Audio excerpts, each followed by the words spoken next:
Good morning, everyone, and welcome to City Hall and welcome to Council Chambers. I'd like to call this meeting to order. This morning, our invocation will be given by Deacon Richard Longoria with St. Helena of the True Cross of Jesus.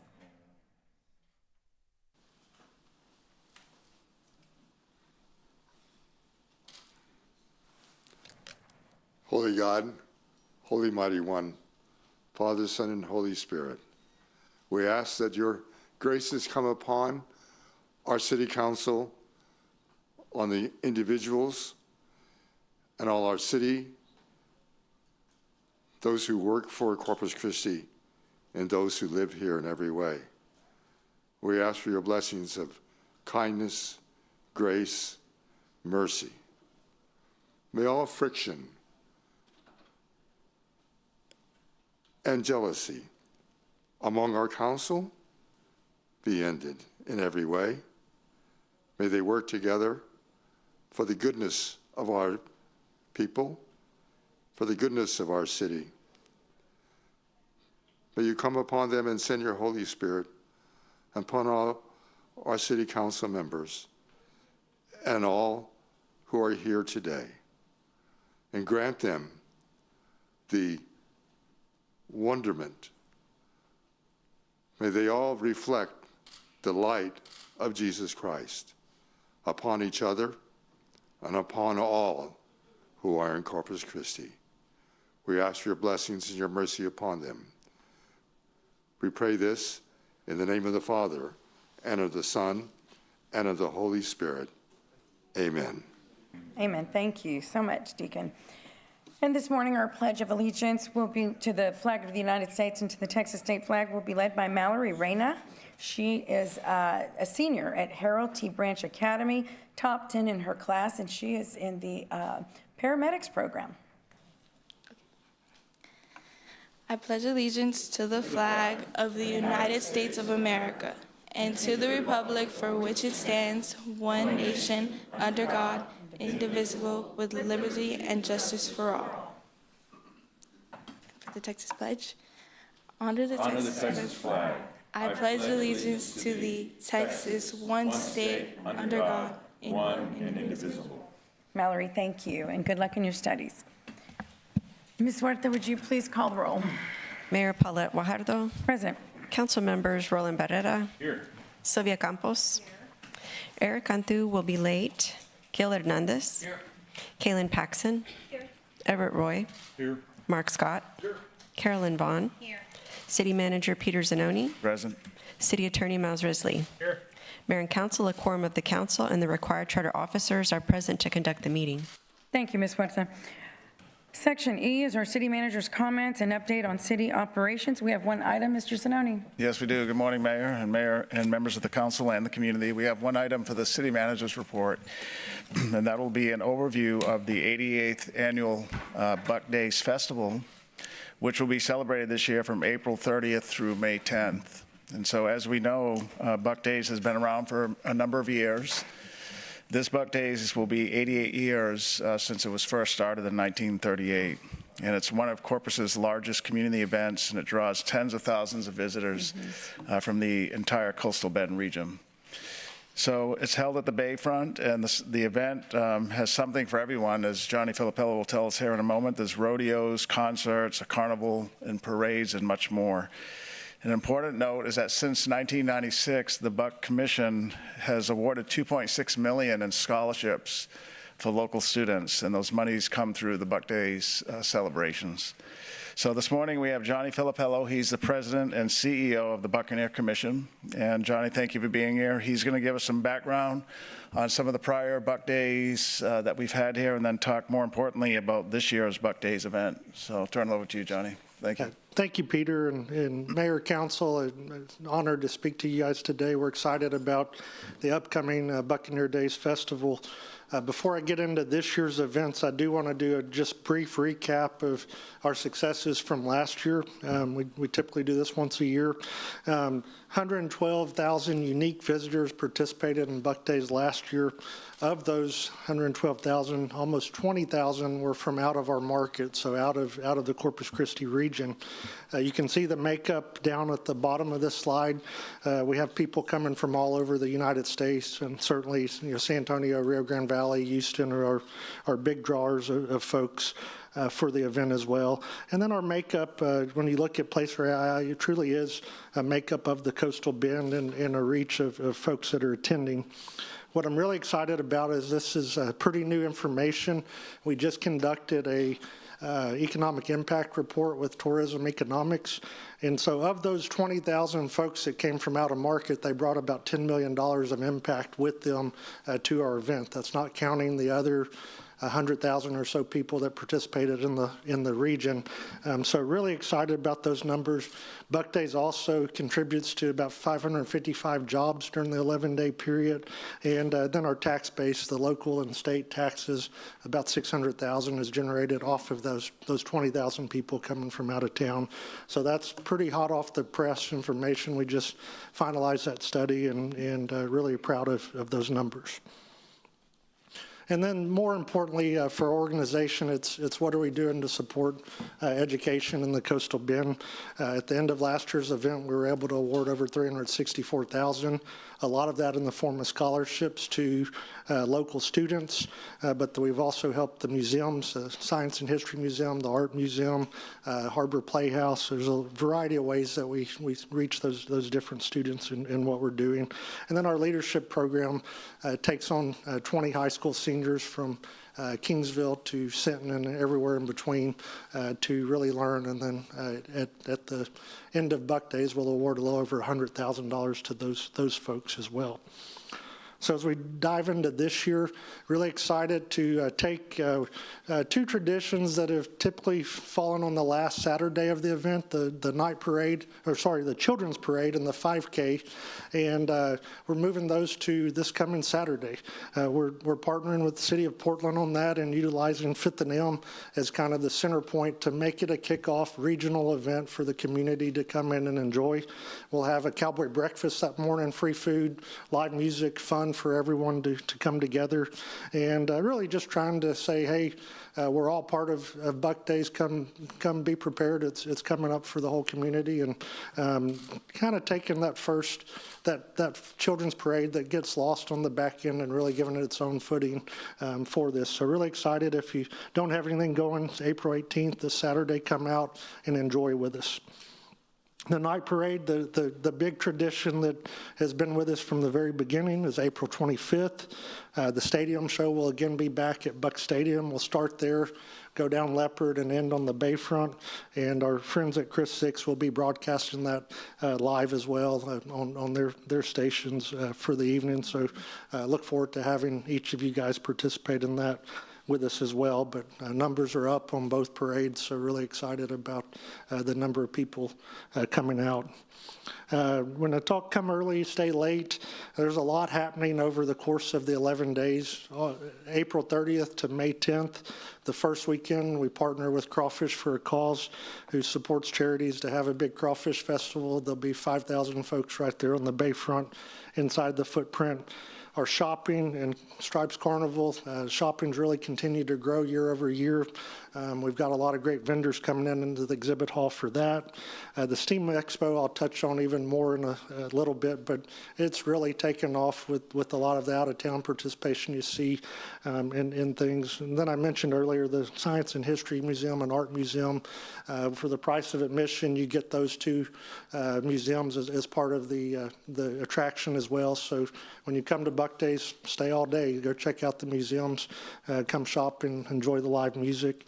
And then barbecue showcase our last weekend. We've got 10 of the best barbecue joints in the whole region for you to sample barbecue that last Saturday and make it a fun experience. But I think it's important to stress there at the top right corner, 51 bands will perform, with most of those being local over the course of the 11 days of the event. So we're supporting the music community very much so with their activations as well. And then Western Sports, one of the mainstays since the early 90s. PBR will again bring the Velocity Tour finals here May 1st and 2nd. Again, that's one of 3 championship events they host throughout the year, with Las Vegas and Fort Worth having the other ones. We're really proud that the city of Corpus Christi, the branding, the mantra, all roads lead to Corpus Christi on a 30-tour stop are mentioned at every one of those every one of those competitions leading up to our event in Corpus Christi. And then Rodeo Corpus Christi is May 5th through 9th. We're part of PRCA this year, which puts us, there's 800 and some odd PRCA rodeos. We'll be the 12th ranked rodeo in all of pro rodeo this year, which is pretty cool for our size market. We'll be broadcast on the Cowboy Channel, which have about 200,000 eyeballs watching for that, for all 5 of the performances. And one of the really neat things that I think is showcasing our community to the Western sports world is we'll be hosting the Association of Rodeo Committees Conference during the event this year. So there'll be about 150 rodeo organizers, executives from all over, from Calgary, Canada, to Houston and everywhere in between, coming to the Omni, participate in the conference, attending our event.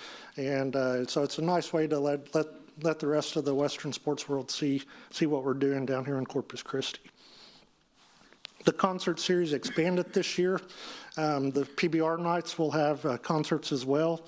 We're really excited about this lineup. You can see there's just about something for everyone to enjoy on that lineup as well. I'll point out the May 8th concert with Midland selling super fast, but that's also military night, and we've got some really great things in store with NAS Corpus Christi and the Coast Guard and folks to recognize some individuals during that. We'll save it for that evening, but should be a great night to check out.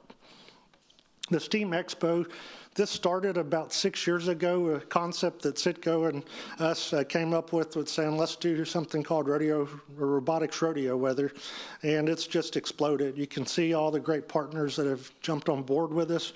We'll have robotics competitions both the first weekend and second weekend. We've added a lot of new things to the programming.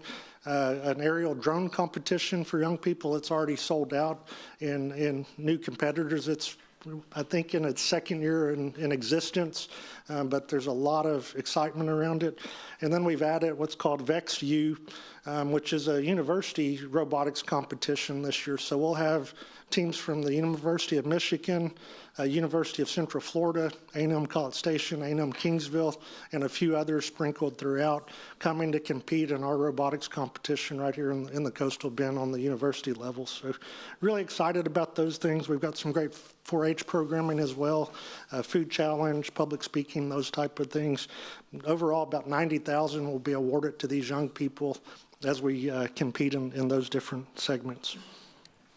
Ag and Industry Awareness Days. Last year we did 1 day of this. It filled up super fast with third graders coming and learning about agriculture and just the variety of things that Coastal Bend has to offer. This year we've got the Hart Research Institute. We've got the aquarium involved. We obviously have a lot of different agriculture aspects, but we'll have 1,500 students from all over the Coastal Bend coming in and doing tours on Tuesday, Wednesday, and Thursday of that event as well. The STEAM Day open to the public with the price of admission at the Science and History Museum. Last year we had about 1,000 students come in and just engage and immerse in science and technology. Mad Science will be back. A&M Kingsville's engineering department will have a lot of programming, and Tesla will even be there doing some stuff with our students. So if you have a youngster, third grade to high school, bring them and let them have a fun time on that May 9th Saturday. It's a lot of fun for them. Couple of other regional partnerships we formed this year. A&M Corpus Christi is going to have a ISFest at Buck Days. So the first Friday with PBR, we'll have 1,500 students enjoying the PBR bull riding event and concerts to follow with that. We're going to have a cookout for all those students right on the bayfront that Friday night as well, just to have some fun with them and really bring them in to be part of our community as well. A&M Kingsville will have Javelina Night on May 7th. They'll have a huge group of alumni come over, have a reception, but then they'll also have a ton of student involvement. We'll have their marching band out front playing as guests come. They'll have ballet folklorico, mariachis, all sorts of activities going on, showcasing what their school has to offer to the Coastal Bend as well. So really excited about engaging them. And then Delmar College has taken another approach with us this year. They have dress-up days on their campuses, but then leading up to the event on the 28th, 29th, and 30th, they're going to have pancake breakfasts at each of their campuses. We'll push out more information, but their culinary program is just going to serve pancakes to the public and get folks excited about Buck Days coming up as well. So really pleased with what they're offering there. And then the newest thing, we're actually going to push out press on this tomorrow, is Buck Days Build.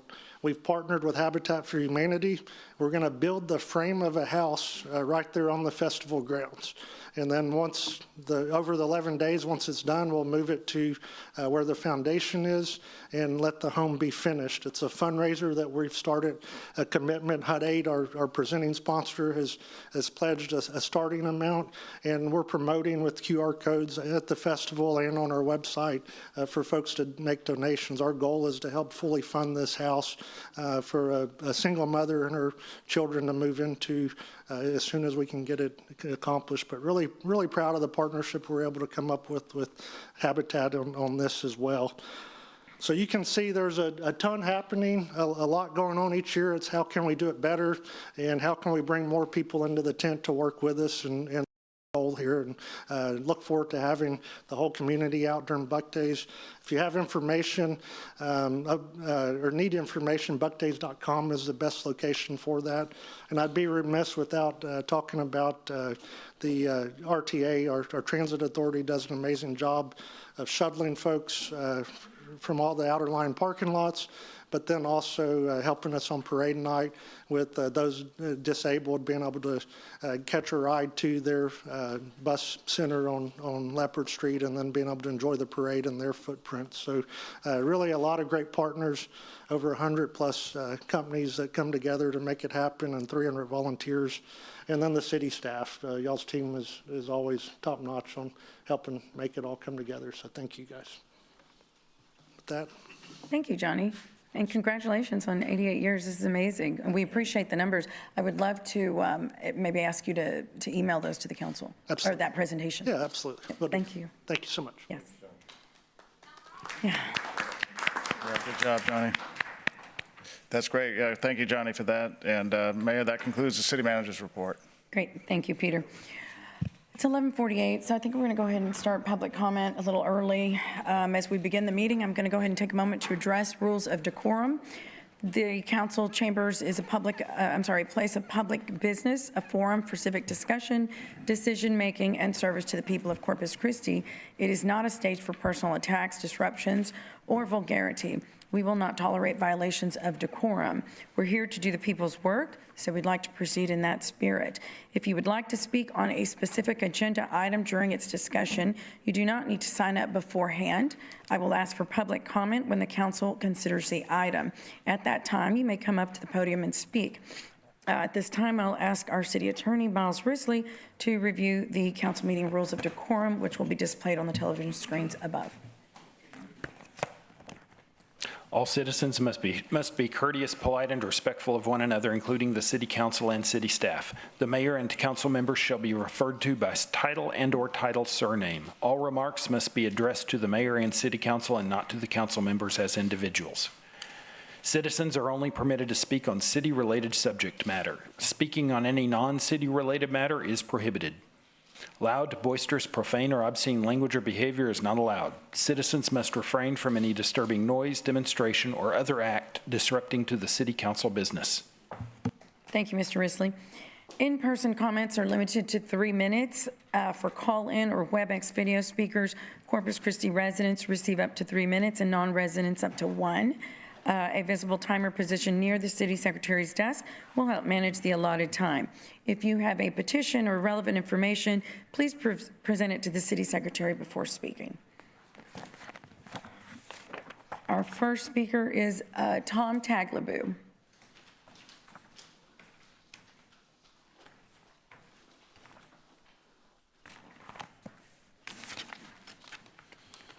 Good morning, Tom Tagleby, District 2. I'm asking the City Council to end the chaos that continues to embarrass the city statewide. Courts have ruled the removal process not legal. You knew it, staff knew it, but no one was willing to prioritize the city's reputation, the financial burdens involved, and let the electoral process take its course in just a few more months. I don't think it should ever have gotten this far. Do any of you honestly think this process is going to be resolved before the November elections? Do you have such little faith in the integrity of the local, state, and federal law enforcement professionals that you're willing to turn your back on their findings to score a political point? There are so many critical issues facing this city. Take a step back and think what's in the best interest of this city and the residents long term. Is the chaos worth it? Personally, I think it's a sad reminder of how vindictive and nasty politics can be. It's hard enough to be a public servant, and this process fosters mistrust, weakens faith in our leaders, and causes damage that will linger. Please stop, make peace, choose democracy, continuity, and justice, and get back to your roles as policymakers. Thank you. Thank you, Mr. Tagliabue. I'd just like to remind everyone that there's no applause, just to keep our decorum. I know, that's okay. Thank you for understanding. And just so everyone knows, we have we have 47 people speaking today, not necessarily all in person, but 47 total. Bradley Bartleson.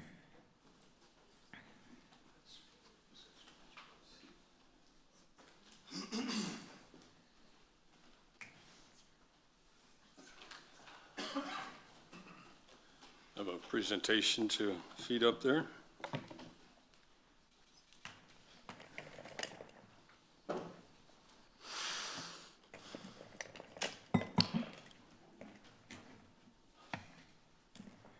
There we go.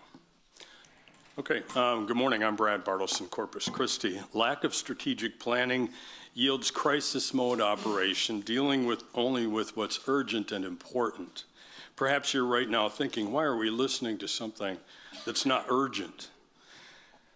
False, exaggerated statements are a sign. A councilman stated that he is unaware of any potential negative effects of Inner Harbor. The misleading substitution of desalination in place of Inner Harbor desalination in a meeting called workshop instead of Inner Harbor rally meeting. We see the effects of anxiety, reactive thinking, staff turnover, erosion of trust, and resource waste. Truth number one is we have and expect no residential demand increase. Number two is that the city oversold the water. Number three is that projects other than Inner Harbor were slow-walked or not investigated at all. Our water dashboard is a status report, not a strategic plan. I provided this strategic outline for this last October with planned capacities going forward and sales limited to 85%. Without control of sales, we are without a rudder, subject to whatever walks in the door. Our plan to filter by prospective users, by employees per MGD, percent revenues, and percent higher management to remain local are what we need. The flawed bootstrap deal consumes 600 homes worth of water, has 4 employees instead of 100, and hundreds of millions of dollars going offshore to Nigeria. The cost details of projects are not still shared, and comparison is sketchy, undermining trust. It's time to also share that the city revenue is a motivator in project decisions. The signs include heavy promotion of Inner Harbor while knowing TCEQ permit granting was a dereliction of duty. Good news is that we have options and you can perform strategy and you can lead. Such as using all the political influence and perhaps federal money to make Barney Davis happen. You can easily proceed to let the lakes fill up instead of evaporating everything that comes in with floating solar for free. And you have more water now using stormwater collection as per my home system. You see up there, 800 gallons in the past week. We can avoid the trifecta of salt, nutrients, and temperature causing hypoxia in our bays by using this water. And more water now can be had by not wasting the water running underneath our Mary Roads pipeline. Thank you, and may God bless. Thank you, Mr. Bartleson. Clint Miracle? Clint? Yeah.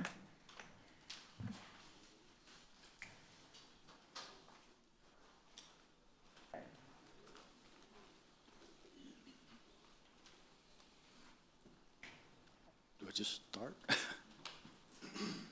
Just go? Yes, sir. Okay. Clint Miracle, Corpus Christi. I try to emulate retired Navy Captain John Butterfield, founder of Beach to Bay Relay Marathon and former executive director of the President's Fitness Council. I have history with the Corpus Christi Roadrunners. I'm the founder of what is now Corpus Christi Triathlon Club. Last year, June 17th, I spoke here about fairness, referring to a permit for a run September 1st, believing Assistant Parks and Recreation Director Sergio Gonzalez was hindering. Recently, swimmers at Collier Pool have asked about a swim, run, swim event that I have directed for over 26 years.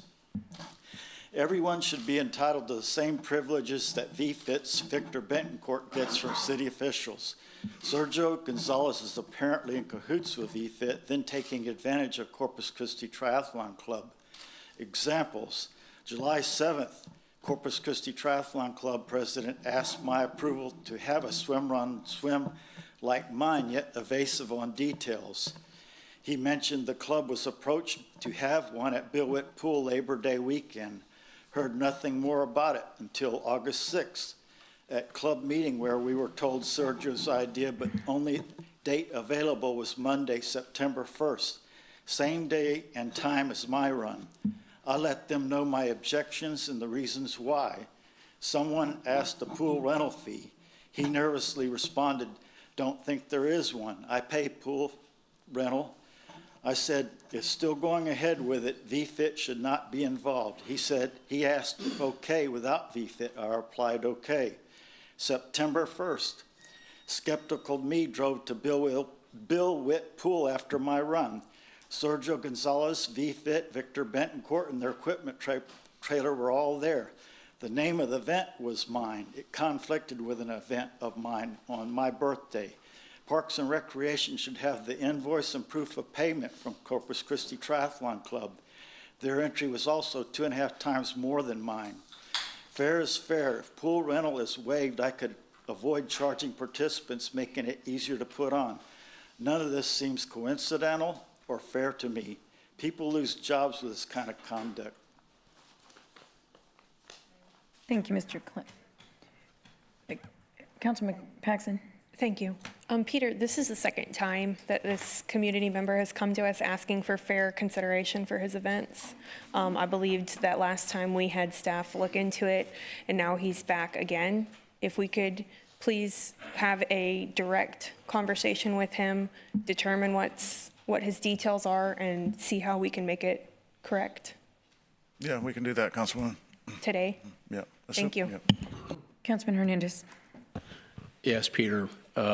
This is multiple times where we had issues with this VFIT organization. I'd like to have some documentation as to how we're treating them versus other organizations. I know that they've participated, when we had the COVID thing a long time ago, but if we're giving them special treatment, then that's not fair. So I want to make sure that Parks and Recreations, whether it's Robert or Sergio, give us a report on how that's being administered. We need to make sure we treat people fairly. Thank you. Okay, we'll look into it, Councilman. Thank you, sir. Abel Sanchez.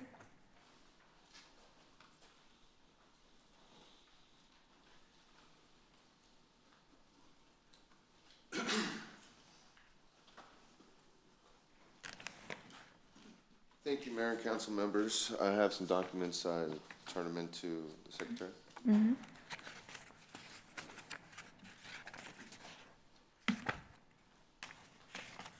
So briefly, as a son of Corpus Christi, I found that there's a lot of concerns with our water. And listening to some of the residents behind me have some very interesting statistics and numbers, which I do not personally have. But I have presented a document with the option to deregulate the city water billing company. And it's very simple. There's 5 basic steps. and if there's any questions I would like to answer. This is a very simple problem that has a very quick resolution. Corpus Christi has a very high temperature, very high sun and humidity. With all that excess moisture, we can actually draw that from the atmosphere and purify it for clean, safe drinking water. That technology does exist. So I'm just pretty concerned as a resident here of what our plans are to do moving forward. That's really all I have to say. Thank you. Thank you. We appreciate it. Thank you. Sandra Meyer.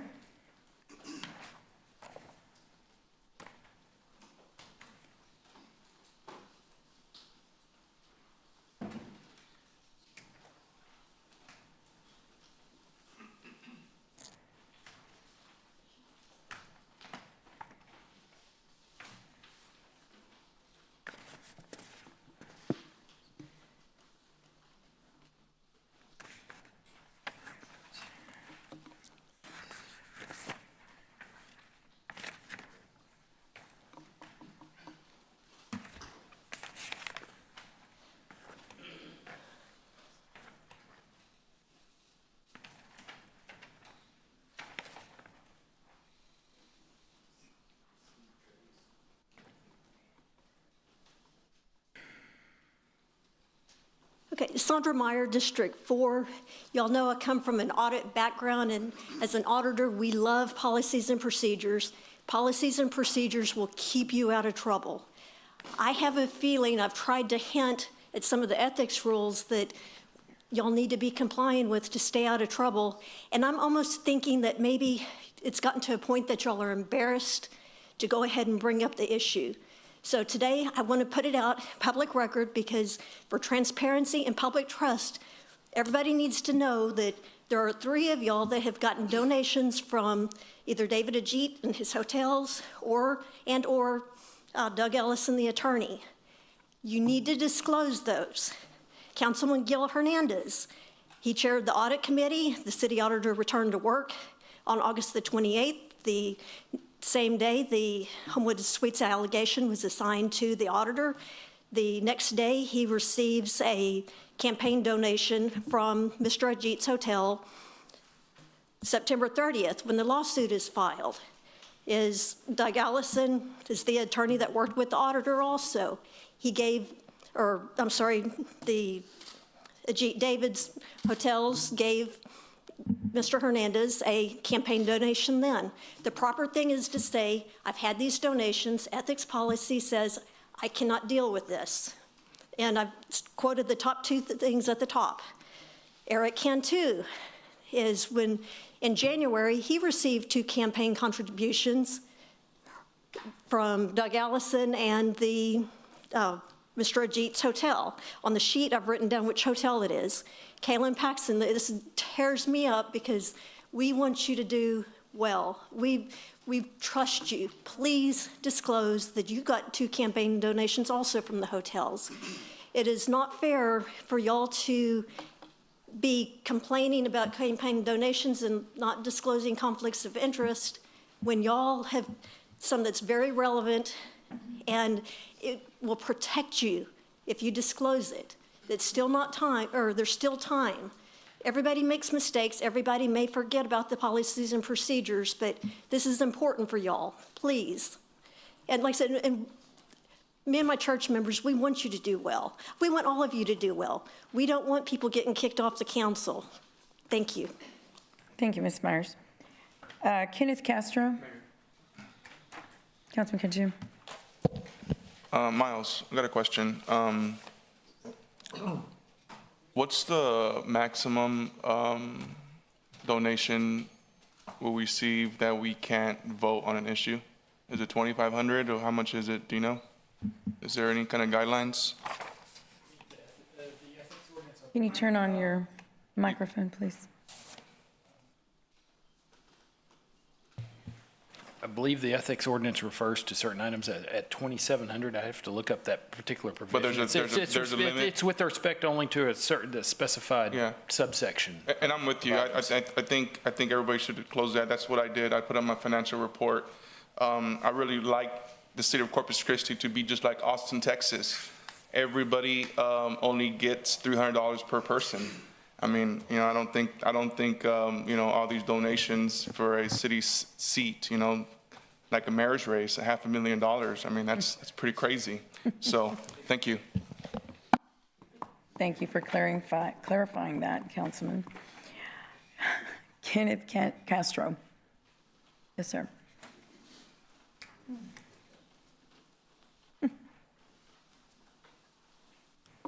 Good morning. Morning. My name's Kenneth Castro, first time here. I don't have statistics like everyone else, but hey, mayor, city council member, city manager, the necessities of life are food, water, and shelter.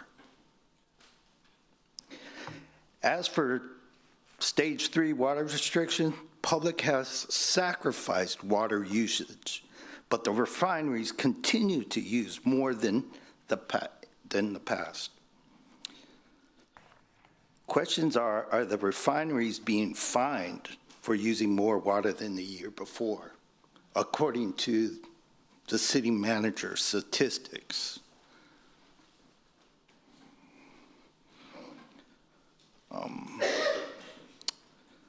While the public in small districts, schools, colleges, NAS, and et cetera, have sacrificed the usage of water at the sake of the refineries,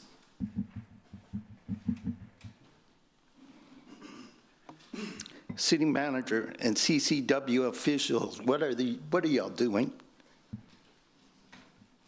It seems like you're unqualified and logistic. City manager, you stated on the last video that you cannot just turn off the refinery's water because it will blow up. What kind of statement is that? And you gave that to the public. Really?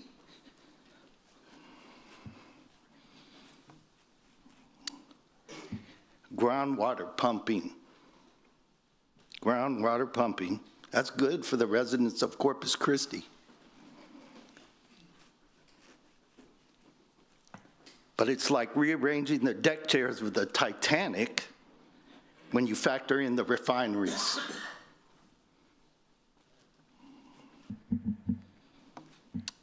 Corpus Christi needs desalination plant ASAP. U.S. Navy ships use desalination. Giant cruise ships use desalination. Other countries use desalination. Cities, they lost their freshwater sources. Those cities now are thriving. And population is not at a lack of water.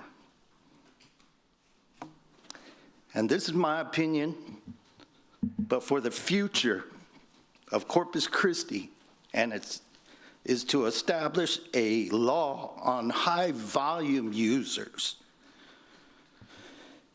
in the foreseeable future to have their own standalone water system and stay away from the community's water system. Thank you, Mr. Castro. Thank you. Thank you. Sean Flanagan.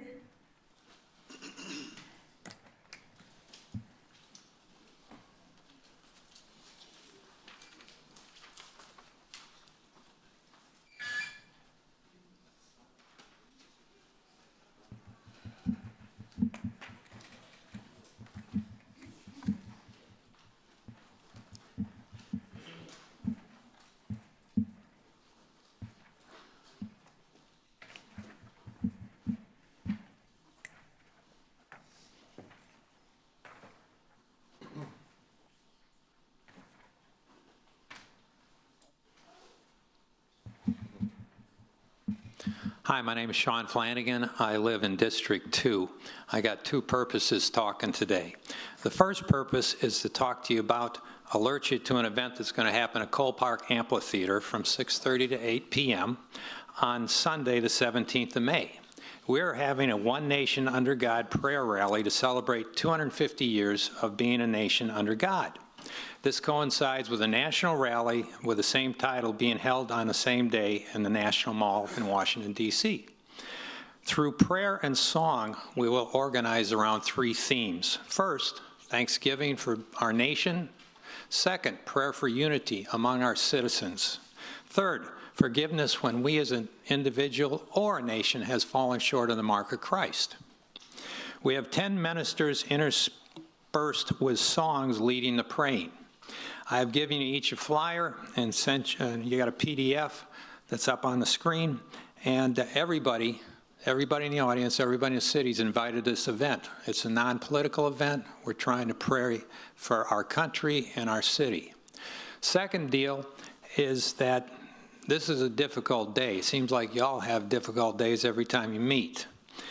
What I wish, and this is for me and for everybody who's going to stand at this podium like I'm doing now, is remember Christ's teaching when the apostles were chastised for eating improper food, breaking the dietary laws. Christ said, hey, it's not what you put in your body, it's what comes out of your body that makes you impure.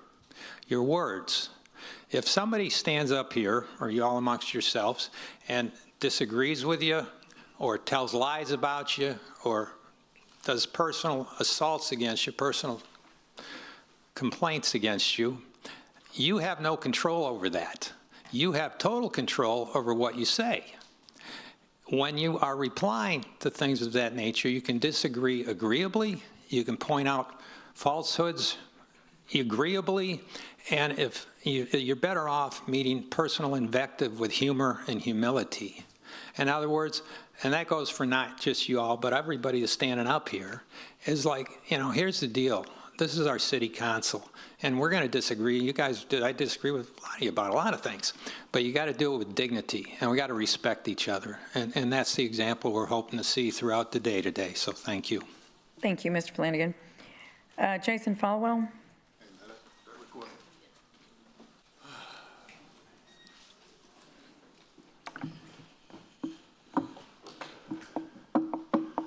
Do I have the floor? You do. Thank you. So I'd like to talk about decorum, time, place, and manner. Time is now. Time limit's 3 minutes, right? That's equal treatment under law, which is the 14th Amendment, which you're aware of, what you're using to combat counsel, right? So you agree with your rights, but not our rights. Shame on you. Manner at the podium or virtual. Is that right, Mr. What is it, Weasley? Is that right, Weasley? All right. So place is here. That's it. That's all your Texas Open Meeting Act. That's all your rules. That's it. Anything else does not matter, and you can't violate people's constitutional rights. With that said, I tried to finish my conversation last time I was here, but these gentlemen over here threatened me with arrest for my First Amendment right, which, you know, equal treatment under law, right? Thank you. Okay, so today, if y'all threaten to arrest me, make sure you actually have the law that I broke. Go ahead and get GPT chat, because it's going to happen in a minute, and I'm going to ask for it before you threaten me with arrest, so don't look stupid. Okay. Men. So in this population, you have roughly 350,000 people. With the 350,000 people, about 70% of them men. 18 years and older is about 120,000 men. If just 0.1% of the men in this town would do what I do, this city council meeting would be overflowing with men, over 200. If there's more than 200 men here, what do you think happens to these cops when they try to illegally arrest us? What would you do? Would you arrest 200 men for telling you, I don't believe in you and you're a piece of shit? Would you? You see how the tides would turn if y'all would just listen? And then you could take those 200 men and do it across the entire United States at every city council meeting. And it would take the men, what, 1 hour a month to change the entire world. Men could change the entire world if they just sat up here and did what I did. Thank you for not threatening me for arrest. I appreciate it. Cussing is legal. Right, Mr. Weasley. Mr. Weasley, last time I was here you said cussing was illegal. You have no statement now? Y'all learned. Thank you for your time. Before I leave, your officer also understands constitutional rights, as he told me, fuck you in the hallway last time I was here. So fuck you and have a nice day. Amen. Good job. Alejandro Chavarria.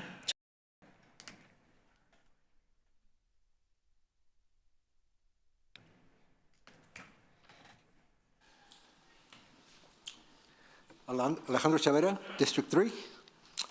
I don't know how I can follow that one. I'm here to talk about the most important thing, water. Not the mayor, not whether somebody should be talking about other stuff or not. We have to do something now because the water is getting critical. Now, last time I was here, I told you guys what you could do with a desal plant, and you could add an extra process to it, and then take those that brine and sell it, because those are rare minerals. Well, you guys know that you don't even need a company to make a desal plant. You guys, the city, can make their own. All they got to do is set up where they can boil the salt water. Once that salt water becomes steam, you can put it through a turbine, make electricity for the city, free, while you're doing the process. At the end, what you're going to get left is what's called solar salt, because they use solar energy to heat up the water to make the steam. That also becomes fresh water at the end. So why aren't we looking into that? You know, water is the most important thing right now, not the mayor, not anything else. I looked into the mayor's thing, and if you guys proceed with this thing, all you're going to be doing, you're already costing the city money, our money. By continuing with the mayor, you're going to cost us even more. Because if I was a mayor, I'd sue every one of you. And I'll tell you why. The people that voted both times should not be allowed to be judge and jury. Right. The people that that voted no both times should be allowed to be the judge and jury. And I tell you why. The other people are going to become witnesses. If I was her lawyer, I'd make sure that the other people become witnesses. Why did you turn? Why do you want to do this now? You took a small percentage of the population and decided to do all this drama when you could have waited until she left office or election, and we'd still have that extra money for water. You know, you guys need to really get together. You know, you're a team, but you don't look like one right now. You know, you're causing these people aggravation, you're causing them money, all these things. And you should be concentrating on the main thing, water. I have film. I collected 6 gallons of water since Easter on a 3x4 panel that never moves, that stayed at one spot and collected this water. You imagine if you had all these panels, how much water you would collect?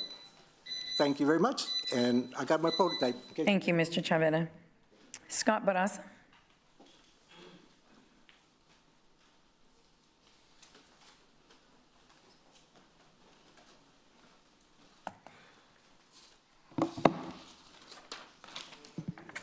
Good afternoon, Scott Barraza, Nueces County. I want to talk about the well mitigation program y'all have. This was a program not that I asked for. This was a program that the city employees acting as board members of the Aquifer Storage and Conservation District put as a special condition on the well permits. The well permits were approved on December 19th of 2025 and had 60 days to comply. It's listed on the Securing Water website that they were approved January 13th. On the permit, the special conditions on well permits, number 4, states the permittee is to develop a well assistance program, good neighbor program that will A, assist any owners with periodic water level monitoring, B, assist well owners with water quality data sampling, C, review well construction formation with well owners, and D, include a well remediation program for wells that have been confirmed to be impacted by the permittee's operations. Now, no evidence that 4D has been done or is being drafted. I cannot find it anywhere as of this morning. I was here in February asking about this. I was told we were going to look into it. I came back again in March, and Peter said he would look into it. Now, on March 26th at the Aquifer Storage and Recovery Conservation District meeting, Nick gave a briefing report, like a quarterly report. He did not bring forth a written well mitigation plan. It is now April, and let me guess, you have to look into it. Less than a week of the partial operation in the Western Well Field, Orange Grove had well issues, and that was not pumping at the planned capacity. This wasn't supposed to happen, but did.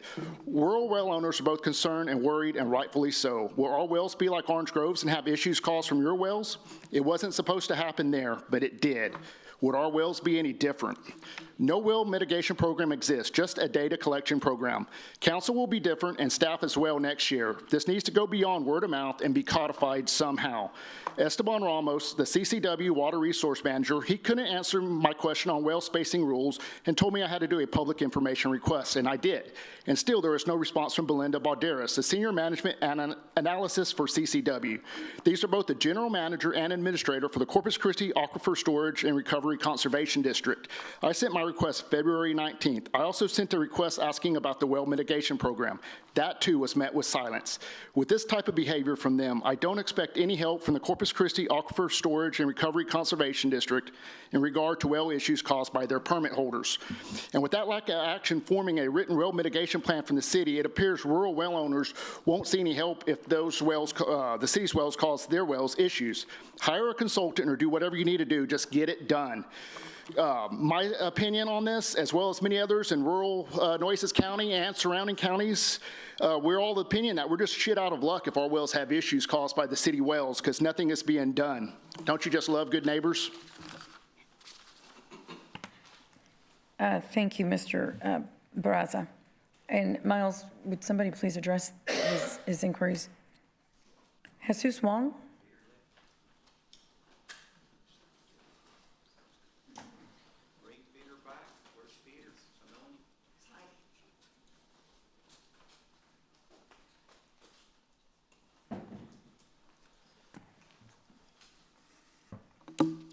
Jesus Wong, District 4.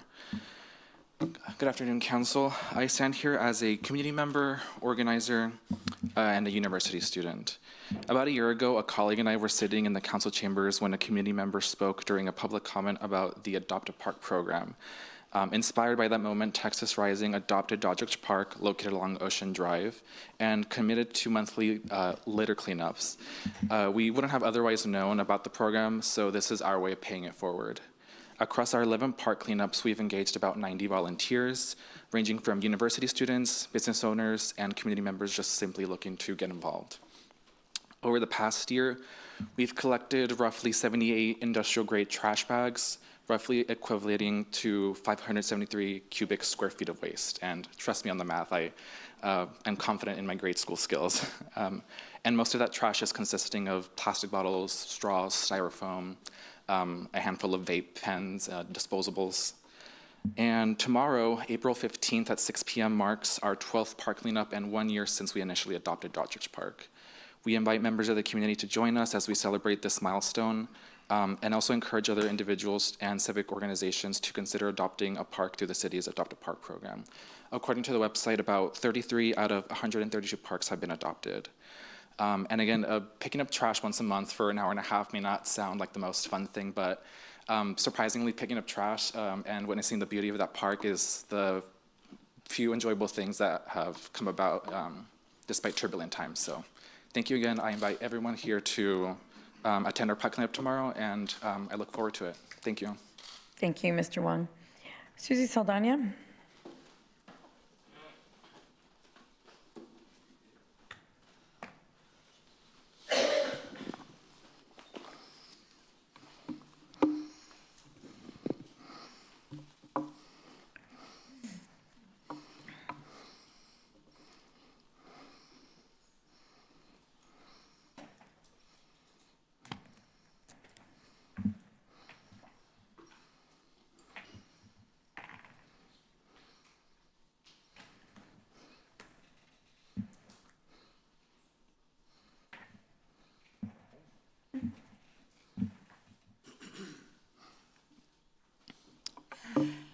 I'm Susie Luna Saldana, as you well know, and I'm here today to bring up some concerns that I have, and they are involving Raju and the Island Hotel Marriott and David Ajiv and the connection with the Residential Inn Hotel.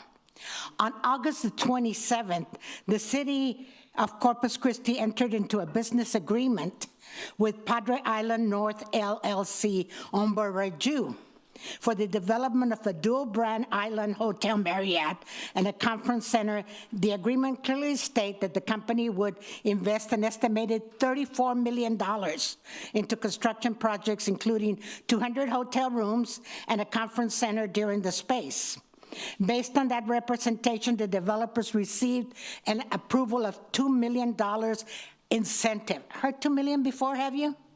However, just 1 month later, on September the 24th, 2025, a commercial building permit tied to the same project listed a total of construction for only $10.3 million. That is a discrepancy of nearly $34 million. So the question is simple: which number is the truth? Because the permits appear significantly undervaluing the reduction fees of the city permits, money that's paid to the city. Is the real cost 10.3 million or 35 million? Which one is it? Because either way, it looks like there's a possibility of something that is fraught. And I hear rumors said that, oh, the staff agrees that we can't talk about this. It'll open a Pandora's box. Okay, everybody does this. I'll tell you what I told my kids in school. Everybody may do it, but if you got caught, you're the one that got caught. And there's documentation in what I have provided to you. Strong documentation that shows what it is. And you cannot have preferential treatment for anyone. Hey, I agree with Councilman Hernandez. I agree with him that there should be no preferential treatments. So you need to investigate these things. You cannot let it go that, oh, everybody does it. That's a third of the money in permits that is not being paid to the city. And they'll tell you, oh, but we have receipts. No, they don't, or they would have been on your website. They would have been in public information that I received. So you obviously don't have them. Is somebody conjuring them up? Is there a deal going on behind closed doors? Oh my God, is it possible that we have people doing things like that in Corpus Christi? I want every one of you that came out and demanded answers from the Homewood Suites to demand answers on this hotel. It is appropriate that you do so. Thank you. Thank you, Ms. Saldana. Jared Suarez.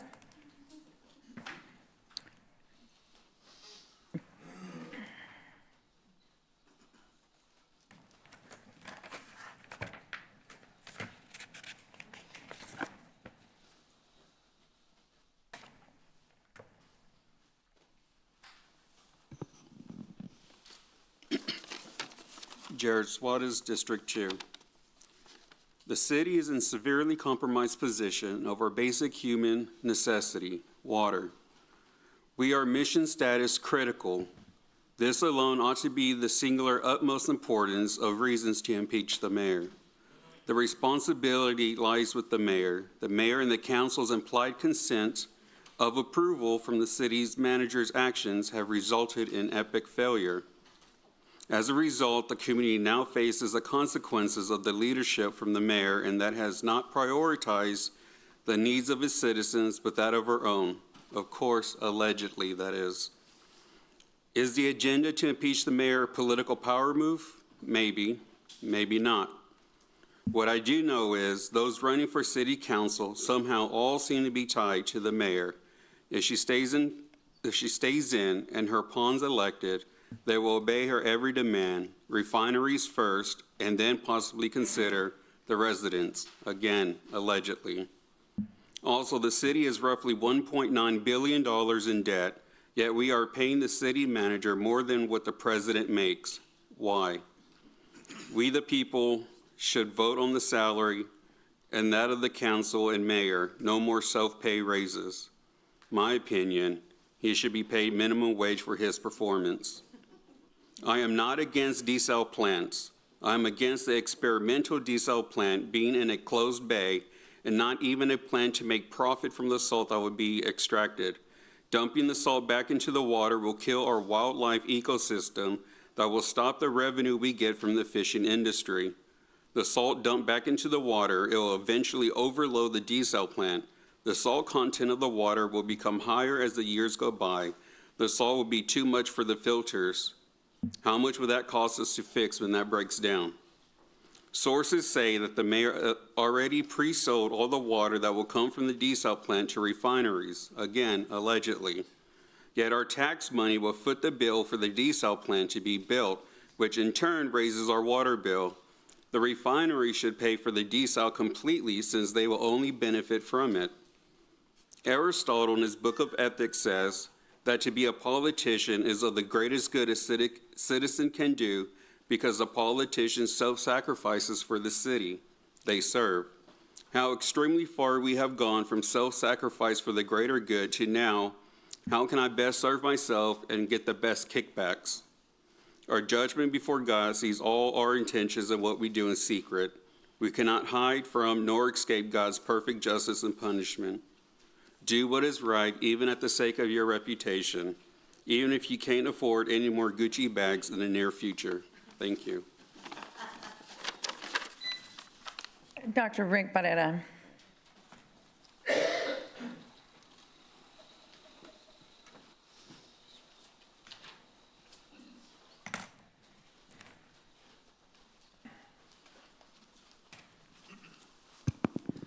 Good afternoon, everybody. My name is Dr. Rick Barrera from District 5. I gratefully serve as the pastor and a proud commissioner and vice chairman of the Ethics Commission. A few weeks ago, Councilman Scott had asked for clarification on the procedures when a complaint is presented to the Ethics Commission, and he was told that they were all distributed through the city attorney's office and then forwarded to the Ethics Commissioners, and that's not entirely accurate. 2 years ago, in March of 2024, a member of this council was brought before the Ethics Commission following a complaint from a concerned citizen alleging a violation of the Texas Open Meetings Act involving interactions with the council members and some port officials.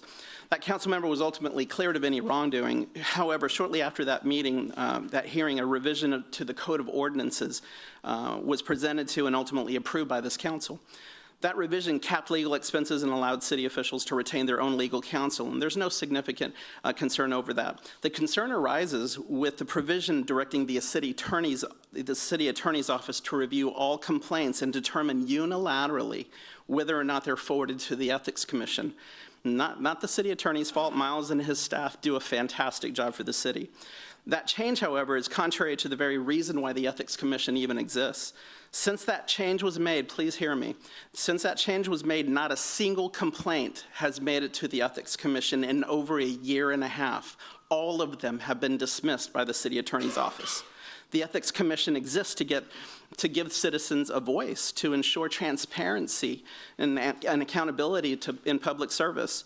The Commission guards against conflicts of interest and clarifies what's permissible and investigates complaints fairly and makes recommendations to this council. But most importantly, it preserves public trust. Even when a city official acts appropriately, appearances matter. When a city employee determines whether or not another city employee is in violation, that's hard to take. It can be something that doesn't look right. Not because the city attorney won't be fair or has an agenda, but simply because they're a city employee. They may have professional or personal relationships with individuals who could be the subject of complaints.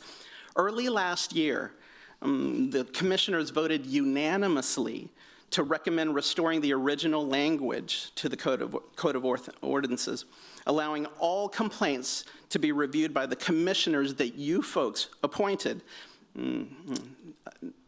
That recommendation still hasn't made it to you folks over a year later. And now the word on the street is you guys have been pretty busy here in the council chambers. I don't know, something about water or something like that. I don't know anything about that, but what I do know is that it's time, it's past time, guys, for you guys to review that recommendation that the Ethics Commission gave you. The Commission believes restoring the original language of that section would strengthen transparency. Thank you, Dr. Barrera. Yeah. Gerhart Jackson? Yes. Councilwoman. Thank you. Peter, can we review that recommendation from that committee, please? We can, yes, Thank you.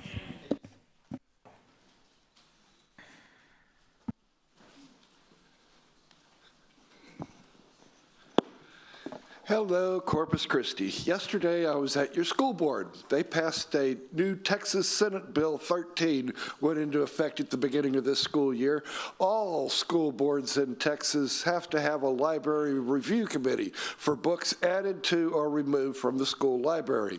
I have been taking autographed copies of Dr. Judy Wood's book, Where Did the Towers Go? She took the National Institute of Science and Technology to court in New York Southern District, along with several military contractors, and none of you know her name. It's not mentioned on the news. It is hidden under the table. The fact is, no plane hit the World Trade Center. It is in your face obvious. You look at page 2 here, after her quote, it shows an F-4 Phantom jet.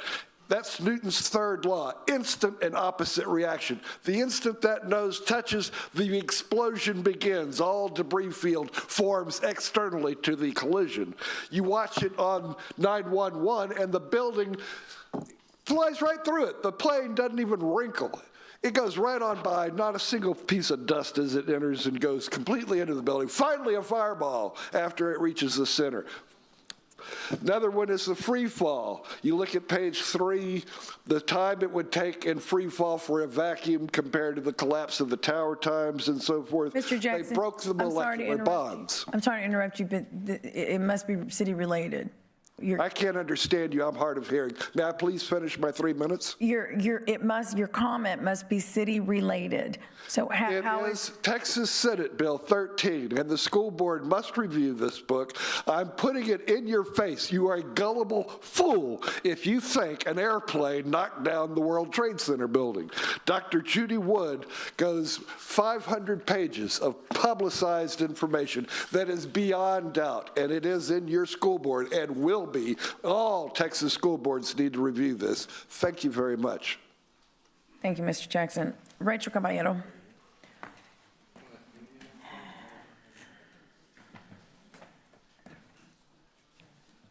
City Secretary, I need a clarification because my agenda item is later, so I need to know what to speak on my public comment now.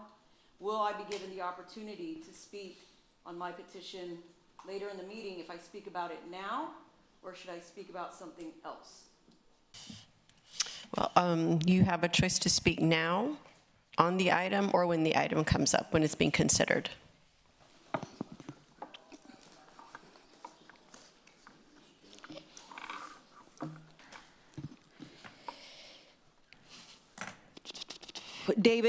Rachel Caballero, District 1. It's comical that we're getting attorneys to fight for our constitutional rights, and here I'm fighting for my constitutional right to speak on the things that I need to speak on. I'm going to speak about the experimental Inner Harbor desalination plant. I think the joke of an emergency meeting last Friday was proof that things are not moving forward. The meeting was unnecessary, and that we are pushing a horrible, horrible project. This community and this city manager and others are wanting to put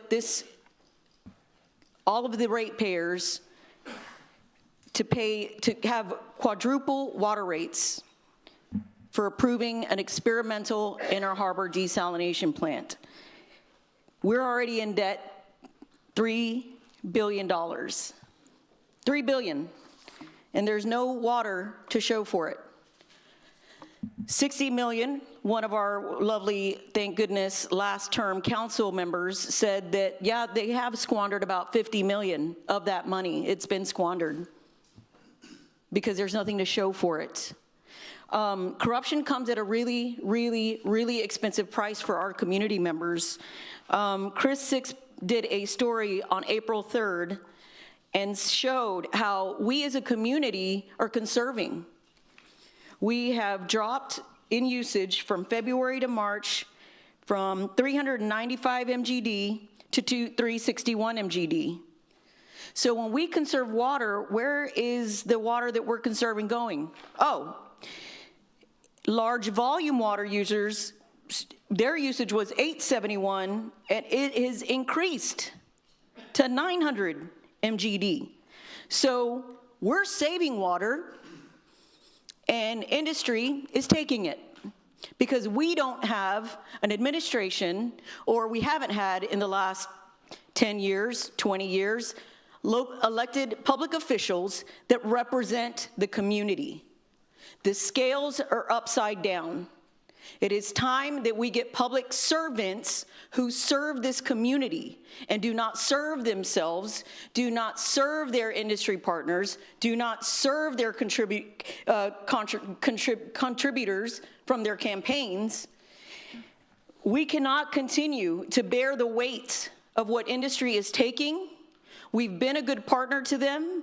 You can drive up I-37 corridor and see how good of a partner we've been to industry. You can go up Joe Fulton corridor and see how good of a partner we've been to industry. But you can't look at your property tax bill and see that.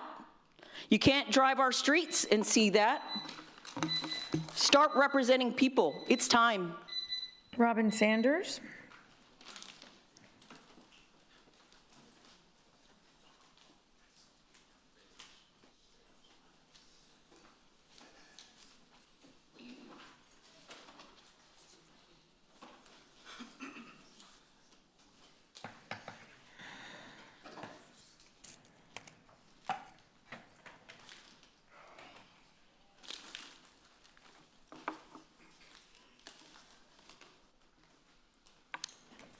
Madam Mayor, City Council, and all, we've reached a point where you just have to have a reality check. If this were a marriage, it would be dissolved for irreconcilable differences. If this was a jury, it would be disbanded because it is a hung jury. Individually, you're all just great people. As a team, you are dysfunctional, not your fault, and it's not the fault of the mayor of this city. It's our fault. We voted you into office. We can take you out of office. There's only one solution, and that solution was given by Governor Abbott when he said that he can come down here and take over this project. He's going to have to do it because you're small town thinking people. You can't do it. Been after the mayor, you don't have to put up with this. You are the one that can contact Governor Abbott and say, please come and take this burden. I, as a citizen, a lone voice in the wilderness, am going to do the same. I'll ask people to follow me. The city can't go any further. Right now, there are 120 tankers on the way to the Gulf of America. Venezuela is sending oil. Do y'all think that President Trump came down here just to make your acquaintance? No. Corpus Christi is becoming a major industrial hub, and there's nothing that the hotel industry, the hospitality industry, tourism can do about it. This is a socioeconomic hub. You can't stop it. You're not going to stop progress. You can't be the bride at every wedding and the corpse at every funeral. You cannot confuse education with wisdom. And the puppet master that is the hospitality industry, throwing money around because they want to beat tourism. They're nothing. We're talking about billions and billions. Right now, a major data center, AI, is sending out a survey for jobs that pay $120,000 a year. Thank you all. Madam Mayor, I'll be in touch with you again, and I'm going to go talk to the governor's office. Thank you, Ms. Sanders. Joseph Gore.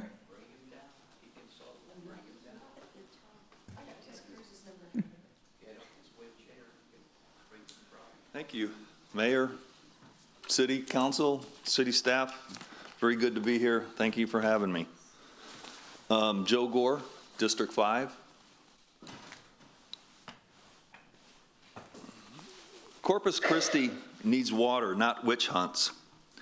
A Chronica independent poll showed that 64% of Corpus Christi residents wanted the city to move forward with an Inner Harbor desal plant, but 6 votes on the council killed the Kiewit contract at taxpayer expense. This is not representing your constituents. This is called activism. Water has always been a serious issue here in Corpus Christi, and this decision was mulled over by hundreds, if not thousands, of experts, city council persons, citizens, and studies already. For 20 years plus, several successive councils have moved this desal plant closer to completion. All this council had to do was take the ball and fall over the goal line. That's it. Simple, no problem, but they didn't. Now, some of the council is wanting to impeach the mayor to just distract from this mistake that they made. I bring this up because it appears that some of these councils are not only experts on water, but also experts on investigations as well. It seems that even after a thorough CCPD investigation and another one paid for, what, 50 grand? You're still not happy. You didn't get the results that you wanted. Well, I'm not happy. I'm a taxpayer. I don't like wasting money, and we're wasting a whole lot of money. If I would believe that the person of integrity would, when they didn't get the results that they wanted, they would offer to pay for that investigation themselves. You know, if witch hunts is what we want, maybe we ought to investigate everybody's donor rolls and see maybe what's motivating everybody's actions here. Anyone can see that this is all just a classic act of projection. You know, accusing others just to cover for yourself and your own actions. It's not the mayor's ethics that need investigation. It's the people that are making the accusations and accusing and stirring the pot and making dirty in the waters is who really need to be looked at. I support the mayor in her defense of herself and these baseless accusations, and very much appreciate that she's fighting for what is right for her and this city. And also to the council members who stood on the right side of the issue of the water and have not been swayed by the intimidation and bullying tactics of these activists. Hopefully, the voters will remove these radicals and elect more adults to serve along your side in the next election. Time will tell you, but we'll see. Thank you for your time. Thank you, Mr. Gore. Statement of fact. Statement of fact, yes, go ahead. Councilman Ward. Yeah, I just wanted to present a statement of fact there. As far as the council goes in desalination and the vote to terminate Kiewit, we saved the taxpayers about $350 million when we did that. We didn't kill. I didn't vote. I've never voted once to stop desal. But what I did do was take a look at their price tag, which they couldn't substantiate, and save this community $350 million. If that's not something, then I don't know what is. Thank you. Grace Canales.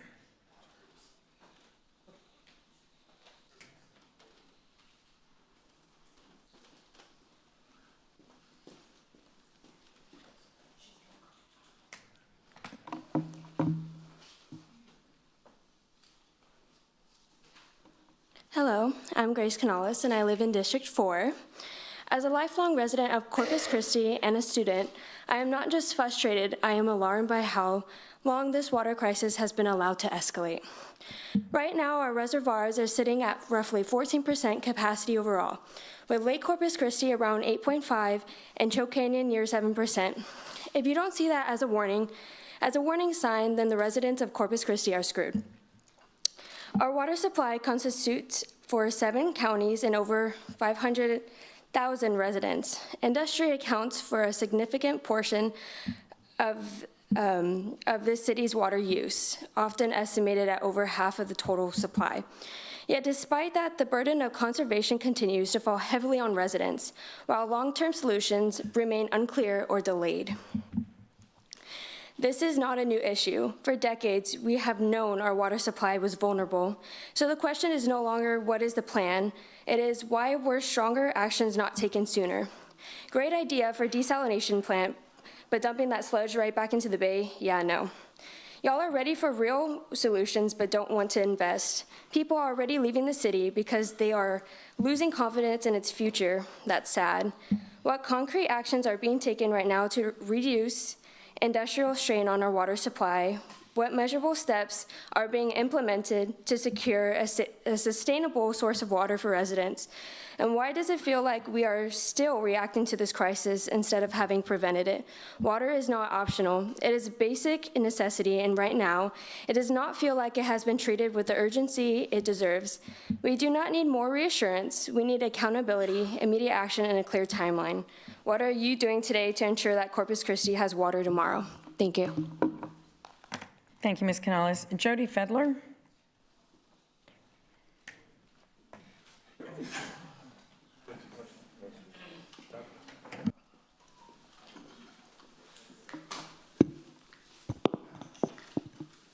Meeting Jody Fedler, Corpus Christi Police Officers Association, District 1.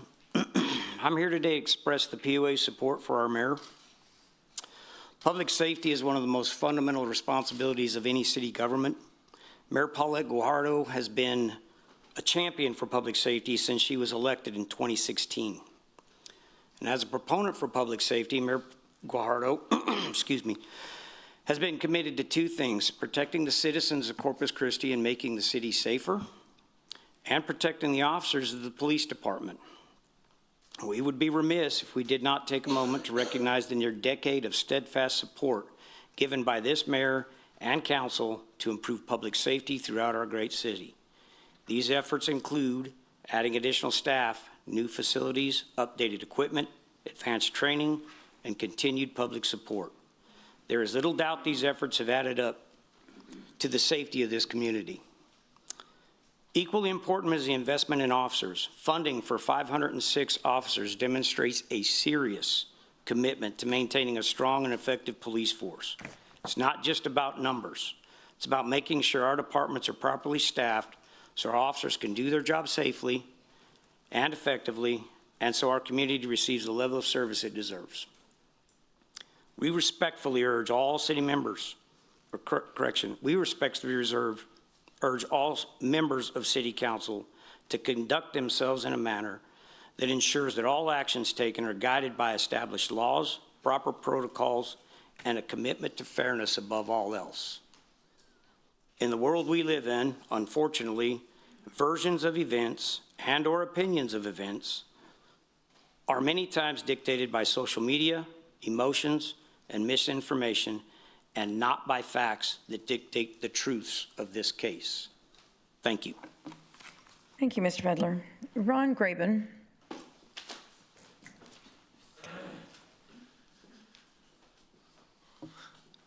Ron Graben, District 1. I say amen to what was just said. Austin, there's no-go zones for the police department. I have a friend that works up there, and so I'm gonna mess with you a little bit and say I don't want to be like Austin, and I know what you were saying, but that's why I live in Corpus, because I don't want to live in Austin. But I want to thank the city manager, who has been called a lot of different names, for an incredible job on North Beach. If you go down there, you'll see something that is happening that hasn't happened in decades on North Beach. And I thank our council, District 1 representative, for your work over there. I know you're not running again, and that's sad to me, but I understand. And Mayor Guajardo, we rode around. I gave you 7 things to do. We got 6 of them done, and the 7th one was really a wish list. So thank you for what you've been able to accomplish.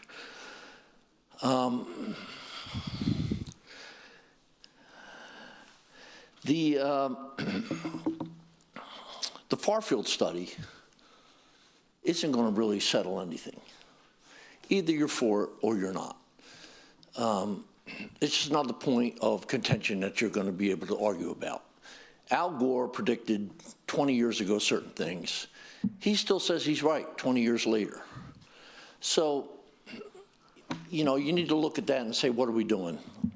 Environmentalist, I'm an environmentalist. You know, our family has owns a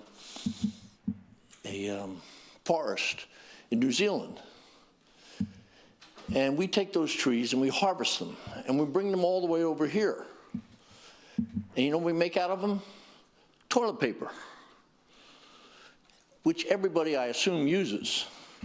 And I haven't heard anybody address the issue of the economics of the environment impact of making that tree into a toilet paper roll in your bathroom.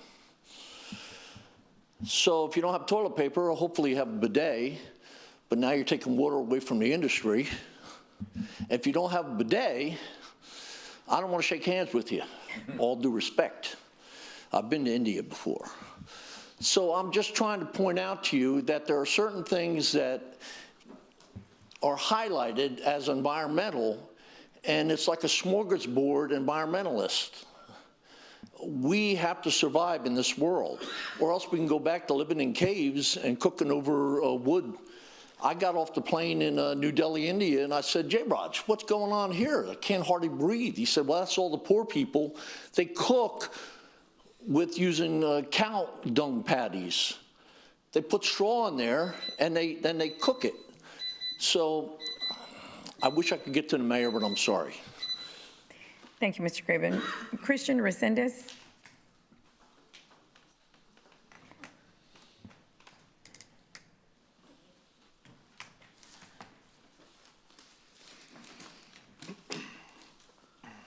Hello, hello. Good afternoon. Hope you all have been having a pretty good day so far. Gil, Eric, good to see you guys again. My name is Christian, affiliated and member of CDF, Citizens Defending Freedom. I did have some stuff to say, but I just want to still go off of some encouragement that I saw this morning. I am a Christian, and I live in this beautiful city, Corpus Christi, in Texas. And what does Corpus Christi mean? You know, in Latin, I'm sure a lot of people know, it means body of Christ, correct?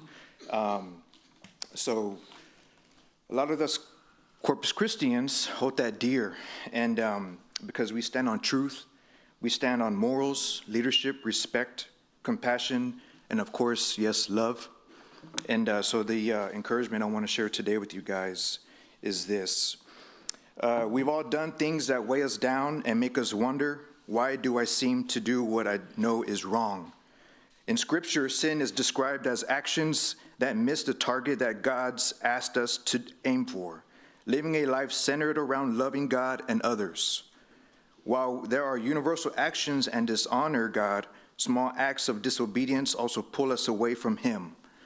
The Apostle James wrote that it is sin to know what the right thing to do is and then to not do it. James 4:17.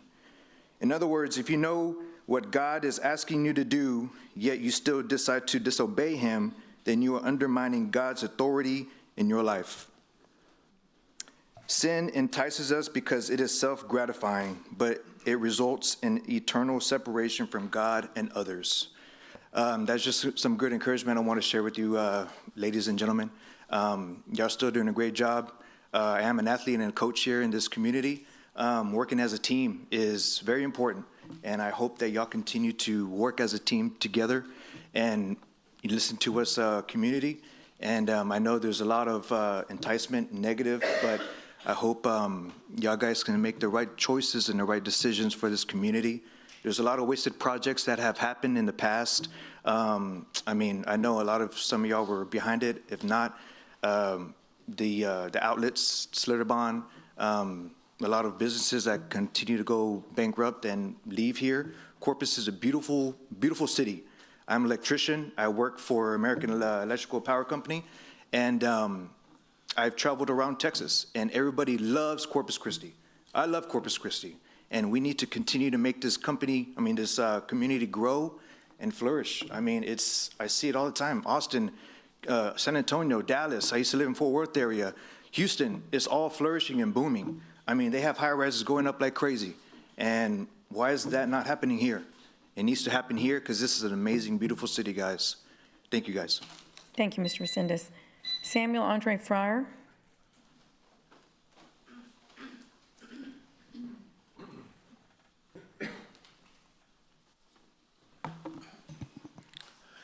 Samuel Andre Fryer, District 4.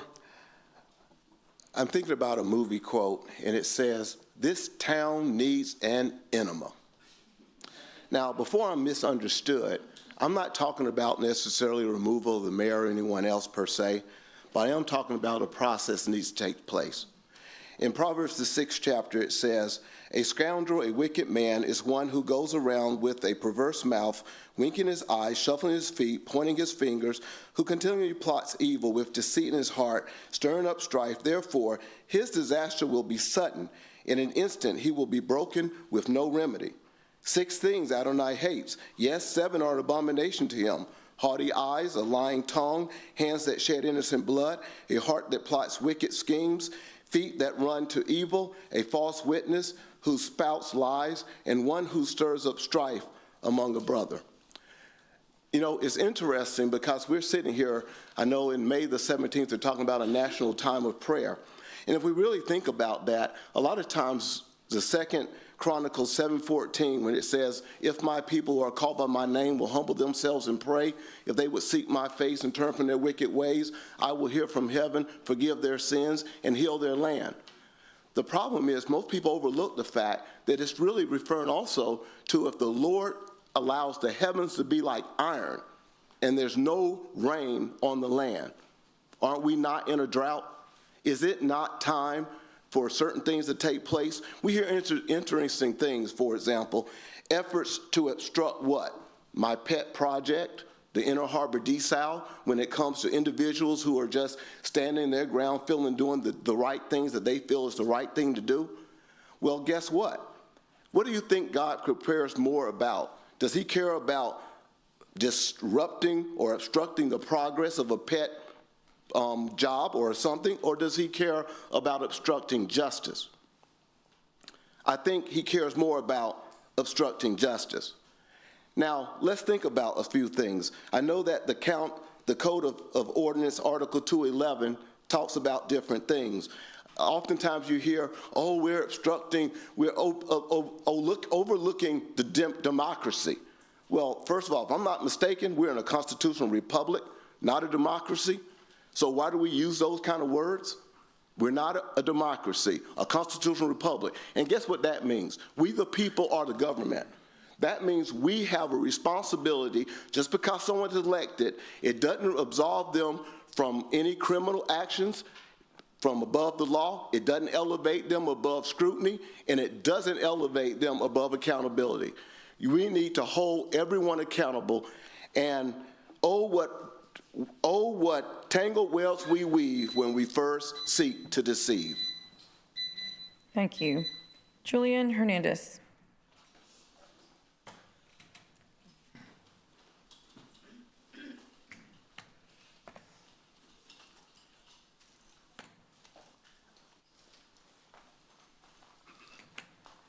Good afternoon. So I was actually on the phone last council meeting. At the end, I almost waited like 2 hours and y'all couldn't hear me. I didn't know if I can have any of that time back. Well, I just thought I'd ask. But there was a lot of things I wanted to say that I'll probably say today in reference to that day. Julian Hernandez, District 3. First off, condolences to the family, Mr. Cantu. From my family, and I found a lot of stuff that my uncle, anyways, condolences to the family, and also to that day that I wanted to speak, there was the first lady that came out here. I think she was crony to somebody, but she pointed out Mrs. Campos and Mrs. Paxton. And I was so angry at that because she was complaining about a person that came in here and pointed out some other ladies. But yet she came into the same exact thing, and nobody said anything to her. Okay? But just wanted to address those two things from last time. 2 minutes. Okay. My deal is on ethics and the law. You know, I used to do transmission utilities, And just to set the scene, we're in South Dakota, farmer parcel, right-of-way easement. In the corner of the easement was a wetland area. And for those that aren't familiar with that, you can't just put dirt in it,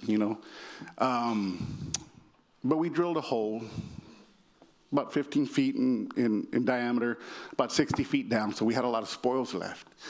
And I knew that I couldn't push that dirt into that hole. But the farmer, I could give that dirt to the farmer, and he could push it in. If I did it, it was against the law, right? I could be fined. The company that I work for can be fined. But if he did it, it's his dirt. Okay, it's the same exact thing. It would cost me money to fill a dump truck and remove all those spoils from that job site. Or I could leave it for him to do. It wouldn't cost me anything. He could fill up that little watering hole that I'm not allowed to do. And I say this because it was against the law for me to do it. But ethically, it was right for me to take the spoils, pay for it, and remove it from that location. Some of these things that I started following when I started coming to the council meetings, yeah, there's a lot of stuff saying that it wasn't against the law, that some of the things that happened here, but ethically, the fine line that was crossed, that I could have easily crossed that day. And those things need action. Thank you. Thank you, Mr. Hernandez. Adam Rios. Adam Rios. Kathy Fulton. Kathy Fulton. Selena Guerra.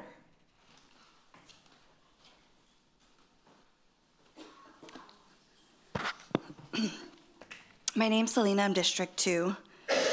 When a system becomes flawed, when it lacks integrity and drifts into unethical behaviors, it no longer serves the people it was designed to protect. In my work, I've built a model centered on advocacy, ownership, and removing unnecessary barriers, along with a critical soft skill called listening. Not listening to respond, but listening to understand. Because when we listen only to reply, we are not truly listening at all. What I have consistently observed, not just in this issue, but across many, is a pattern of division, manipulation, and harsh responses. When individuals question decisions or offer differing perspectives, this is deeply concerning. Leadership, especially elected leadership, carries a responsibility to remain steady and principled. Personal emotions should never dictate decisions or responses. When accusations arise, the response should not be defensiveness or retaliation, but transparency and accountability. If actions are just, they can withstand scrutiny. Everyone deserves to be heard, including the mayor. Avoiding dialogue of silencing concerns does not resolve issues, it deepens them. When we silence, we veer on the side of socialism. Justice should never be something we evade. It should be something we pursue. And according to our city charter, we have that right.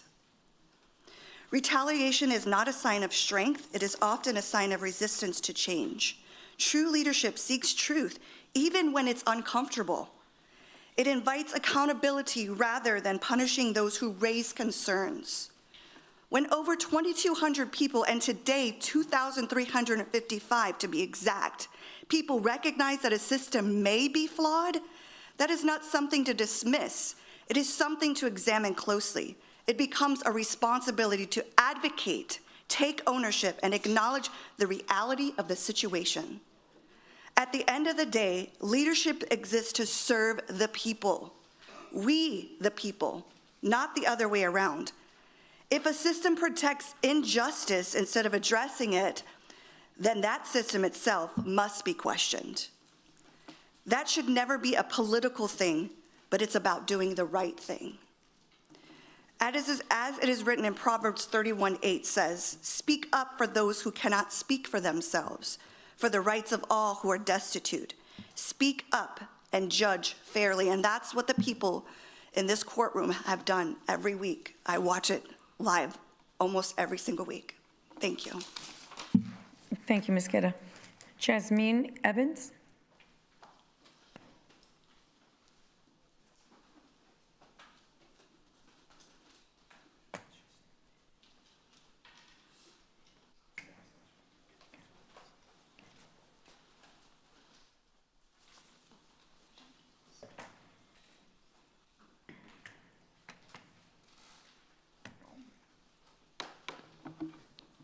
Hi, I'm Jasmine Evans, District 5. What's being passed out right now is just an invitation to our park cleanup that we're doing tomorrow. It is 1 year of Texas Rising adopting Doddridge Park. I always come out to these council meetings wanting to stay up to date with city issues that are going on, making sure that we are opposing desalination here in our bay, but also I just really wanted to shout out the Adopt a Park program. I really loved hearing about it last year. There was one gentleman from, I think, a skate organization who had brought it up, and I thought it was just a very lovely program, and I really wanted to make sure that more organizations, more people know that they can adopt a park. And I'd love to see our council as well there. Definitely, especially with it getting closer to, like, I don't know, campaign season or something. I know there'll be a lot of promises about how y'all serve our community, but we would actually love to see y'all out there serving our community and making sure that Corpus Christi is a beautiful, lovely community, and really making sure that, you know, we are actually taking care of the body of Christ and making sure that it is clean and it is beautiful. And so that was just what I wanted to share out here today. The QR code is to sign up. If y'all would like to scan it right now with your phones, you absolutely can, but we would love to see you there tomorrow. Thank you, Ms. Evans. Elida Castillo? Elida Castillo? Michael Savad?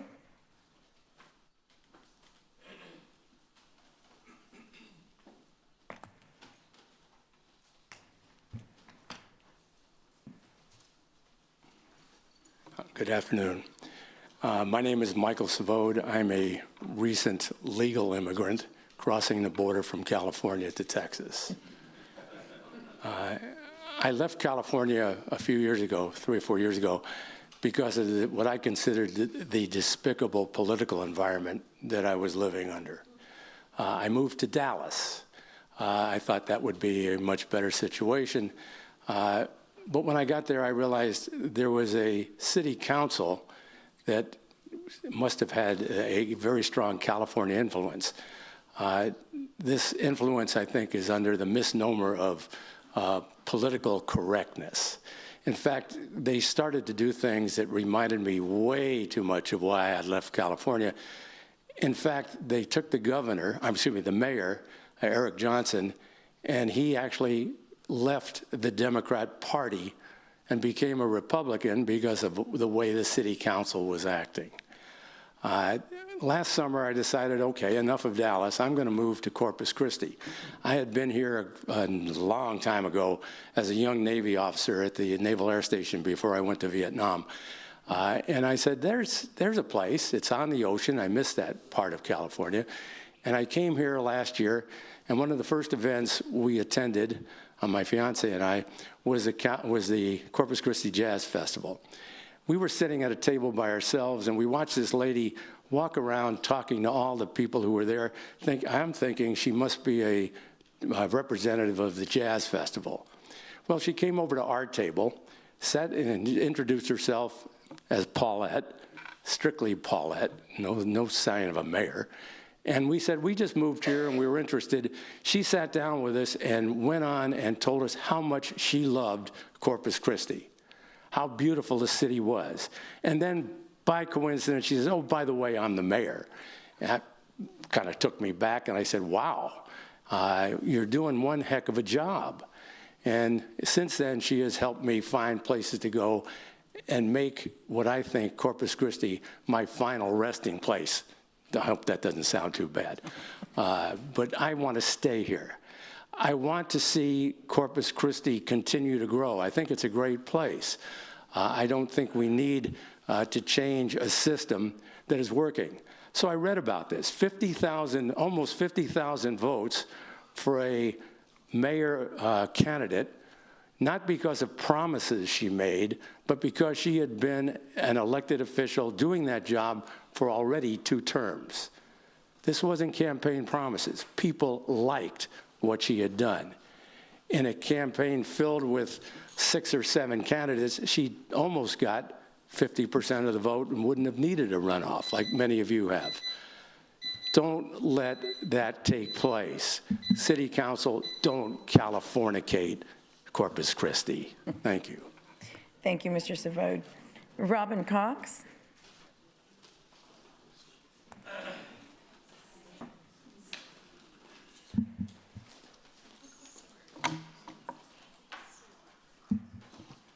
Hello, I'm Robin Cox, District 3. And the first thing I'm going to read to y'all is the definition of decorum. Decorum refers to proper, polite, socially acceptable behavior, emphasizing on dignity and good taste in conduct. We all hear the word decorum constantly here, and today, with the cameras rolling, decorum seems to be right on spot. So everybody asks how I can get along. It's no secret that I'm a staunch Republican. How am I friends with many, many Democrats, even socialists? I'll tell you how. I show them respect, and they show me respect right back. And we found out we have more in common than we have differences. But I would never insult them. And this council has done some things that I can't believe, and I'm not saying who's responsible. I would never stoop to the level of hiring someone to do reels and insult other council members and be bullied. Even it's gone to the point of bullying people that come up to speak. Now, I know about 20 people who wanted to speak today. They called me, but they're afraid. I say this every time. They're afraid of their businesses, code enforcement coming after them, restaurants. You should not use your power like this. Don't know who's doing it because we can't say names, but you should never use your power to bully people. Another thing I want to say, nobody pays me. I've never taken a dime from any one of y'all. I don't have a nonprofit I can ask y'all to give to me. I do this simply because I care about this community. Another reason many people haven't come out today, they're middle-class people. They can't take off work. I'm lucky that I work for myself and I'm able. Many people have given things they've quoted today. I'm not going to quote the Chronica because, gosh, I might as well quote Tiger Beat or the Inquirer. I mean, that's just not going to be a person to quote. And when we talk about decorum, I don't think I've ever called anyone disgusting here, but yet I've been called disgusting. Wear it as a badge of honor. So you come up here and you give people time that talk about things you like and smile. I would like for each of you that weren't part of that horrible video to at least admit it, and then we can get down to the bottom of who's doing that, because it's terrible. And I know Buck Days is coming up. Many of you are excited about riding on a float. In the words of my dad when we used to have to go, there's a reason those floats are all made of toilet paper. You know what sits on top of them a lot? Just want to let you know that. And as far as being nice people, we had the police department come up and say who they thought. The police is supposed to kind of stay out of things. It makes me a little afraid of when they take sides. And as far as quoting who's nice and a nice person, my dad met Sam Giancani years ago, said he was one of the nicest guys he ever met. Ted Bundy was pretty nice too. Thank you, Ms. Cox. Zachary Bornstein.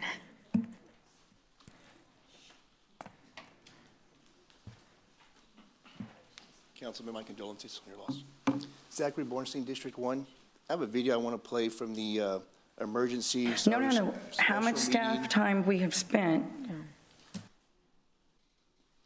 From the special meeting workshop focusing on the worst desal project ever considered, the Inner Harbor desal project. Play the video, please. No. How much staff time we have spent in an entire year before 5 council members put a halt to the original desalination project, the Inner Harbor. Let's talk about that. By rejecting the key wit, and it was 6 council members, not 5. And then you can add the 50 million that was also flushed down the toilet when that action took place. And that is factual. That is factual. On page 9, he identifies that we're a 25% reduction. So even if we have spent 50 million, we saved 336 million, so we're in the black by 286 million just by rejecting the Kiewit projects. As a citizen and a taxpayer, this is not about abstract budgets. It's about our money, our homes, and our future. We not only need, but demand reasonable and sensible spending. When you consider new project, you must look beyond the initial cost. We, the citizens, pay the long-term operating expenses. We need to know how these decisions influence our utility bills, our taxes, and the services we rely on. Every decision made here directly affects us. We expect you to act in the best interest of every family, every business, and every person in this community. We are your ratepayer, your taxpayer, and we hold you accountable. Clear thinking and disciplined planning lead to practical, substantial solutions. This is what delivers better outcomes for us. Our goal is a city where the cost of living is stable and affordable. We expect choices that ensure our city's financial health translates directly into a better, more secure life for all of us. No excuses, just deliver. Can I play the video one more time, please?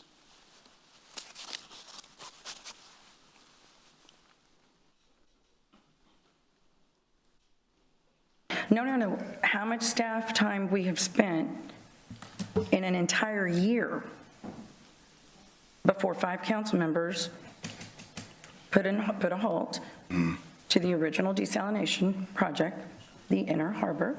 Let's talk about that. By rejecting the Kiewit, and it was 6 council members, not 5. And then you can add the 50 million that was also flushed down the toilet when that action took place. And that is factual. That is factual. On page 9, he identifies that we're a 25% reduction. So even if we have spent 50 million, we saved 336 million, so we're in the black by 286 million just by rejecting the Kiewit projects. Thank you. Oh, thank you. Melinda De Los Santos. And then we'll go, I see Kathy Fulton is here, so we'll call Kathy Fulton after that.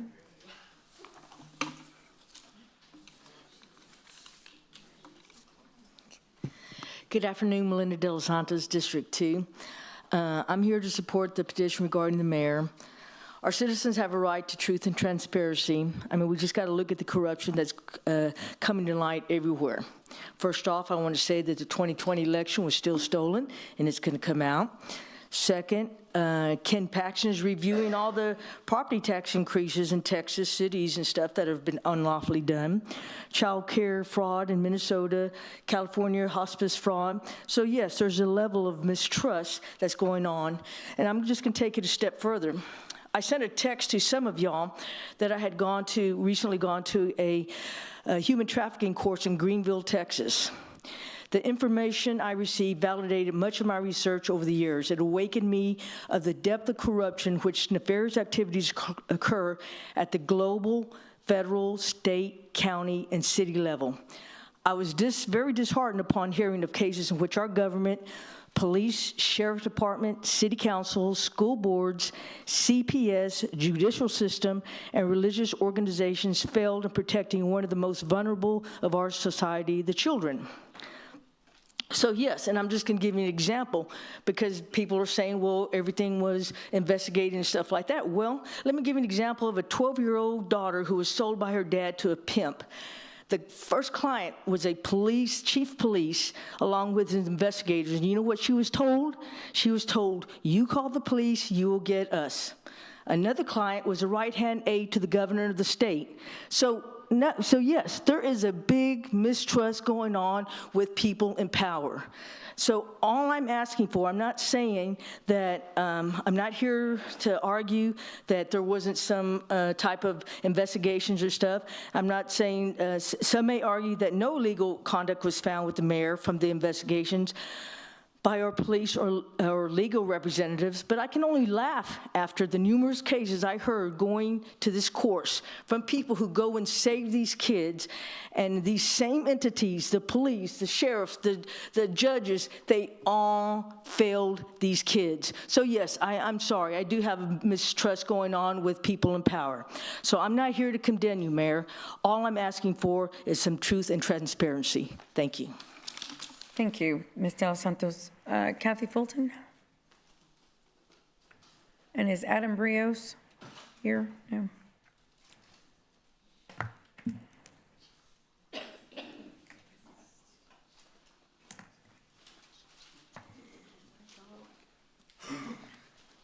Hi, my name is Kathy Fulton, and I'm from Port Aransas, Texas, but I was born and raised in Corpus Christi, still stay involved, still have family here.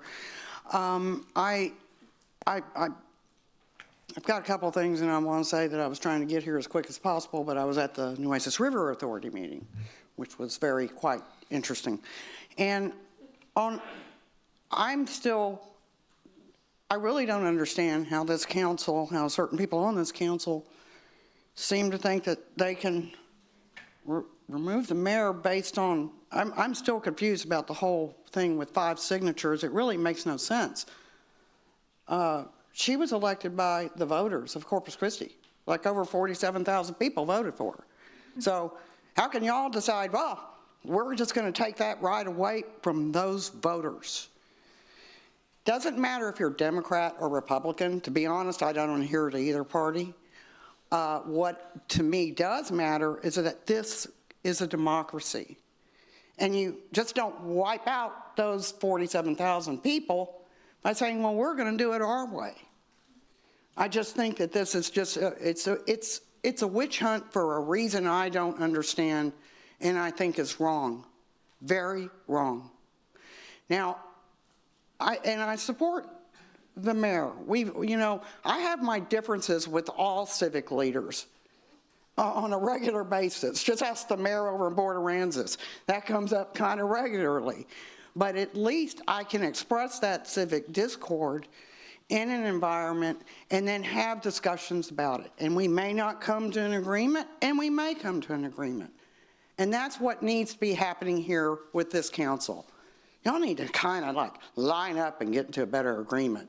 And by the way, one of the things going on at the Nueces River Authority meeting today is just that. That is something that needs to be the focus here, because the Nueces River Authority has violated multiple Open Meetings Act laws. And this has only been, they just did it again last week, okay?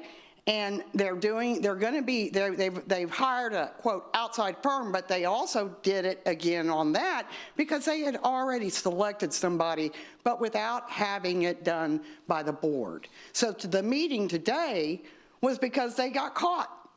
Okay, and then the meeting last week, they got caught by me because they didn't do the posting proper. Back in February of last year, they had a meeting without the required quorum, and they got caught by me yet again, and they had to hold another meeting. This is the group that y'all decided to go with for investing money for Harbor Island. They can't even do proper open meetings. So, and that's not the only thing going on. There's going to be more coming out, believe me, about the wrong things. Thank you. Thank you, Ms. Fulton. Jason Hale.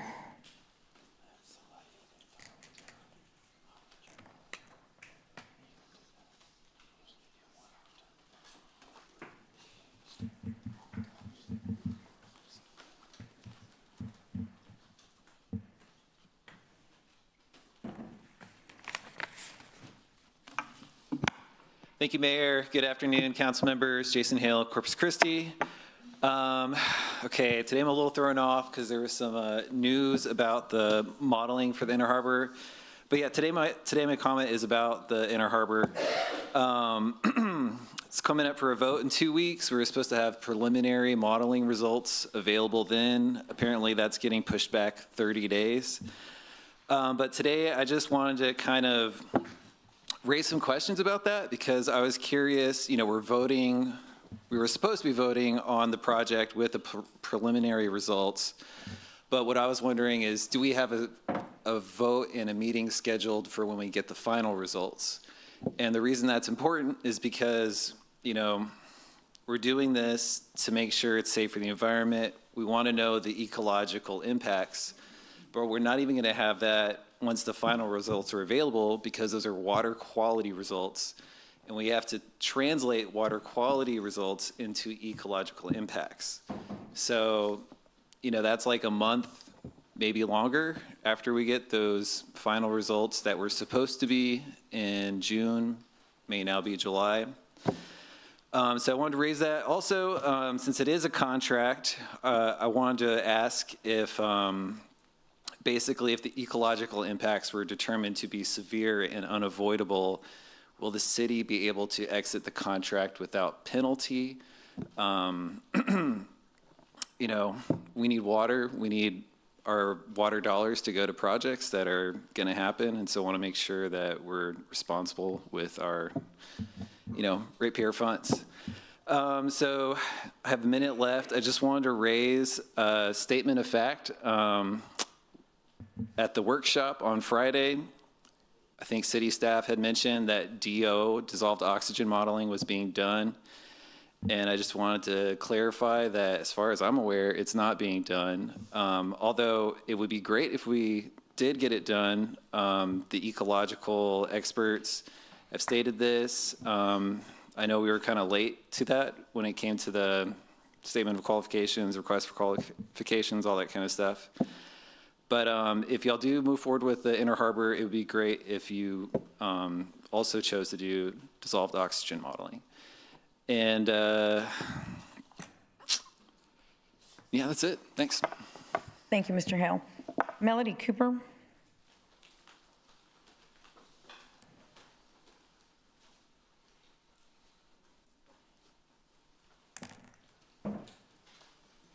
Melody Cooper, District 5. Good afternoon. You may or may not remember that I sat where you are sitting for 14 years between 1993 and 2009. During that time, and since then, I have never seen a situation such as presents itself with the current council. I stand here in support of my mayor, Paulette Guajardo, who has worked tirelessly for Corpus Christi for the past 10 years. This removal action is unprecedented and it is wrong. What do the citizens really think is going on here? Seeing social media, talking to people, they think it's about water. They think she's being removed about the water issues. Why is that? Do some of you want them to think that? I'm going to say a 5-letter word that hopefully won't get me kicked out of the meeting because of decorum rules. Water, W-A-T-E-R. The water issue is what you should be acting on, and not this preposterous removal. I initially believe what you were doing is in part a diversionary tactic to take the heat off of yourselves for voting against Inner Harbor desalination, costing us a great opportunity and causing us to lose millions and millions of dollars that we have to repay. But perhaps this completely politically charged movement is even more sinister: to remove the mayor and stop desalination altogether, or to remove the mayor and accomplish some political agenda, some hidden agenda you may have. Do you really believe this is a point in time to attempt to make your personal agendas a priority over the best interests of our citizens? Is there a puppet master somewhere behind? I don't know. It's a good question to ask. I was appalled after seeing the news, the report of last week's water workshop, in disbelief of several of you who thought the meeting was a waste of time. Waste of time? Water is the most important issue facing us today. If you haven't noticed, our city is dying. Professionals are moving out. Houses, although taxes are raising, can't be sold. I have a business with 7 employees and no home. I'm afraid. My employees are afraid. Our citizens are afraid. Desalination must be implemented, and measures to bridge the gap before it's operational secured now. But working on the solution through a workshop on water is a waste of time, really. But it is not a waste of time to try to remove a mayor when 2 investigations have found absolutely no wrongdoing on her part, and we have elections in 5 months. Those of you who support removal appear to intend to act as judge, jury, and executioner of our mayor. Whether or not she is mayor again for another term should be up to the voters. not for those in support of the removal. Might those that support the removal and want to run, which I understand several of you may be planning to do, be a conflict of interest? Might that be the subject of a recall? Think about it. Thank you, Councilmember Barrera, Mark Scott, for your support, and thank you, Mayor. Thank you, Ms. Cooper. Isabella Riza. Isabella? Not here. Jeet David.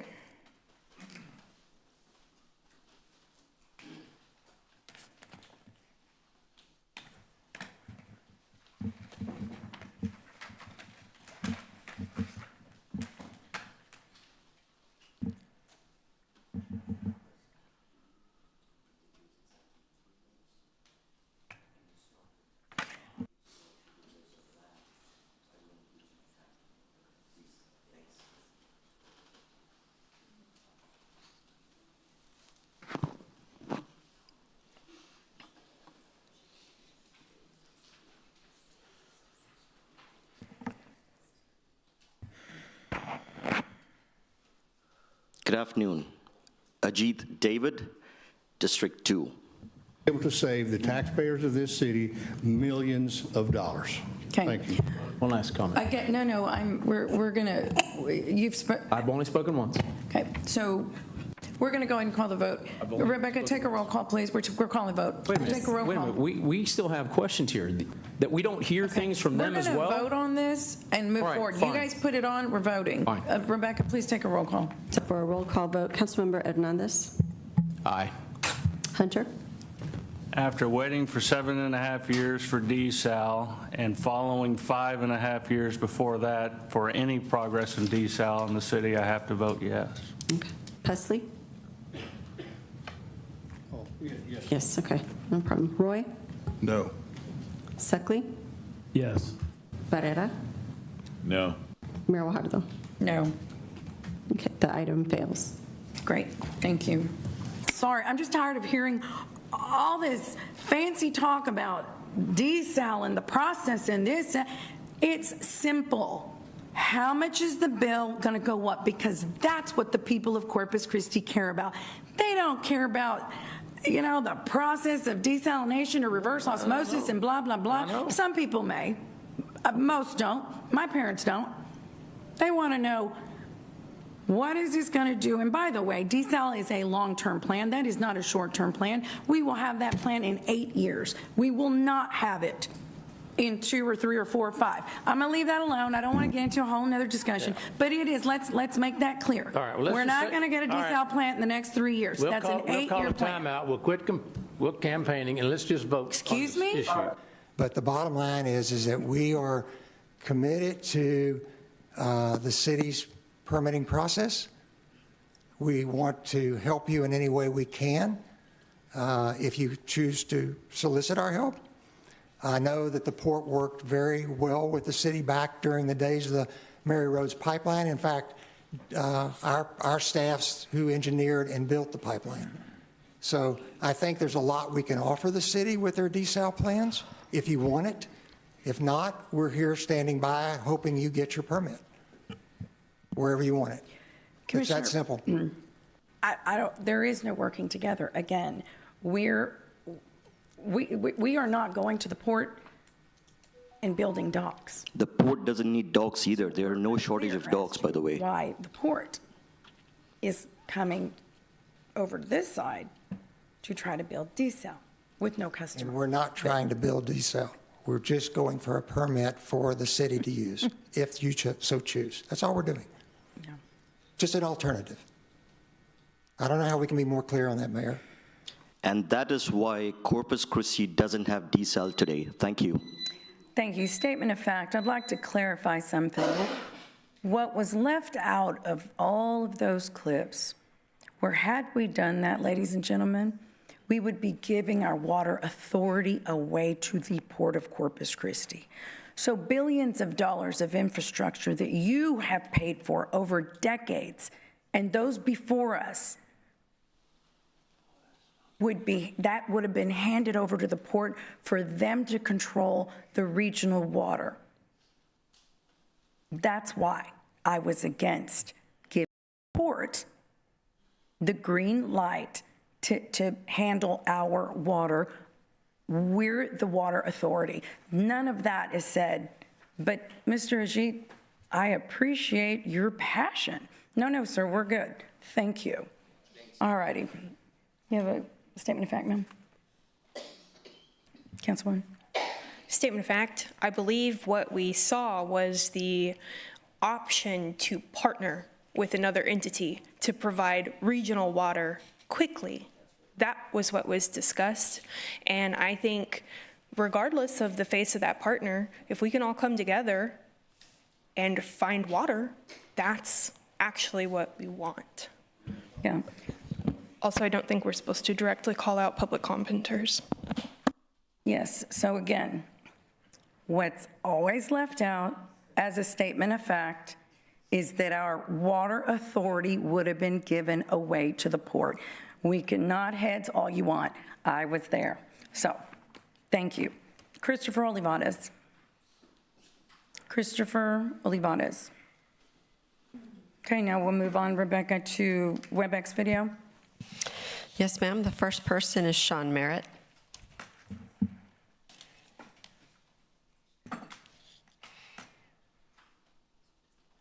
Usually do. I do want to clarify before I get started that I'll be able to speak later on item 21. Are you speaking on it now, or? No, I'm going to speak on something else now if I'm allowed to speak on item 21 later. That's fine. Yeah, if you're going to speak about that, something else, go ahead.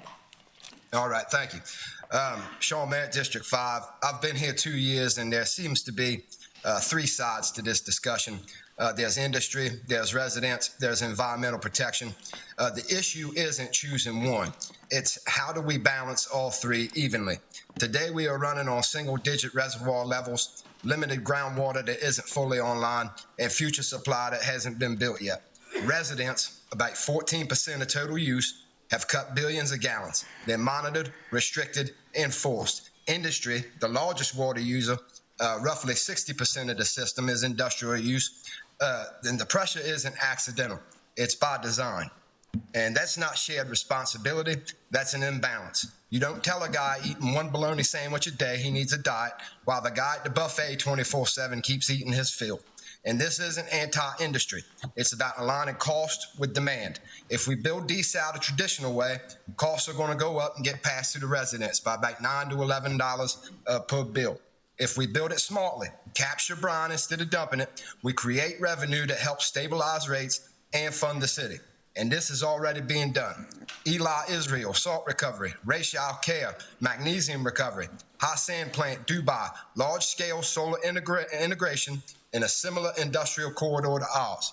Salt sells anywhere from $50 to $230 per ton. Bromine is currently $2,800 per ton. Magnesium is trading roughly $11,000 to $20,000 per ton, depending on market and grade. And this is a key input for fertilizers, which ties directly to rising agricultural and food costs. By the way, those home tests that you all are doing, they're showing dissolved minerals. Desal will concentrate those same minerals in the brine stream. At the inner harbor scale, that's roughly 30 to 40 million gallons of brine discharged every single day. Billions of gallons a year. And we know PFAS is present. It was identified in the inner harbor reports. Desal concentrates those into the brine stream. That's exactly why we shouldn't dump it. Capture the brine, recover the minerals, and handle contaminants in a controlled process instead of dispersing them in the bay, which, by the way, jet diffusion and ship propellers, they're just going to spread that around more. So the question isn't how to dispose of the brine and poison the bay. It's how to protect it while monetizing what you call waste. Because if we get this right, desal doesn't just produce water. It helps pay for itself, pays the city back, and supplies our good neighbors. That's how you align industry, residents, and environmental stewardship. Industry isn't the problem. Imbalance is. Revelation 22:17. Whosoever will, let him take the water of life freely. And I'll be back to talk later. Thank you very much. Mr. Merritt, I'm so sorry. When I said that you could speak again, we don't do remote when the item comes up. So I'd like to offer you an extra minute to make your comment regarding item 21. My apologies.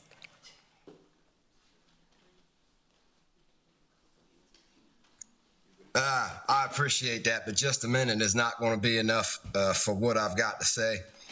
So I'll just try to condense it the best I can. What we've seen take place in this council chamber, even today, we saw how rules in the chamber are not always applied consistently. And that matters because of the process of consistency, or it's how you build public trust. So public comments operate under constitutional law as limited public forum, and access to speak should be structured consistently. Rules must be applied equally. When enforcement appears to change based on the message, that standard is not met. Now, there are a series of violations that are going to be discussed later on. I have about 18 listed here. According to the city charter, only 4 standards must be met: incompetence, misconduct, malfeasance, neglect of duty. So, and again, this is not a criminal proceeding. I want to stress that.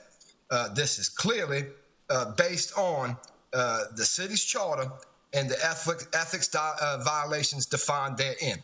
So we don't need a criminal proceeding. We don't need any of that other things. If you find any instance of those 18 violations where there was incompetence, misconduct, malfeasance, neglect of duty, there you go. Thank you very much for my time. I appreciate it, sir. Next is Taylor Johnson. Good afternoon, Taylor Johnson, District 5. If you could please play the video that was provided. Do you have any interest in Elevate QOF LLC? No, sir. You understand that's the company that owns the hotel that's being built downtown, right? I learned that today. Okay. You know, you voted on it before, right? Yes, sir. Okay. Yes, you voted on it not knowing who they were? I just had to be refreshed. Did you just think of it as Devon's and Phillips' project? Well, I guess not necessarily, no. Well, you know they own it, right? Yes, sir. Okay, and you knew that when you were voting for it, right? Yes, sir. Okay, and because both of them are also political donors of yours, right? Oh, of course. Yeah. They believe in good government. Well, they certainly when it gives them $2 million with a forged document, right? I wouldn't. $2 million has been appropriated to a company that is owned by your political donors, right? Jackson Farm. Yeah, an incentive has been appropriated for an economic development project, of which they're owned, of which the developer are my donors. Okay. $2 million. And your city manager and your assistant city manager have testified that in their opinion, and I know you know they're not, you don't think they're qualified, but in their opinion, it's a forgery, right? You've seen that testimony. Yes. And you've seen the testimony where Peter, I know you think he's not qualified, but he says law was broken, right? He said there was an appearance of the law. Okay. And so, and then of course Ajit came in front of you twice and made the accusation as well, twice, right? And showed you where the document, where the federal FEMA website had been altered. He showed that to you, right? Yes. And all of those things have happened, and you've told me that the only person that's qualified to investigate it and make a determination about whether or not there's been a crime is somebody in law enforcement, right? Yes. Okay, so are you going to turn it over to law enforcement to be investigated? No. Okay, that's all I have. Thank you. All right. Anything from any other questions?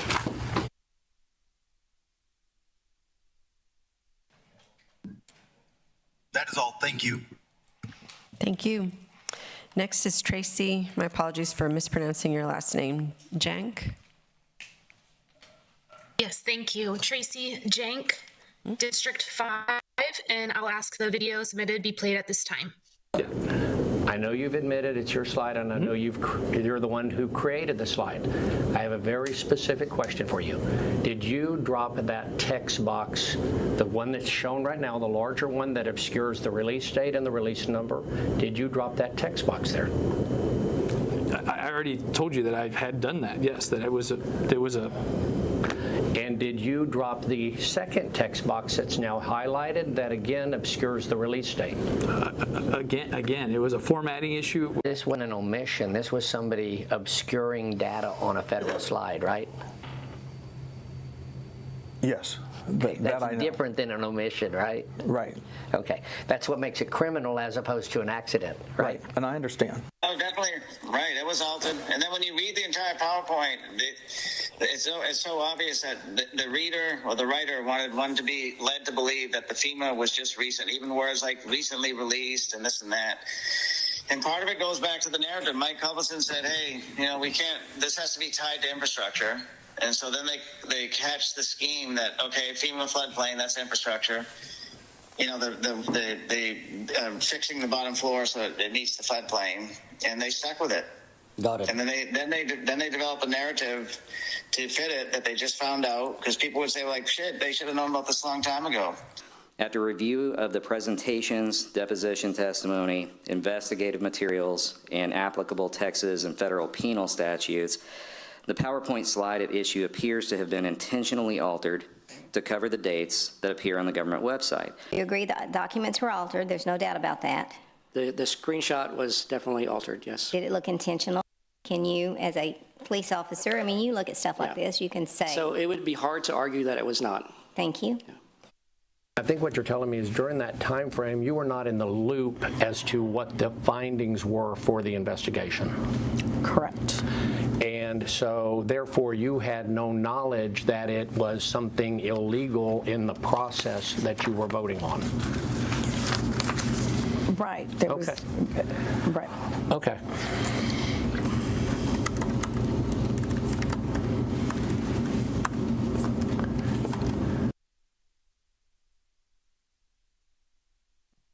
That's all. Thank you. Okay, thank you. Justin O'Neill.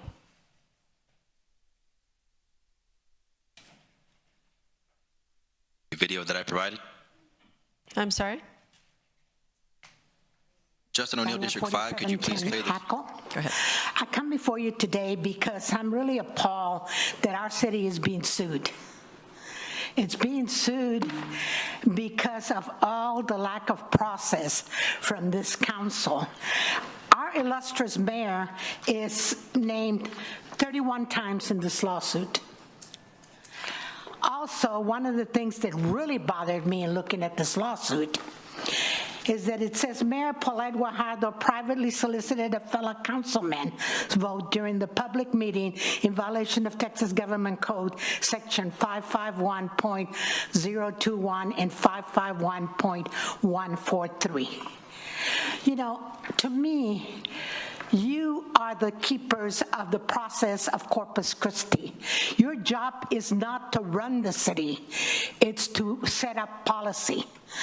I was also appalled that Councilman Barrera went on television and chastised the city manager, which would, to me, is a violation in itself for publicly reprimanding an employee in public on television. So it seems to me that these council people need to go back and review what their job is, to set policy, not to run the city. Set policy, not to run the city.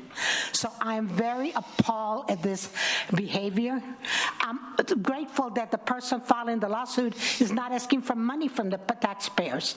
He's making a request to get it straightened out in your process. It's a shame that we, the citizens, have to go through this extreme in order to get things done by this council, and especially the people who I've named. So have a great day. You too, Ms. Saldana. Thank you, that's all. Thank you. Next is Trevor Lieblong.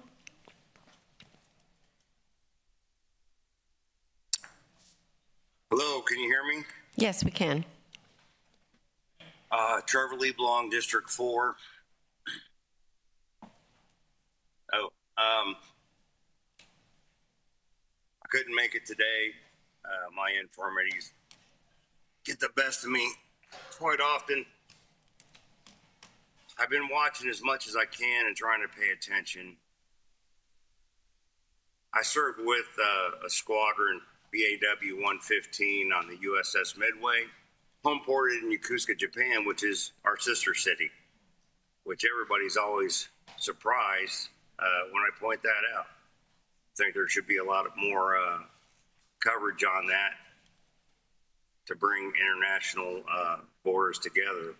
But during that time, I served during Operation Earnest Will when the USS Stark was fired upon.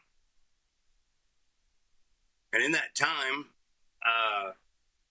the Admiral gathered us in the forecastle and said, I'm going to make a huge demand of y'all. I want you to have an E-2C Hawkeye on station 24/7 until I say stop. And that was a huge undertaking because we only had 4 aircraft. So you have to cover the time to being on station and back and having one there all the time. And in that time, our squadron won the AEW Excellence Award from the Navy back to back, and the Battle E and Safety Award.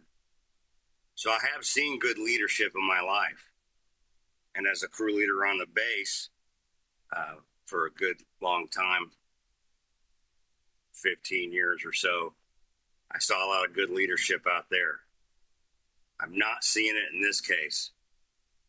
Back in August of 2025, August 21st, actually, I had messaged my councilwoman, Kaylin. How you doing, Kaylin? Glad you're there. About maybe a sample project at the airport to give the whole airport covered parking with solar panels and huge banks of dehumidifiers. I haven't seen any kind of thinking outside the box like that. Or maybe a huge campaign to get residents to get rain barrels. We need more thinking outside of the box like that. And I think trying to do that would help exercise the minds of the city council members who might need it, to help realize that the Inner Harbor is not a place for a desal project. I came, I think it was back in October, and addressed the council in person, so I was able to make it that day. Thank you, sir. Your time is up. No way, that wasn't 3 minutes. It was. Oh, man. Thank you. Next is Laura Madden.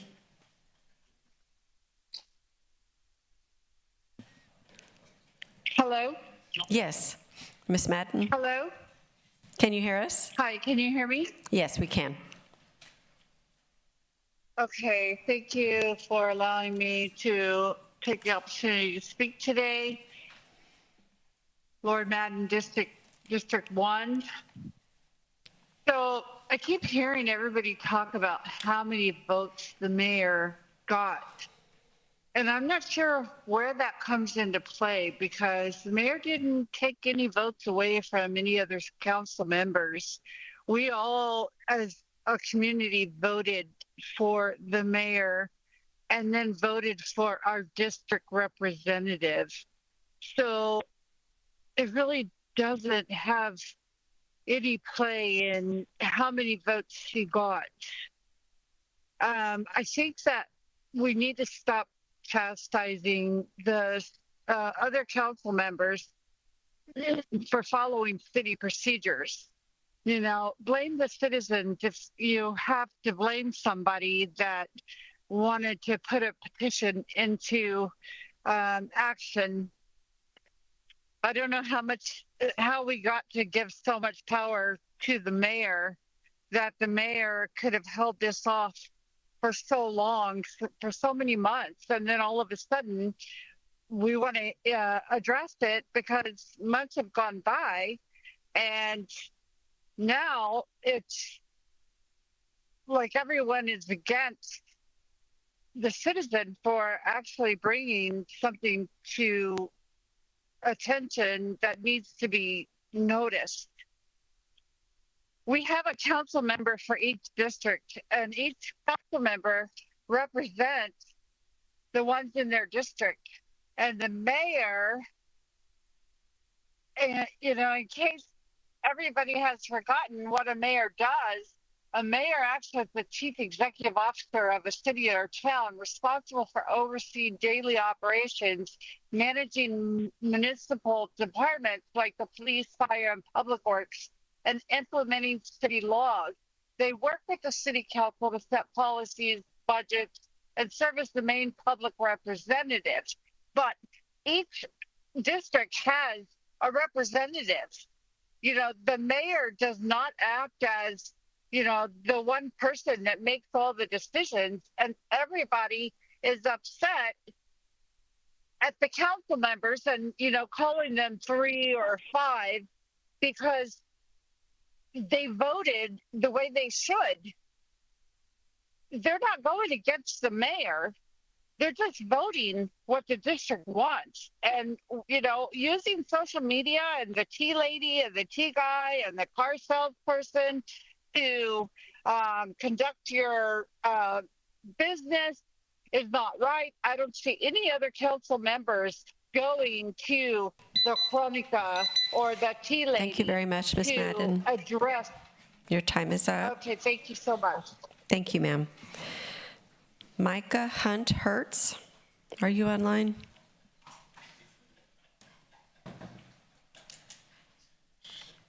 Okay. How about Alberto Certuche? Hello? Yes, Mr. Certuche? Give me just a second. Okay. I got a quick question before we start. I saw earlier y'all gave the gentleman an extra minute because he was on video call rather than in person to speak on the agenda item. Mm-hmm. No, I did that because when the gentleman asked me at the beginning of public comment whether he could speak twice, I misspoke and told him that he could. So what I did is offered him an extra minute. That way he could still make his comment since I misspoke and gave him the wrong information. So if you're you can address both topics now, sir, in the 3 minutes, if that's your goal. But I'll still only be reduced to the 3 minutes, correct? Yes, sir. Well, it's not a reduction. That's the time that's allotted. Okay. All right. My name is Albert Sartuche, District 3. I'm a veteran-owned business with Hard Life Bait and Tackle and a YouTube channel called Team Hard Life. I started paying attention to what's going on in politics and where the money is going and not going.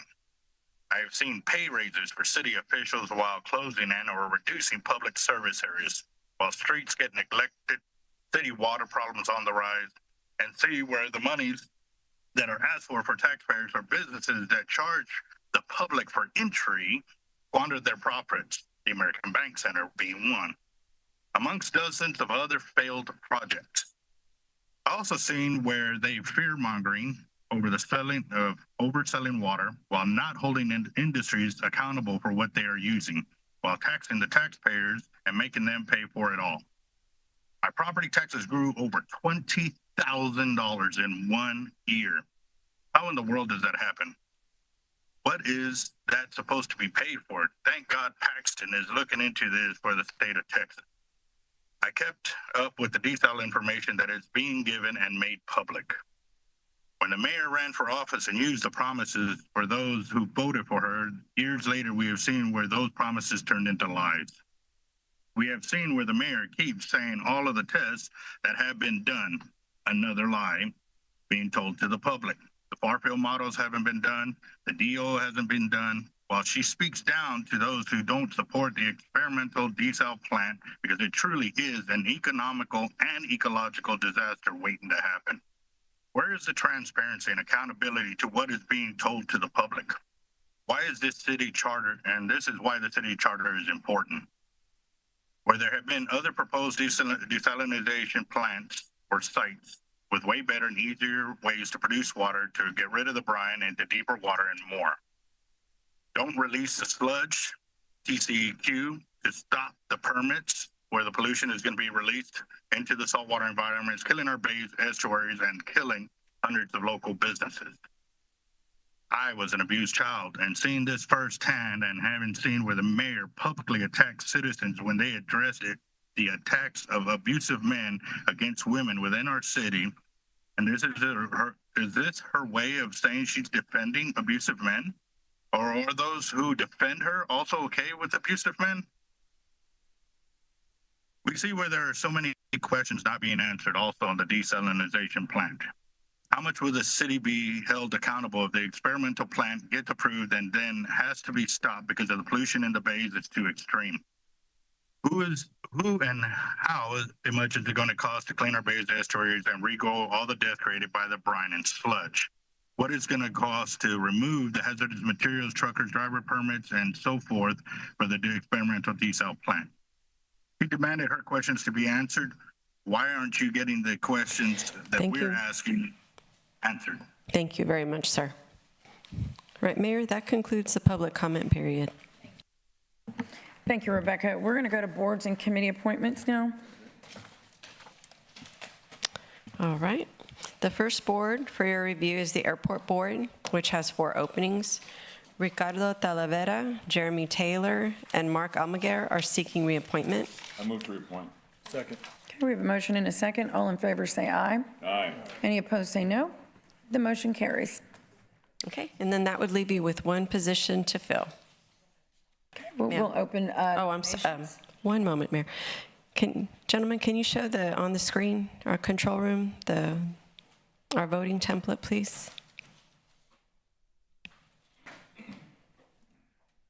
Thank you very much. All right. Okay, so to start nominations, Mayor. Thank you. We're opening nominations. And this is for 1 vacancy, correct? Yes, ma'am. Mm-hmm. So Jeremy Taylor. Yes, we did. Michael Sanders. Anyone else?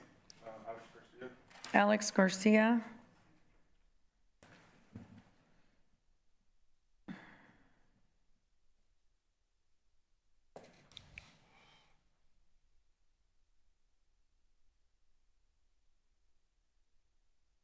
Okay, is there anyone else? I'm closing nominations, and we are again trying to fill 1 vacancy. Yes, ma'am. I'll start with Councilwoman Vaughn.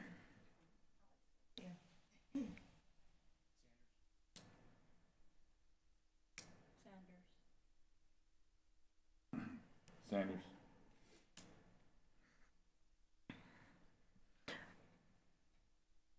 Garcia. Garcia. Sanders. Garcia.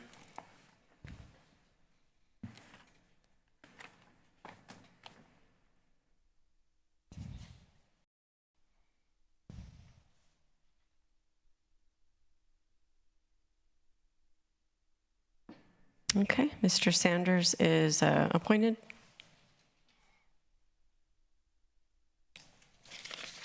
Okay, next is the Board of Adjustment, which has 7 vacancies, and they're categorized as follows: 5 regular members and 2 alternate members. Staff recommends postponing the filling of 1 alternate position to allow for further recruitment.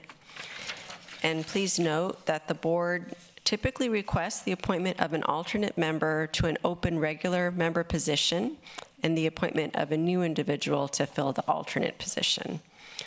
So board members Croson, Manzaneres, Lopez, Rios, San Miguel, and Potter are seeking reappointment, and they're attended.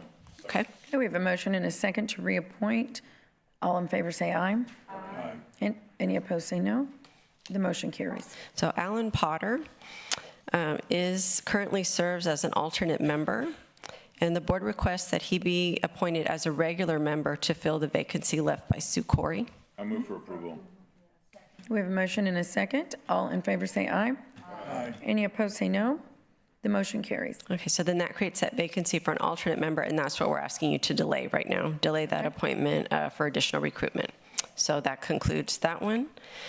Next, we have the Coastal Bend Council of Governments. There's one vacancy. City Manager Zanoni recommends the appointment of Michael Dice. Second. We have a motion and a second. All in favor say aye. Aye. Any opposed say no. The motion carries. Okay, then we have the Corpus Christi Regional Economic Development Corporation. There's one vacancy for a city representative. Oh. Well, we're going to open nominations. So you have Javier, who? Huerta? Moses Mastagashi. Okay, Moses. Any other nominations for the one vacancy? And this is filling a term.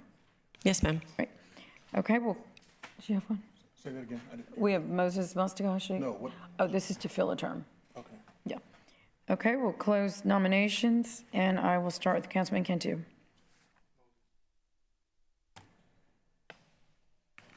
Moses.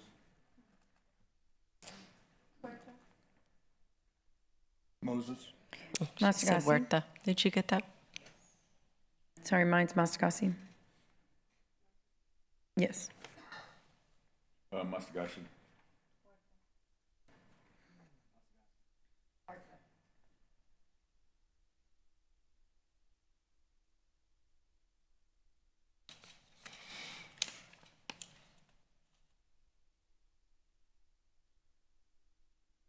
Okay, so Moses Mastagashi is appointed.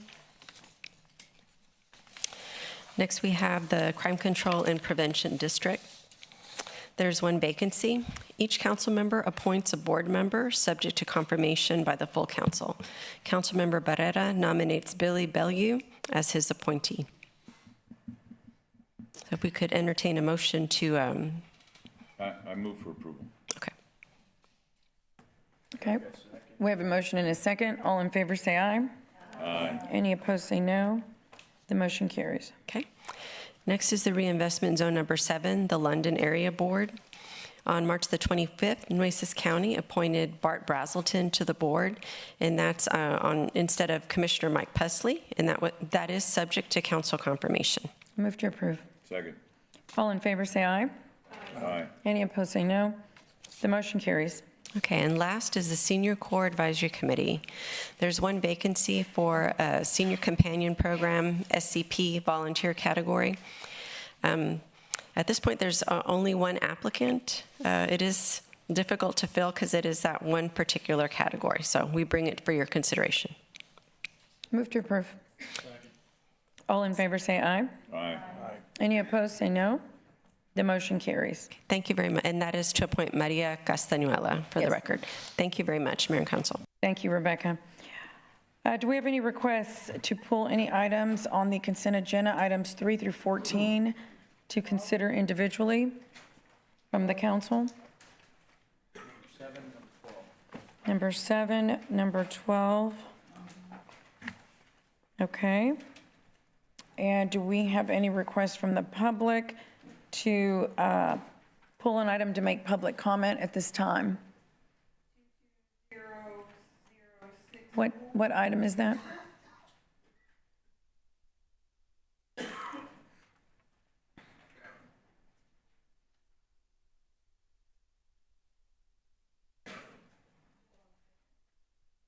Anybody else?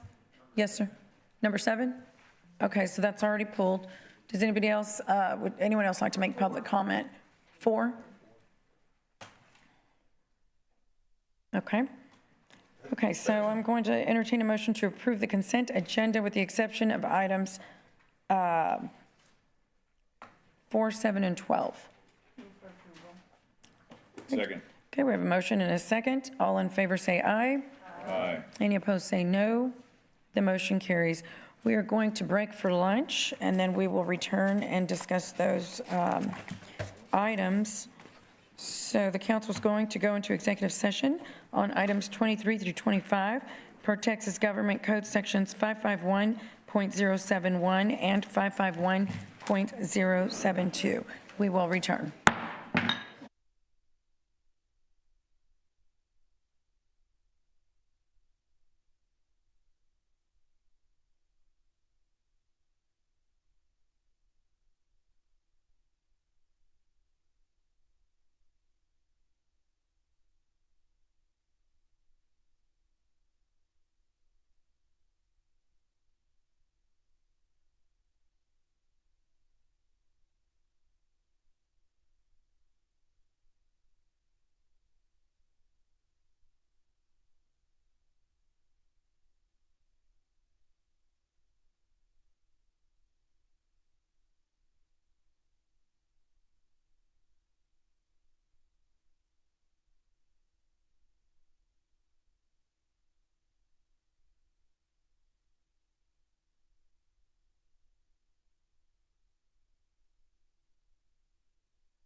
Okay.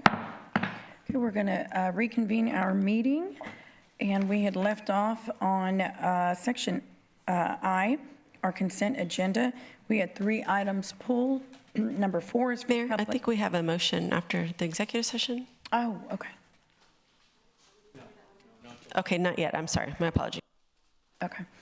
We had item 4 pulled for public comment, and that is a briefing on annual operations of Foresight Corpus Christi Golf. Who had public comment on item number 4?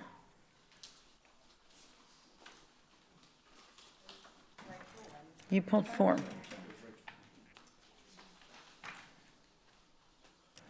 Did you have comment on number 4? I was waiting for the presentation on it. That's why I had it pulled. Was it for, yeah, there's no presentation. You were pulling it for public comment. No, I was pulling it to be presented. Do we need, Rebecca, if she pulled in, when I asked, is there public comment on any items of consent, and number 4 was pulled? Yes, but it was for public comment. Yeah. Right. So, Ms. Caballero, if you want to do public comment on it, now's your chance. I'll pass. All right. I'll make a motion to approve. Make a motion. Okay, we have a motion and a second. All in favor say aye. Any opposed say no. The motion carries. Item number 7 was the next item pulled. That is a resolution to authorize the amended treatment or treated water supply contract with the Nueces County Water Control and Improvement District Number 3. Councilman Hernandez, your question or comment?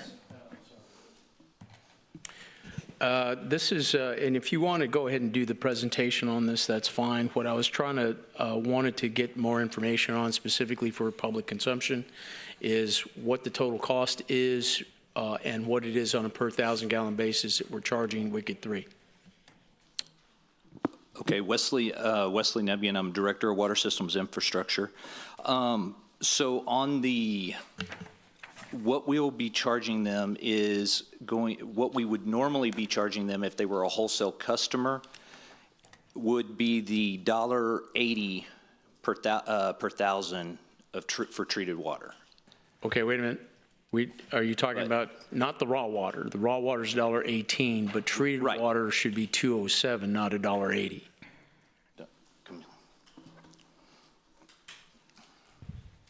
The rate for treated water wholesale is $1.80. Okay, wait a minute. That's not what we've been charging our. Okay, so when we do a comparison on cost, we do what the raw water cost is, which is right now is $1.18 per thousand, right?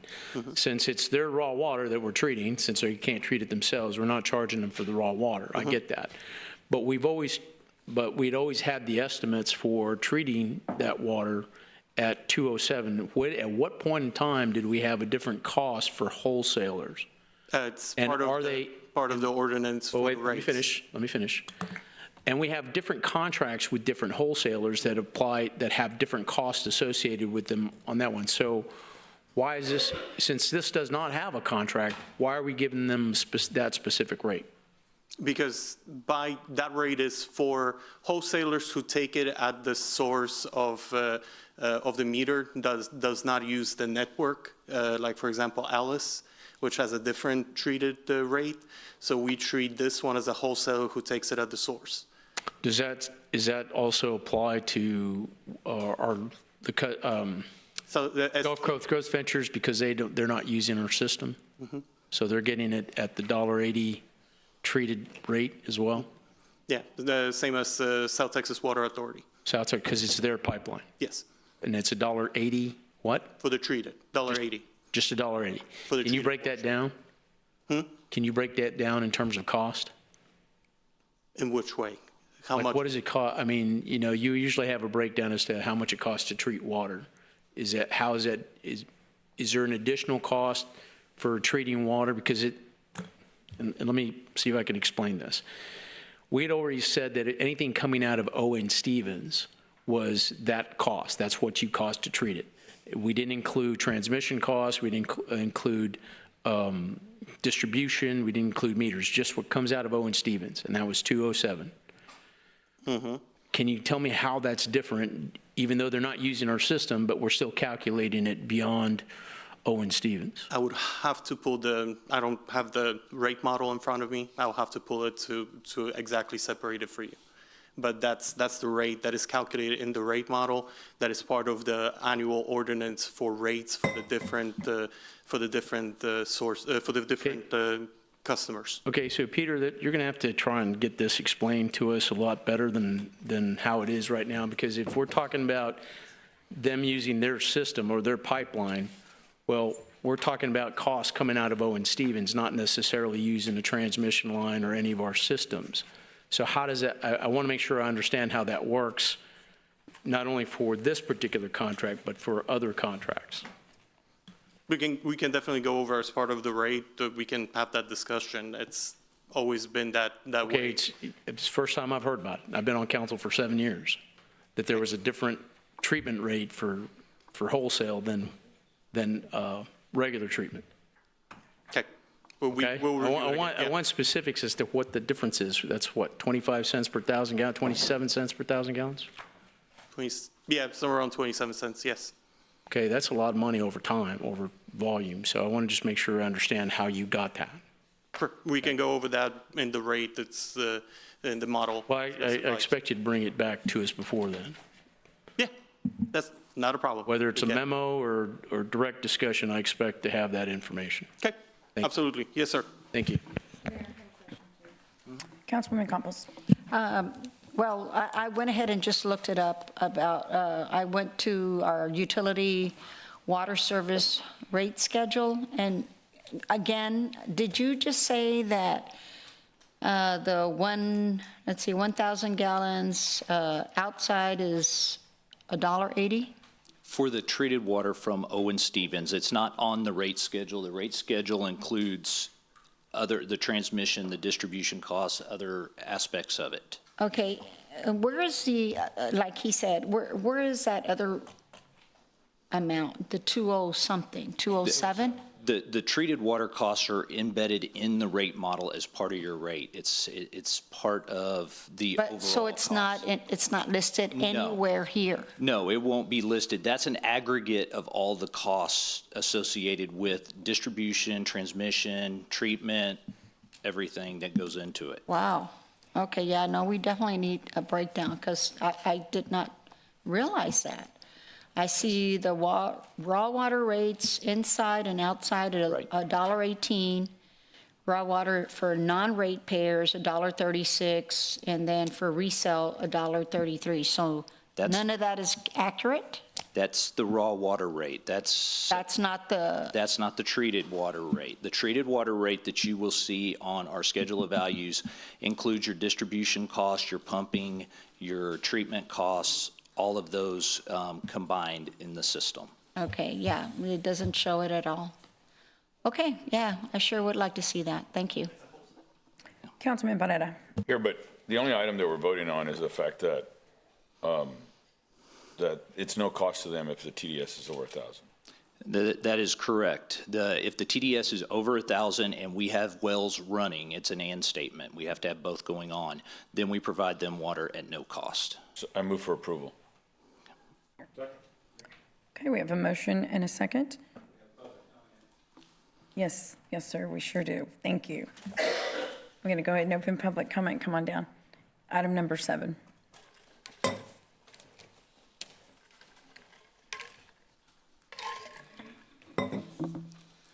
Thank you. Chris Quayer, Nueces County. I come to speak on agenda item number 7 as a member of the River Acres Water Supply Corporation and a receiver of the Nueces County WCID number 3 water distribution system. I make the following comments to ensure transparency and that 2 conditions of this 3-year agreement are made public. Notice I say a 3-year agreement. This agreement states that CCW will provide up to 3 million gallons of treated water to WCID number 3 for a term up to 3 years due to the elevated TDS that has been created by CCW's groundwater conveyance into the Nueces River. Condition 1, that's not publicized, is WCID number 3 must perpetually support CCW on all future projects that may influence the Nueces River and its quality. Condition 2, WCID, number 3, may never, for perpetuity, oppose CCW's future actions with regards to the Nueces River. That's not confidence. This is legal bribery to remove a senior water rights holder the ability to have any say on the condition of their sole water source, as well as hinders their ability to advocate for their own constituents for perpetuity. Another example of the Good Neighbor Program. Thank you. Thank you, sir.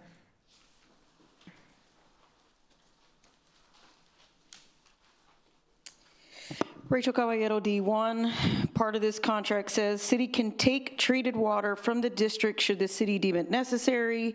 The not to exceed reimbursement amount stated in section 18 is to reduce the total dollar amount of the city's costs of construction. So this is a proof that whenever the legal department wants to make a contract that is in favor of the city, they can. I want to apologize to the community of Robstown for what the city of Corpus Christi is trying to do with their water, and that they have weak management in their water district and a horrible lawyer. Thank you.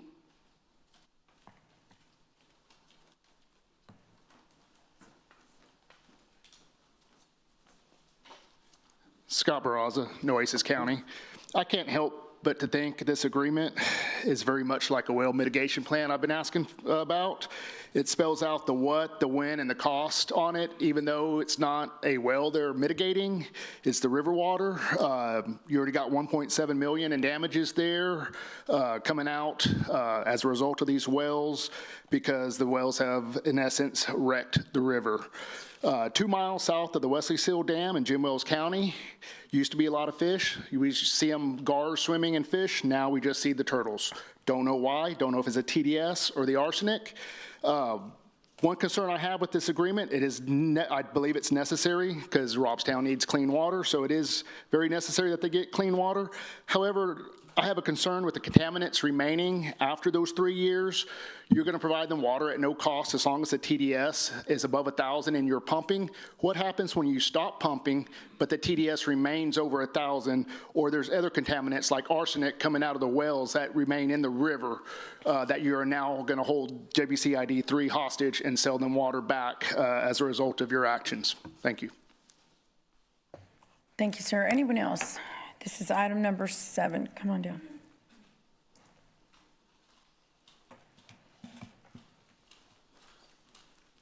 Julian Hernandez, District 3. I guess I didn't fully read that, but some of the information that Mr. Hernandez or one of the council members mentioned about getting the whole rate, and it brought up a question for me, and I'm just thinking in the background. I know if we lock in rate, well, as budgets go up, the residents pay a difference. We always get a rate change or anything like that. And then noticing these contracts that go through here, what have you, the question comes to mind, do those contracts change? Do their rates go up? Are they locked in at the time that these contracts are made, whatever it is? And as a public member, that my rates go up, I'd like to know if their rates go up as well. And that's all I had. I did have a question on, I know Ms. Caballero brought up an agenda item, and I was going to ask about that before we moved on, or you guys moved on. Is she the only one allowed to comment on that, or I wasn't asked if, or the body wasn't asked if we can comment on any what she wanted to bring up. It just kind of went on to the next issue. So because I actually wanted to talk about something about that, but like I said, it was moved on, and we were never asked if anybody else had any other comment other than her. No, it's because she pulled the item earlier. Right, I got that part, and she didn't make comment on it, but does that open it up for everybody else? Because she pulled it, so if she was gonna I was gonna make a comment in reference to it, so when y'all moved on, I don't know what decorum is, if because she pulled it, even though she didn't have a comment, does it open the floor for other folks to make comment, and he's nodding his head yes. And so that tells me that, you know, I know there's certain council members that come in and say, you know, I moved to pass it. And I think that's a tactic to get everybody just to kind of put it on the board and move it on. But yet, decorum, I think, if that's decorum, nobody was asked if they wanted to comment about it. And so. Yeah, it's just an understood thing. So I apologize that you didn't. But it's. Like right now where y'all just got up, everybody. Right, but I wanted to bring that back to the attention because I wouldn't afford the opportunity. Thank you. Appreciate it. Councilman, or is there anyone else? Okay. We're going to close public comment. Councilman Scott? I just want to point out how interesting it is to have Charlie Zahn's competence question in a council meeting. Mr. Zahn, thank you for being here. I think the WCID number 3 is here on their own free will, and they support the contract. Peter, thank you for you and your group and working with these folks in Robstown to make sure that we're all, to the best of our ability. I mean, nobody wants to be here, right? Nobody wants to be in this predicament. But I think we've done the best that we could with our neighbors, and it's a good agreement. And I just wanted to say I appreciate you all and appreciate you and your team, Peter. Thank you, Mayor. Councilman Hernandez. Just real quick, I want a clarification on the contract. Are we restricting them from opposing anything that we're doing in the future with regards to the Nueces River? My understanding of the contract is that for the 3 years that we have the contract, if we apply for a bed and banks permit for the well fields, things like that, they could not, they would not oppose those to the TCEQ. But it's not perpetual all the way into the future. It's only for the term of the contract. So just for the 3 years, and that's where the prices hold at the $1.80. If it's below 1,000 TDS, it's. I want to clarify, and it actually answers the question. It's the rate that the council sets in the ordinance. So for this ordinance that is applied, that went into effect on January 1st, the rate for treated water is $1.80. We recalculate that as part of the service study for the rates every year. We bring a new ordinance to council that adjusts prices for everybody, including wholesalers, large volume, commercial thing. So if the price, when it gets calculated for next year, changes and we have an amendment to the rates, that will be the new rate. You know, the reason I asked that question about how restricting their ability to say anything is it reminds me of when the port leased out their I guess the boat slips over there in Port Aransas, and they weren't allowed to complain or say anything about what the port was doing without affecting their agreement. Is that what are the consequences if they have a disagreement with you on something with the Nueces River? At this point, I'm not quite following what. I mean, would we cut them off?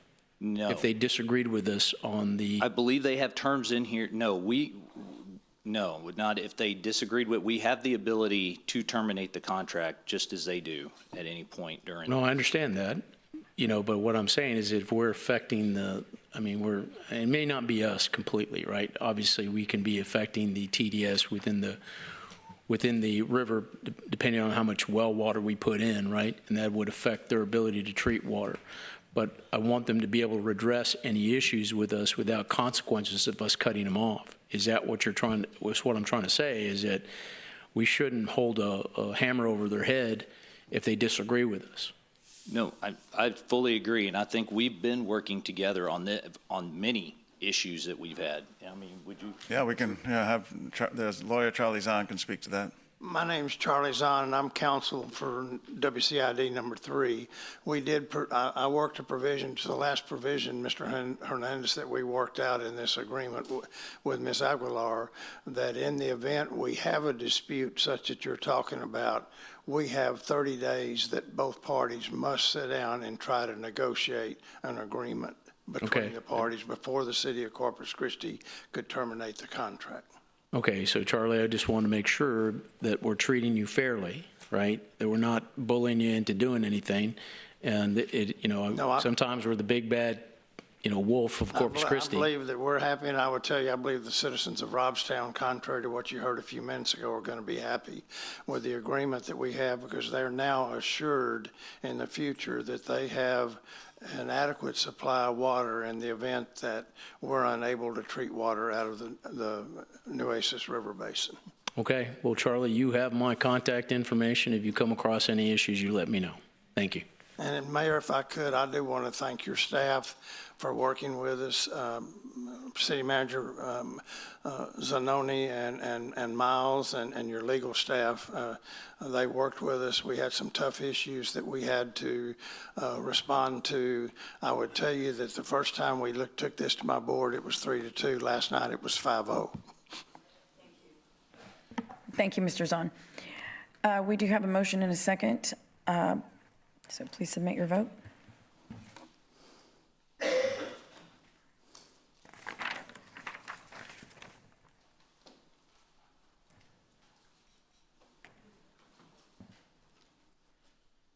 The motion carries. The next item pulled was item number 12. That is a one reading ordinance amending City Code of Ordinances, Chapter 55, Article 12, Water Resource Management, Section 55-150, updating the city's drought contingency plan, providing an effective date of April 14th of 2026. Did you want to make a comment now? I pulled it. Yes, I just wanted to see if we could have just a little bit more time, if we could just postpone it until our next scheduled meeting, Mayor? Postpone until the next. And for what reason?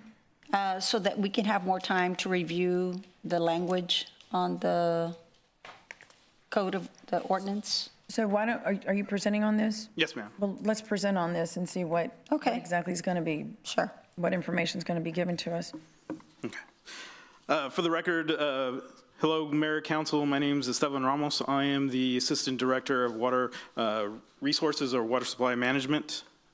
The item before you is a motion authorizing update to the Water Resource Management Ordinance, Chapters 55, Article 12, Water Resource Management, to include two new definitions. And so on the 24th, we heard from council and a discussion on adding the verbiage or language of essential water use and auxiliary water supply.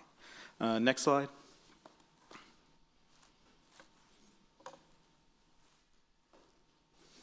So the motion that we have today, again, is to add those two definitions and to make the changes within the DCP to cover those two new definitions suggested by City Council on the 24th. And again, that is defined by essential water use. And essential water use is going to be defined by water use necessary to sustain public health, welfare, safety, sanitation, and fire protection, along with the definition of auxiliary water supply.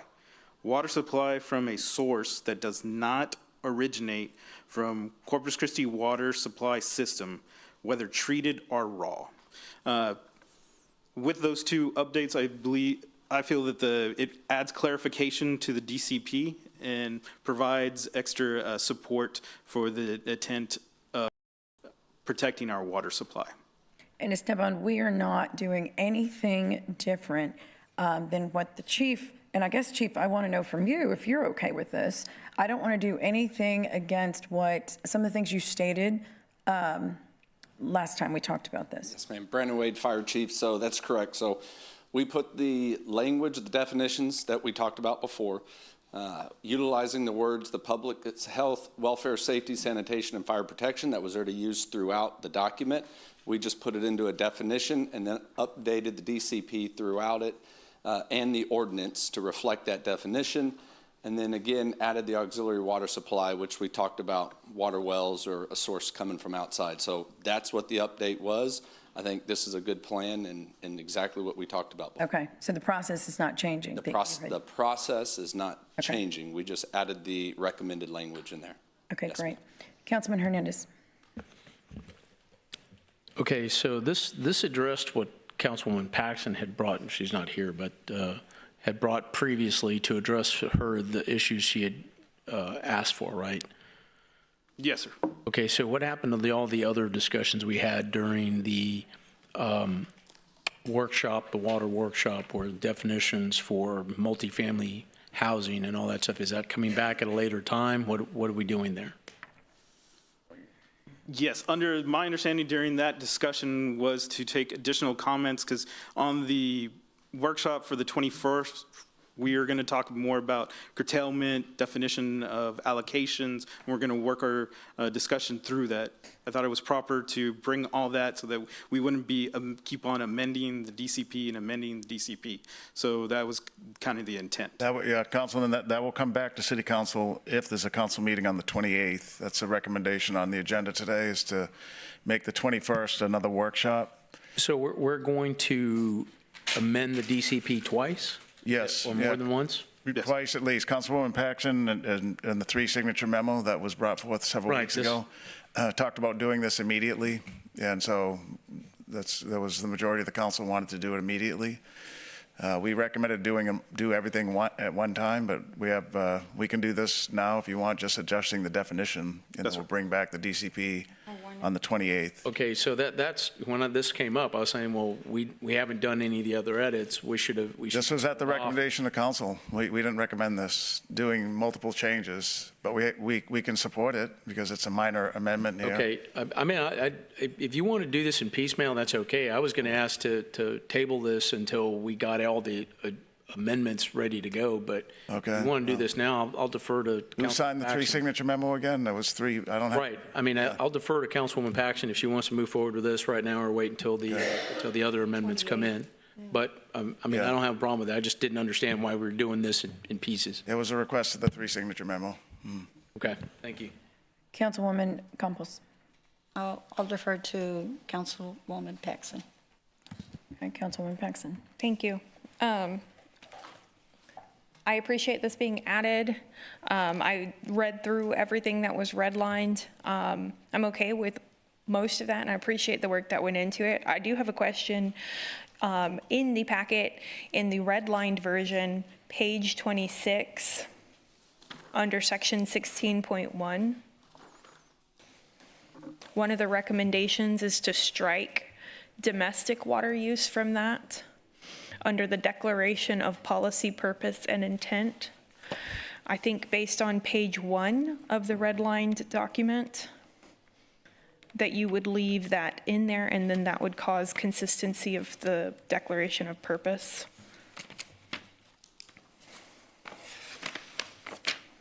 Under the introduction, it's outlining that's. So I understand what you're describing. Instead of saying, or leave the essential water use, you would continue the sentence that say domestic water use, sanitary. It says, in order to conserve the available water supply and/or to protect the integrity of water supply facilities with particular regard for, and then we're discussing adding essential water use, and then we're striking the previous definitions of what we were particular regarding to protect water. I believe under essential water use, that covers sanitation, fire protection, public health, such items. But what it doesn't is the domestic water use, which throughout the document, we've consistently identified domestic water use as a priority to protect. We can put that language back in. The chief's shaking his head, right? So it'd be essential and domestic water use would be the modification? Yes. Okay, we would support that recommendation if the council does that amendment. Okay. Okay, so do I need to make a motion to amend before we vote on the item? I think so, yeah, yeah. Yes, okay, so I'd like to make a motion to keep domestic water use written in section 16.1. Second. Okay, we have a motion and a second. Please submit your vote. We do a voice vote, please. All in favor, say aye. Aye. Any opposed, say no. The motion carries. Oh, Councilman Roy is an aye. Okay. So that takes us to item 15. This is Then we just need to approve it as amended. Yeah. Oh, okay, right. So moved. Do we have a motion? Do we have, right. Motion to approve as amended. As amended. We have a motion, hold on a second. No, we did not. Did we do a public comment? No. Okay. It's a consent item. I think at the beginning you asked if there were any comments, but if you want to ask for it again, you can. Well, is there anyone in the audience that would like to make comment on 12? Okay, there being none, we'll close public comment. And we have a motion and a second. Please submit your vote.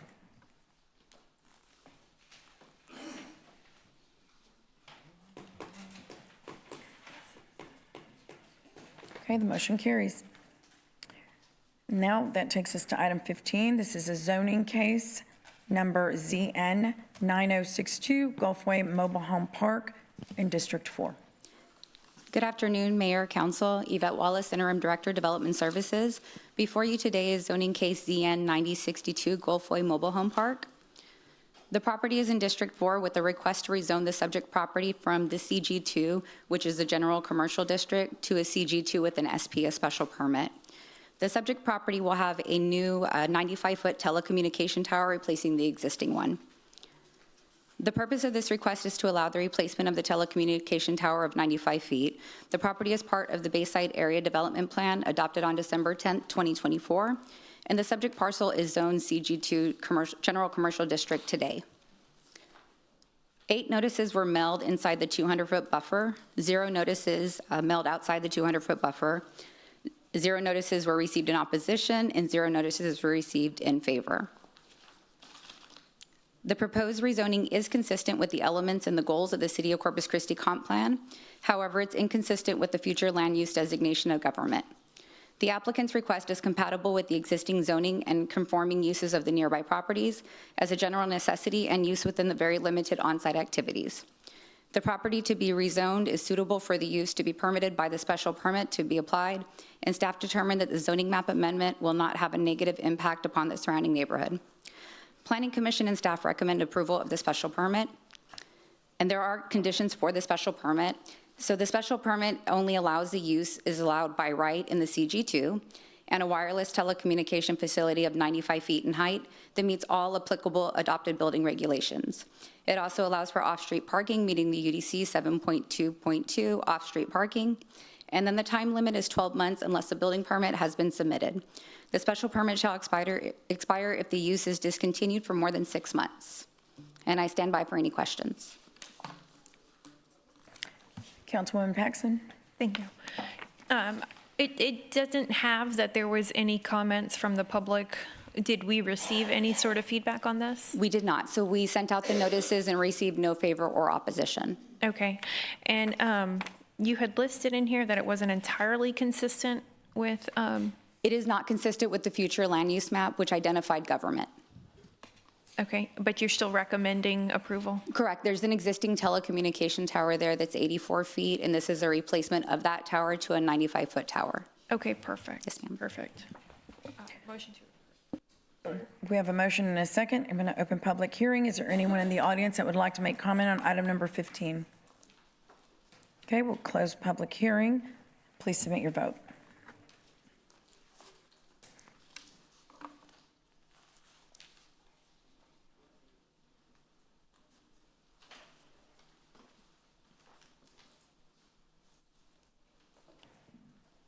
Okay, the motion carries.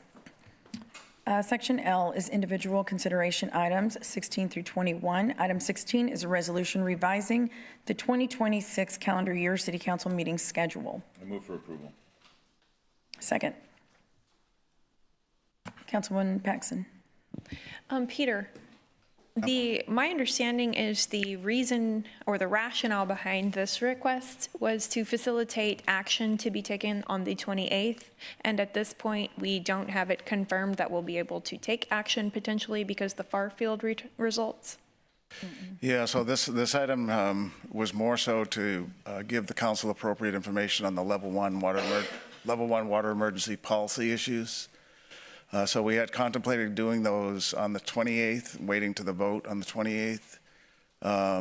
Excuse me, we had contemplated doing those the next meeting, but we want to give the council more follow-up from the first workshop that we had and do a little more policy introduction. That would be the second meeting next week. And then votes on those policy issues would be on the 28th. So it's less, the change here on the calendar is not about the desal vote or not. It's about having good information, for us giving the council good information to take policy votes on what could be used in a level one water emergency. Okay, thank you. Yeah. But you're right, on the far field, that information will begin to communicate with the public. There may be a slight delay now on getting the far field study done because of a change at Spheros, the company that we hired to do the work. Okay. They've asked for up to another 30 days, right? Okay, I'm going to ask for public comment. Is there anyone in the audience that would like to make public comment on item number 16? Julian Hernandez, District 3. I feel like a repetitive deal, and I apologize for coming in all the time and making comments, but I made a comment on changing the city council meetings when it was first imposed. Bless you. When it was first imposed, and I believe one of the council members mentioned, and I said something about a slippery slope, that we've already cut off times for the public to speak at 5. We moved them to 12 noon, and I could see it coming that once we start moving the council meetings or making them into workshops, then it's going to be an ongoing effect. And now here we are. If I read this, understand this correctly, we're getting rid of another council meeting. Is that what I understood? And that's where I mentioned back then that we're setting the table for those slippery slopes to, now we got less comment. We got less people coming in to communicate with council. And that's where I was at then, and now it's coming to fruition now, if I understand what y'all are reading correctly. Thank you. Thank you, sir. And if you need clarity on that, Peter, if you can have your staff provide that clarity. Anyone else?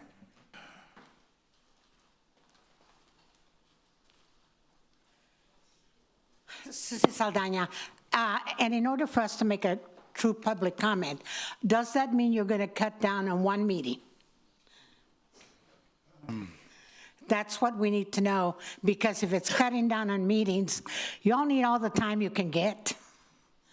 I realize that right now you actually have 3 meetings a month, regular meetings. Now, I realize you're putting a lot of extra time on other things. All we as a public want to know is, are you cutting down on 1 meeting, going down to 2? If that is so, then I have a problem with it. If it is not, and it's just a temporary thing, that's a difference. So we need clarification. Okay, thank you. Is there anyone else? Okay, I will close public comment. Peter, will you clarify that basically we're switching this back? Right, yeah, so in the month of April, we have 3 city council meetings. The last calendar change approved by the council substitutes or makes one of the meetings, I should say, a workshop on water issues, on level 1 water emergency policy. This item just substitutes or swaps those dates. So initially we had the 28th as the city council meeting for the level 1 water emergency workshop. This will now make the workshop on the 21st, and the 28th will be a regular city council meeting. So we're just flip-flopping them. Right. Okay, thank you. We have a motion and a second. Please submit your vote.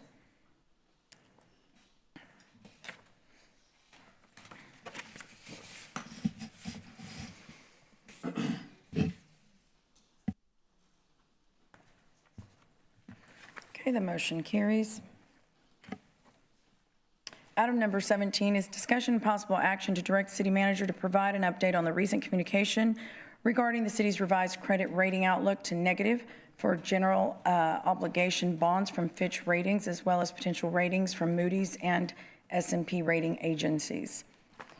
Mr. Zidane. Yes, okay, great, Mayor. I'll present this item, and our financial advisor, Victor from specialized public finances here somewhere, as well as our finance director. So we have been keeping council apprised of our ratings. This time of year, the three rating agencies, Fitch, Standard & Poor's, and Moody's, this time of year, they generally reassess us as we get ready to sell bonds in the early summer or late summertime. So there's nothing new in the assessment. This is the routine of the calendar. Each agency uses its own set of metrics to rate us, and the rating agency's rating of us is very similar to our own credit scores, right? The rating agency gives us essentially a credit score, so that when we do borrow money, a higher credit score generally means lower interest rates. This month, the city has met with all three rating agencies. So generally, they'll give us questions ahead of time. We'll respond to the questions in writing, and then we'll have a 1 to 1.5 hour meeting or so, and sometimes a follow-up meeting with them to get them questions that they still might have answered. So let me go over the three rating agencies' recent actions and pending actions, and I'll begin with Fitch ratings. So on April 8th, Fitch affirmed our AA rating, and this is the highest grade rating. They also revised our outlook from stable to negative for our GO debt. So our GO debt, this is just a general obligation bond debt. They kept our rating the same, which is a high grade rating, but they moved our outlook from stable to negative because of our water situation. So there was some words of a downgrade of a rating, and that's not an accurate portrayal. Fitch did not downgrade us; they just changed our outlook from stable to negative. There was no change in our utility debt from Fitch ratings, so they kept our rating the same at AA minus with a negative outlook. That's what the outlook was before. Okay, so just a slight change in our GO rating. But no change in our utility rating. We have two types of debt, general obligation bonds, and then our utility bonds for water, wastewater, and gas projects, and stormwater from time to time. Moody's is the second one I'll go over with you. So on April 6th, we met with Moody's to discuss the city's water supply projects and timelines for them coming online. The city team also provided detailed responses to questions that Moody's had on the economy here and our finances. On April 13 of 2016, which is this week, Moody's notified the city that they'll be meeting with their committee, as they call it. And so the rating analyst is who we deal with, and then they present to a bigger committee who ultimately decides the rating, okay? So for Moody's, their rating committee is expected to meet either today or tomorrow. And then we expect to hear, and we'll inform the council and the community what their outlook is for this city for GO debt and utility debt. Okay, so that's for Moody's. Excuse me, what is it currently? Yeah, so currently, if you recall last year, in December of 2025, Moody's downgraded the city from a AA1 to an A1.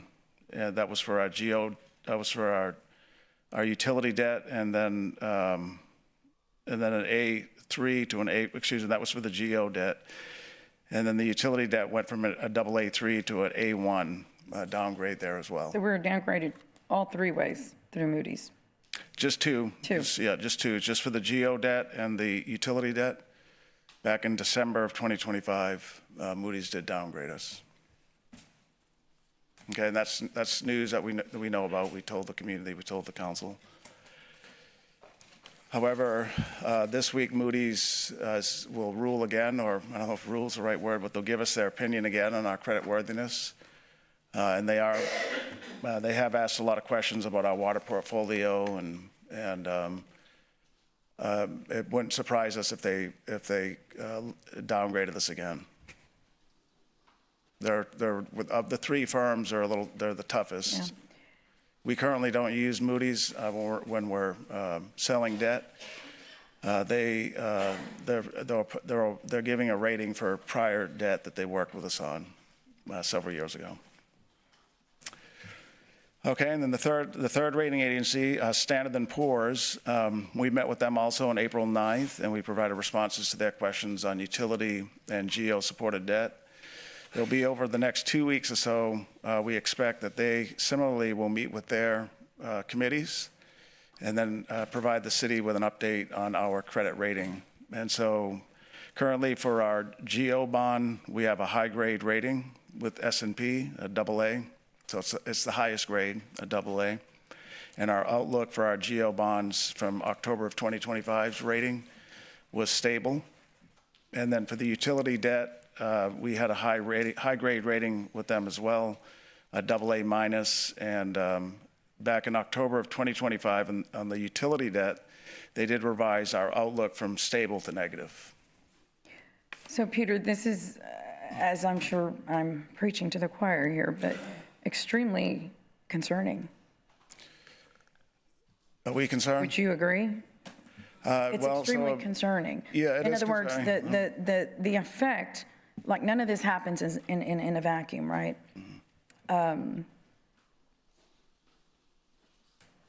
The effect is the uncertainty in, or it's concern about uncertainty versus certainty. Yeah. And that has a huge effect on our ratepayers, or can, obviously, in borrowing more money. So I think the public needs to know, which is why I put this item on the agenda, because this just happened this week, right? No, last week. It happened last week. Last week. Yeah. We've got things that happened that led to this outlook change, and there are risks in that. But more importantly, what are we going to do to fix this? How do we fix this? Because, you know, all of this has been downgraded. So we're not on a good path. And this council and the public needs to know what that means. Yeah. A bunch of letters, you know, are letters, but when you say we're downgraded to negative, what happens after that? How do we fix that? And what are we That's not downgraded. So again, Fitch kept our rating the same, but changed the outlook. So the outlook doesn't. The outlook doesn't have, and Victor can correct me if I'm wrong, but the outlook doesn't have a necessarily doesn't have an immediate impact. I'm sorry to interrupt you. Where is Victor? Is he here? He what? Okay, we're going to get him. So the outlook doesn't translate into higher interest rates because it's not your credit score. It's just for the investors saying, hey, the city of Corpus Christi has the highest rating, a highest category rating, but our outlook for the near-term future is changed from either stable or some measure to a negative. Yeah, Victor, could you come up? Would you mind? Yeah, Victor, the question is, does a change in our outlook, if you have the same rating, have a material impact on our debt interest rates? And before you answer that, Councilman Roy, go ahead. So I want to interject on this subject. Yeah. First of all, as far as the rating goes, part of that is, you know, in the last year, if you take a look in the last year, right, from the last time they rated us until now. Right. And I'm sure that you've made it aware, because I know you've met with them in terms of all the progress that we have made. I mean, when you look at it, we were sitting there at 42 MGD with the Mary roads, and we went up to 70, and then you look at all the other alternative things that we put in place and the extra, you know, all the things that we're working on. So they're fully aware of that, right? They're not only are they fully aware, but they're complimentary of the work we're doing. Yeah, because I also think about when you take a look around, unfortunately, in Texas as a whole, we're not, and Victor, you can also lay credence to this. We're not the only ones that this has happened to. I understand it's pretty much across the board in cities that are in similar water situations like ourselves that they're getting down, if you want to use it, downgraded, or it's affecting their rating overall. Could you speak to that? Sure. Honorable Mayor, members of council, Mr. Zanoni, thank you for having me here. For the record, my name is Victor Quiroga with Specialized Public Finance, and we have the honor of representing the city as your financial advisors. So I know there's a number of questions here, so should I go backwards, Mr. Everett? Yeah, so the city is in a unique position in that you're trying to find additional water supply to add to your portfolio to provide to your customers. But there are other cities that are also being affected by this drought, and there's concern by rating agencies and how Texas is going to handle these concerns to find additional water. So, the city is not the only one that's ever been either downgraded or had a negative outlook. Things like that happen, but they could also rebound based on positive developments that continue to occur. With Fitch, I just want to point out, it's not an indictment on the financial practices and management of the city. All your financials are doing really well. The key thing with Fitch and why they placed the outlook on negative, they didn't actually downgrade you just yet, but there's on the geo side that has nothing to do with water traditionally.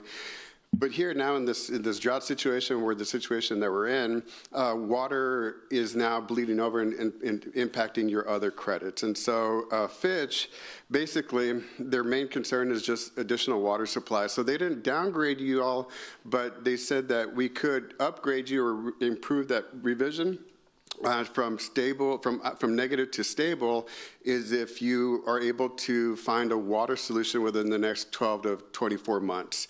So they've been a little bit more understanding, them and S&P and in us. We presented to them a plan. Right now we're in the process of executing it. And it's just a matter of them giving us a little bit more time, but they did cite and put us on negative. They didn't downgrade us just yet based off of how that execution plays out for the city. And then my other question is, historically, when you compare our rating, yes. let's go back 2017, 2018. That's when we had our first increase in our credit rating, right? Yeah, you've had multiple increases by multiple rating agencies over the years, and it wasn't until fall of 2024 where Moody's placed you all on negative, primarily because the council at the time took action to reduce certain revenue sources that the city had available to it, and reduced that. And so that's where they saw y'all were taking a little bit too much from your fund balances, right. And they got a little concerned knowing that we have capital needs. But I'm just the messenger here from this independent report. That's not my opinion. No, and I understand that, and I remember that because as a council, we struggled.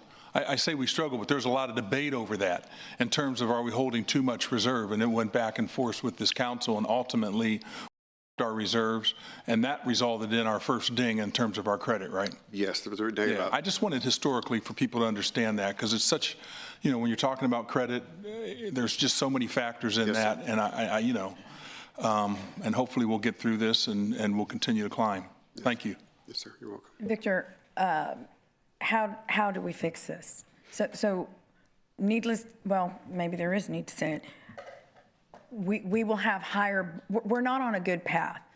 We can say, well, no, they didn't downgrade us, but we're on the path towards being downgraded, right? Because yes. Now we are. I wouldn't say that, correct. Victor. Yeah, not necessarily, because if we bring on the water supplies. I'm getting to that, though. I'm getting to that. We need to answer the question, though, Mayor. If we bring on water supplies, or if our reservoirs fill up, or if we take off water supplies, or if water supplies never come on, yeah, right. Or if we cancel projects, that affect all of that affects in some way. It's multiple pieces of the pie, and that's my concern because the path we are on today, and we'll know here. I don't know how quickly they let you know. Which one did you say? Moody's that is having a meeting today or tomorrow? They're right. They're committee meetings this week. So we'll see what they do. But I guess my point is the path that we're on is extremely concerning to me. And the reason is because investors will demand higher interest rates if we do not have a good standing, correct? I mean, that's generally putting it. Generally. Victor, you don't have to go into the weeds. So that's my concern. I'm good at that, going into the weeds. Well, I didn't mean that. That was not offensive. But so how do we fix this? How do we turn this around? So the elephant in the room with the rating agencies, and they cited this since last fall, is just the city securing an additional water supply. They're not giving you opinion as to surface water, groundwater, desal, whatever it is. They're not giving you opinion on that. They're not experts in that. I'm not an expert in that. What they're just seeing is that they recognize that the city, and you recognize that you need to get additional water into your portfolio from whatever means that is to provide to your customers. And so that's really the key here is just execution on that water plan. Whatever it is, whatever water source it is, that's going to be the key. They don't really get into the details of, this project versus that project. They just are looking at, do you have water to sell to your customers? Councilman Hernandez. Okay, Peter, you had mentioned that, or maybe you had mentioned it, that they're looking to make sure we get water within the next 12 to 18 months. Who said that? Was that? That was what Victor said, yeah. But that's the general statement that Fitch has, but really nobody wants you to get into that LE1 or whatever. I know. And so what we did was we rejected the Inner Harbor desal through Key Wit that wasn't going to provide water until 3-4 years afterwards, 2028, 2029 timeframe.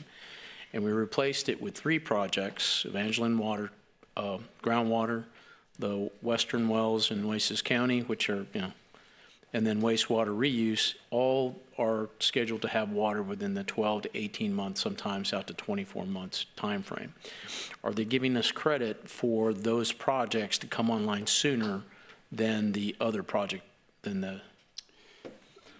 So, as I said earlier, they're not really giving you an opinion as to which project you should go by. I didn't say that. But it's timing.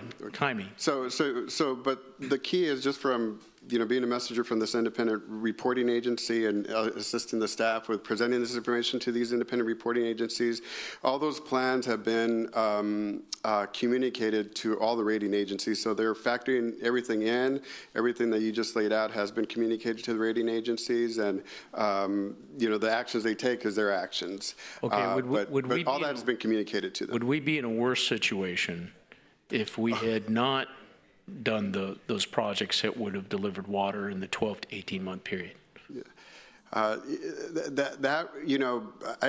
I'll try not to, this is not my opinion because I'm not a rating analyst or anything, but I think, I think the fact that we have a plan is beneficial.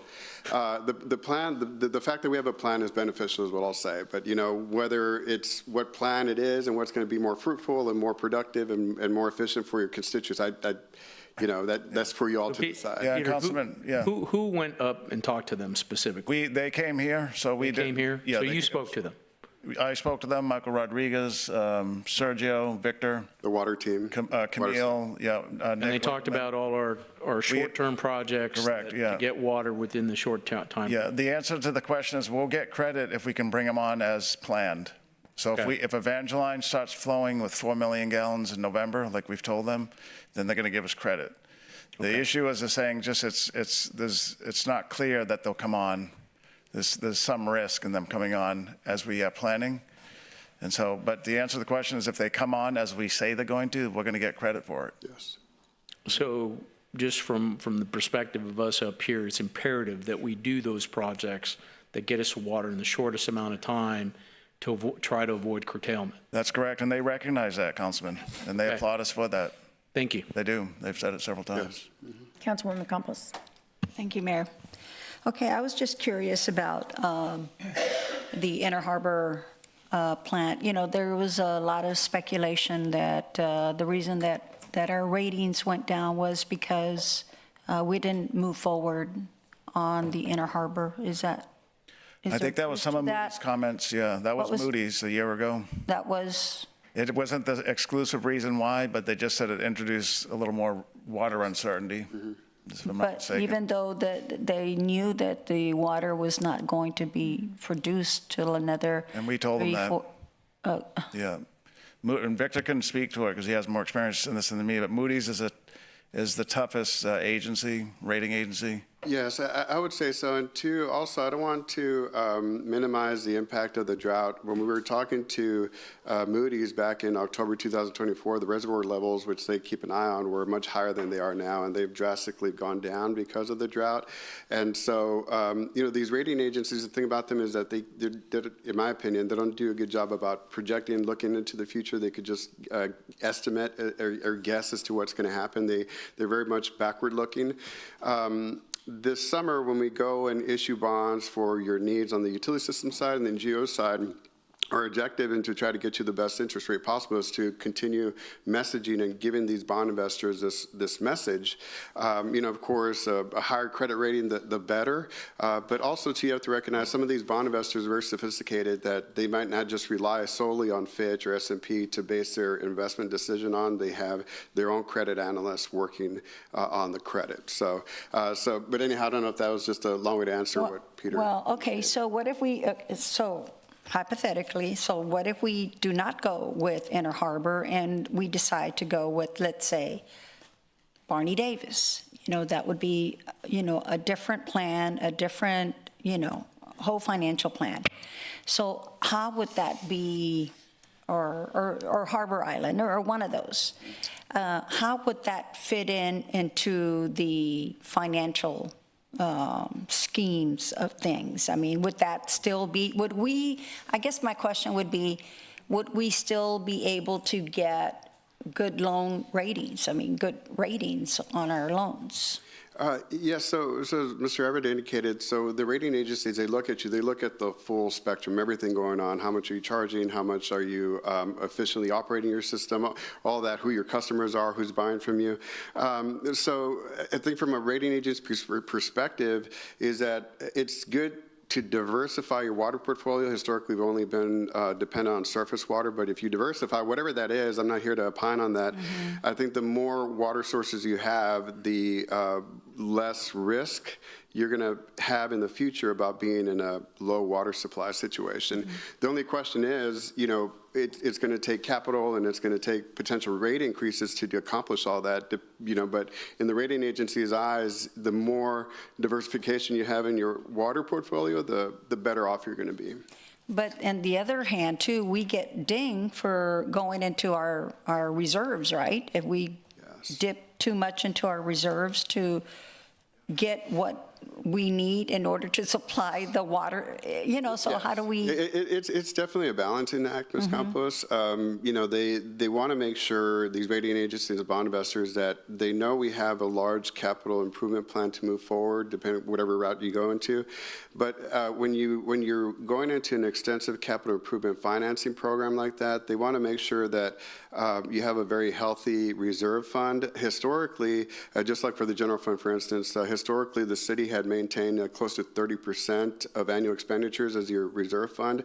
Right now, it's closer to 27%, which is still healthy, but it's been a downward trend, primarily because we did get into reserves. So it's a balancing act. They want you to have that reserve so that if something happens, a weather event, what have you, you have that reserve there as a rainy day fund. So it's definitely a balancing act. You can't trim it down all the way to the bottom and still, try to issue debt. And right, but I think we were still within the healthy range, like yes, you said. No, you are, absolutely, okay. Yes. So what more or less is not a very healthy range? Well, it depends on the rating analyst. So like the Fitch rating agency, they have their own minimum threshold of 10%, which I would not recommend. Ours is higher than that. Yeah. So long as you keep it higher, but also too, so long as this council or future councils are committed to maintaining enough revenue to continue supporting the system and paying your debt.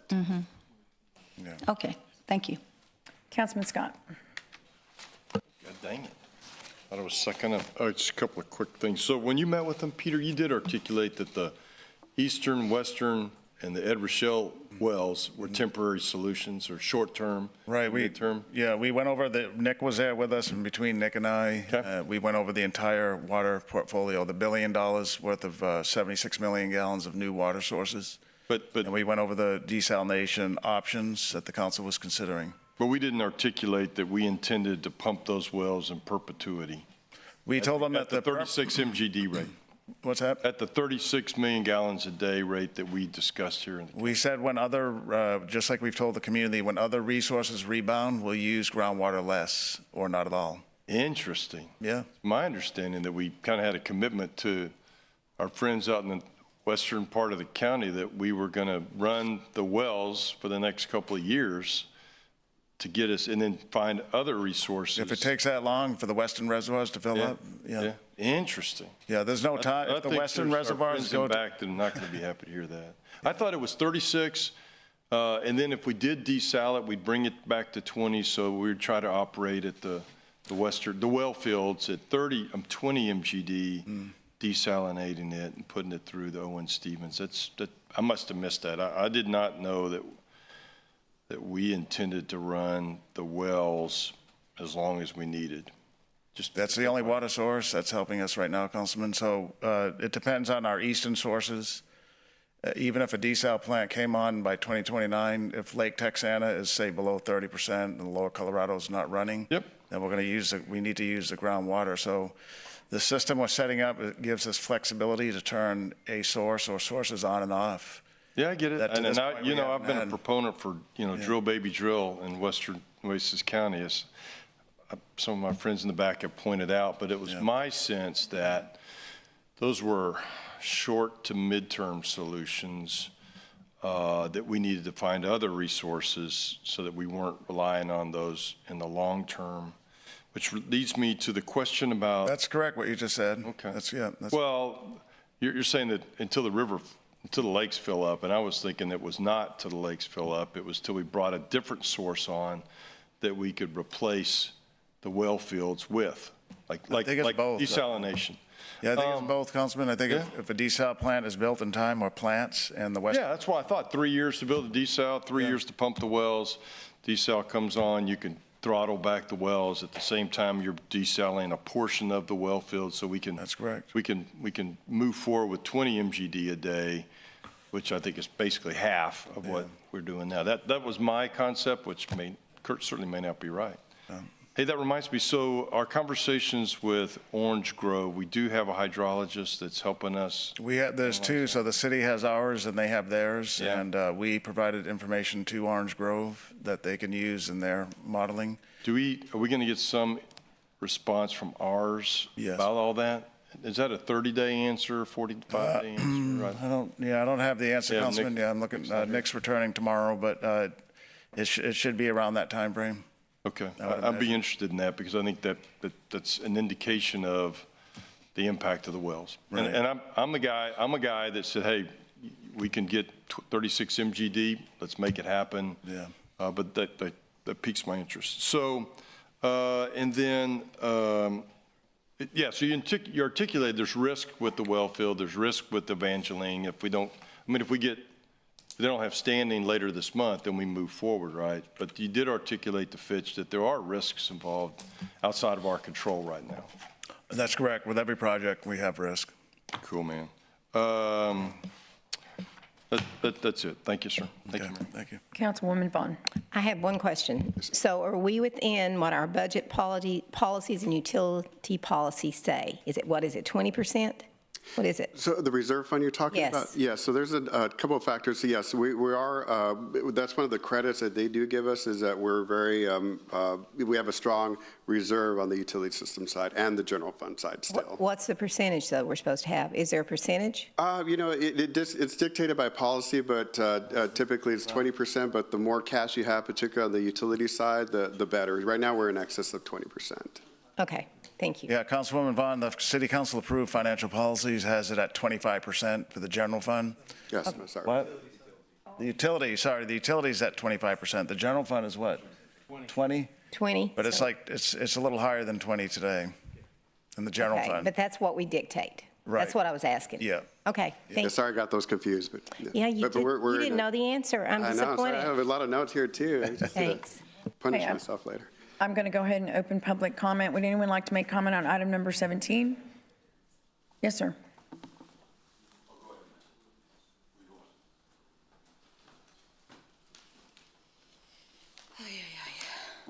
So just for date purposes, Rachel Caballero, D1, the rating was downgraded in 2024.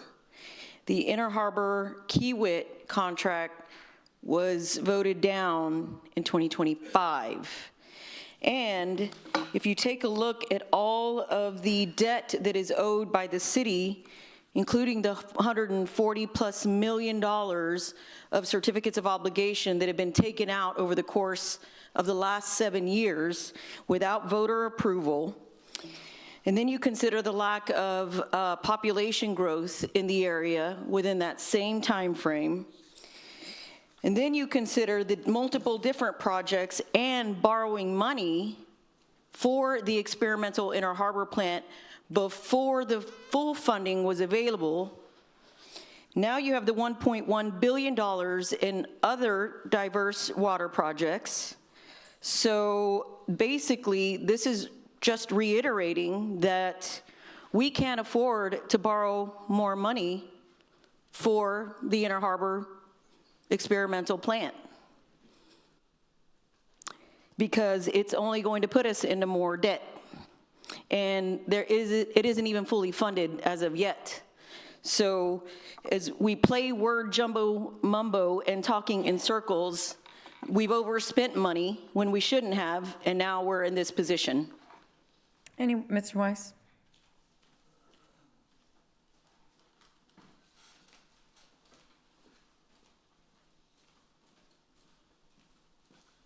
Joseph Wise, District 1, United States Marine Corps. I don't know if this fits into this. This is not my world in any way, shape, or form. But this discussion on water amongst the leaders of our community date back to 1979. 1979, and we have not been able to get a group of leaders to come to a decision. Since 1979, I learned very early in the Marine Corps, you can live for months without food. You cannot live for days without water.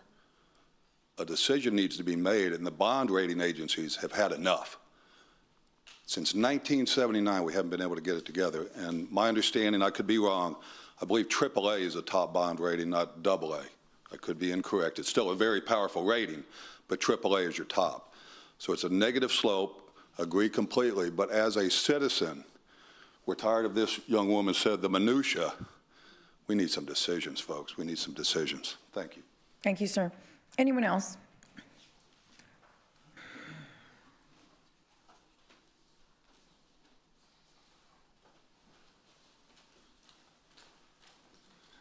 Julian Hernandez, District 3. When I first started coming here, the only thing that was on the agenda was desal.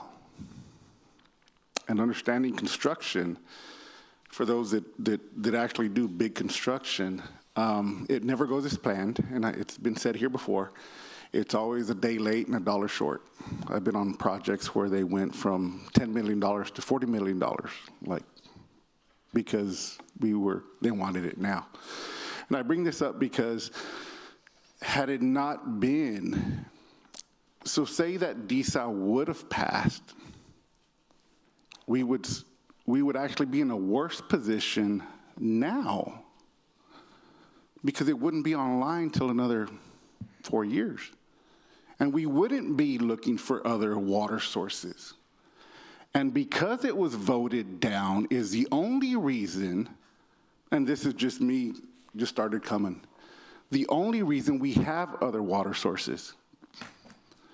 And every time I hear, Peter Zanoni, first I want to thank you for clarifying what I misunderstood earlier about the flip-flop and the schedule and stuff. But the other thing is when he mentioned that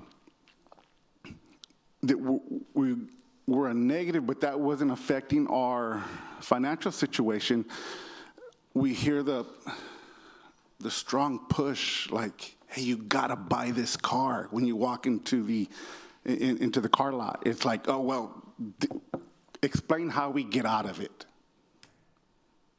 And I know where it's leading, because you want to sell something.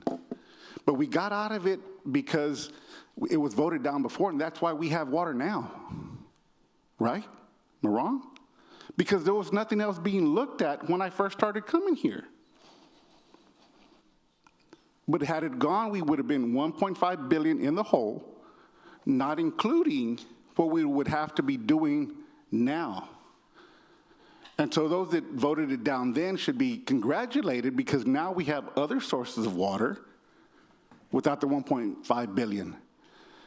And try to sell your car. You know, everybody hates those car salesmen. You can't even walk on the lot to look at the car. And that's what I feel like every time there's like something small, whatever it is, negative or whatever it was, tell us how to get out of it. But we know what you're after.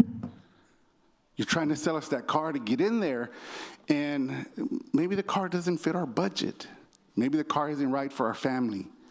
all the other factors. So collectively take a look at it and make sure the car that we're getting it or buying into is right for the family. Thank you. Thank you. Anyone else? Okay, I'm closing public comment. Let's see here. So we are going to, there's no action here. But I will say, and Victor, correct me if I'm wrong, certainty is what credit ratings are looking for. And it is multiple things. It's not moving forward water projects, it's bringing them on, it's keeping to our word in terms of stability. It's a whole lot of things, it sounds like, that make up a credit rating and what can happen, if it one way or the other. That's correct. And just a final note is that when we do go into the market this summer for your bonds, it's really going to be, what's going to dictate the interest rate is really going to be market conditions, in addition to, what the rating agencies tell, and then the communication that we have with bond investors as well. So it's not an end-all, be-all. Okay, thank you, Victor. We're going to move on to item 18, and this is discussion possible action to direct the city manager to provide an update addressing concerns raised in recent media coverage regarding the Nueces River Authority, including allegations of inaccurate reporting and governance issues, and to present a comprehensive accounting of all city funds dispersed to the NRA as required by Texas law, and to outline any implications for the city of Corpus Christi's water supply strategy and contractual relationships. You requested that we present this, so as background, the city, with my recommendation, reserved 50 million gallons of water from a future desalination facility at Harbor Island that would be managed by the Nueces River Authority. And that was approved in October of 2025. A $2.7 million reservation fee was provided to Harbor Island. There was a contract that went along with that. And Miles and I have reviewed the contract. We reviewed it when we presented it, and we reviewed it again recently. Recently, a former employee of Nueces River Authority waged some allegations that the Nueces River Authority is going to look into. Today, they had a special meeting, and they hired a firm to look into these allegations. The board chair, Eric Burnett, and the board approved a contract with a firm to assess the allegations from the employee.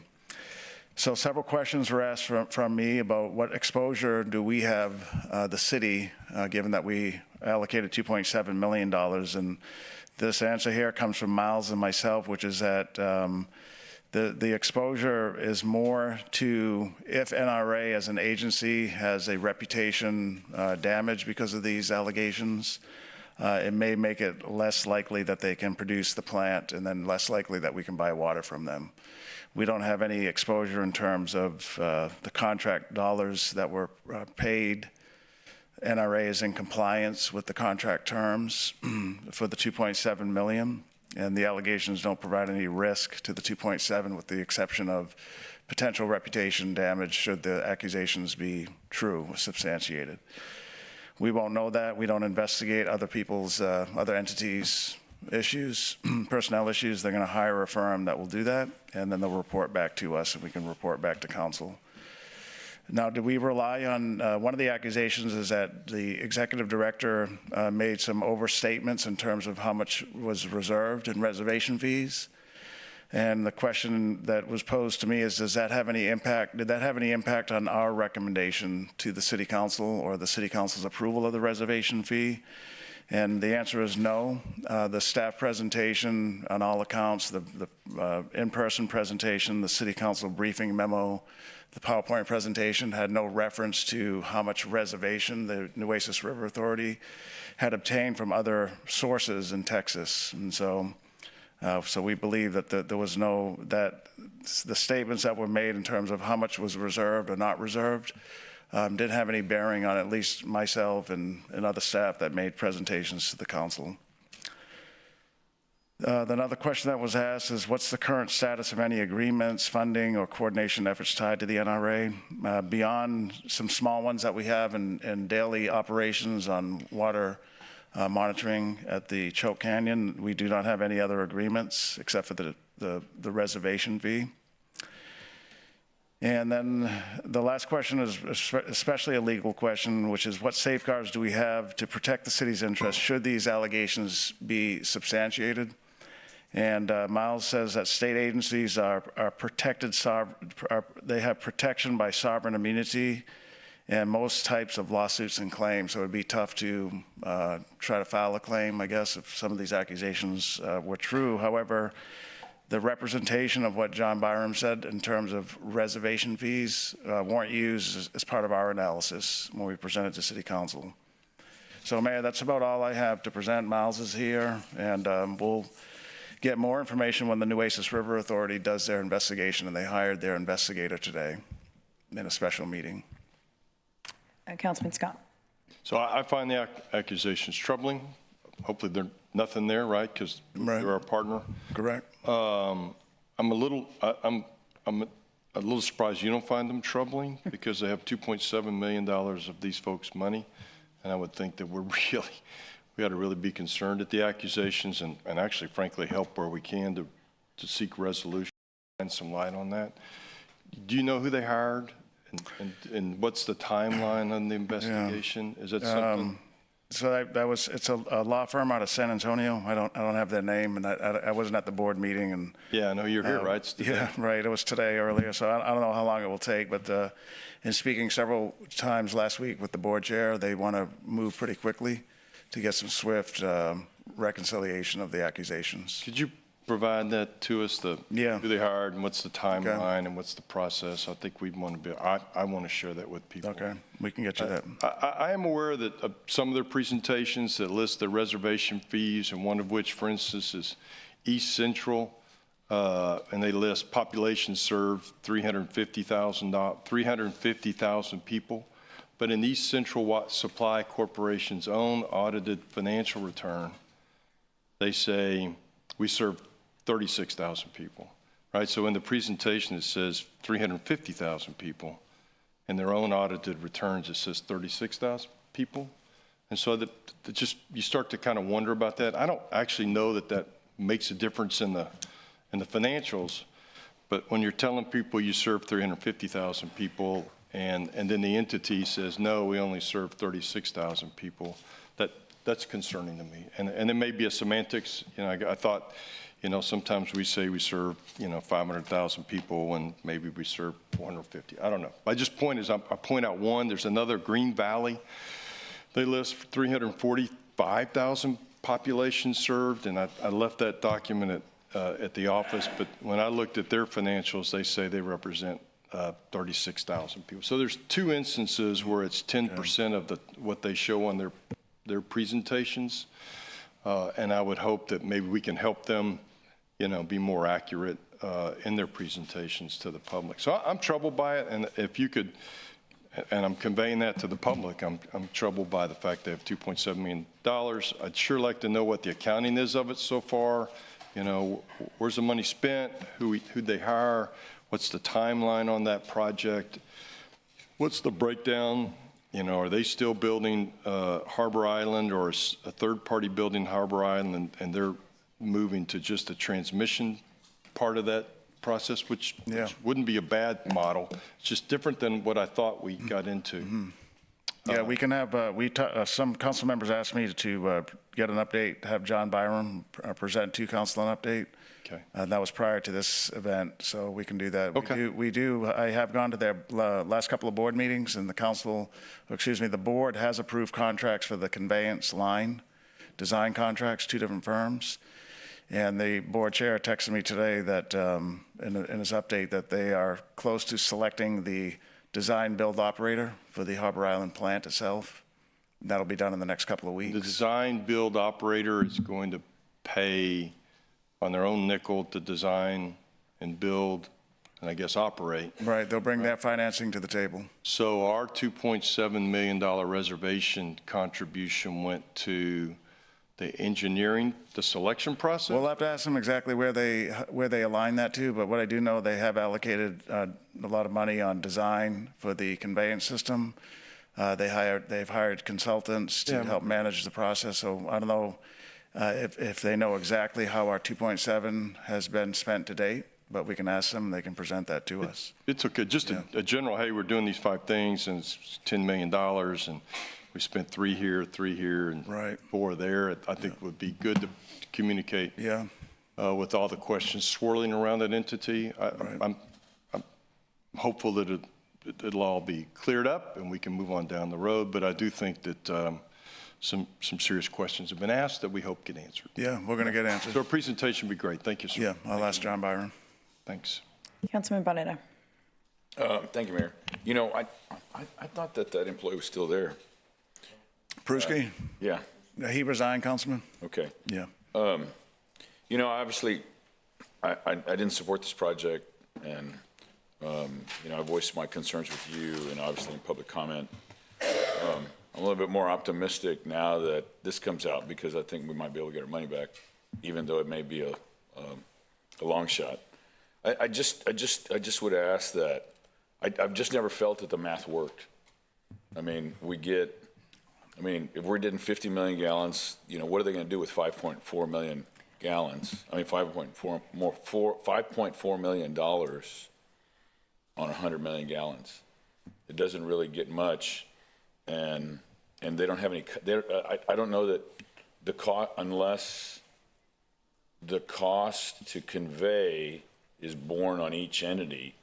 And Kyle, Texas, even though they gave $300,000 for reservation rights, unless they're waiting for the legislature to be able to provide funding, of which there's money set aside, but there's only, what, a couple of $1 billion in there, $3 billion total.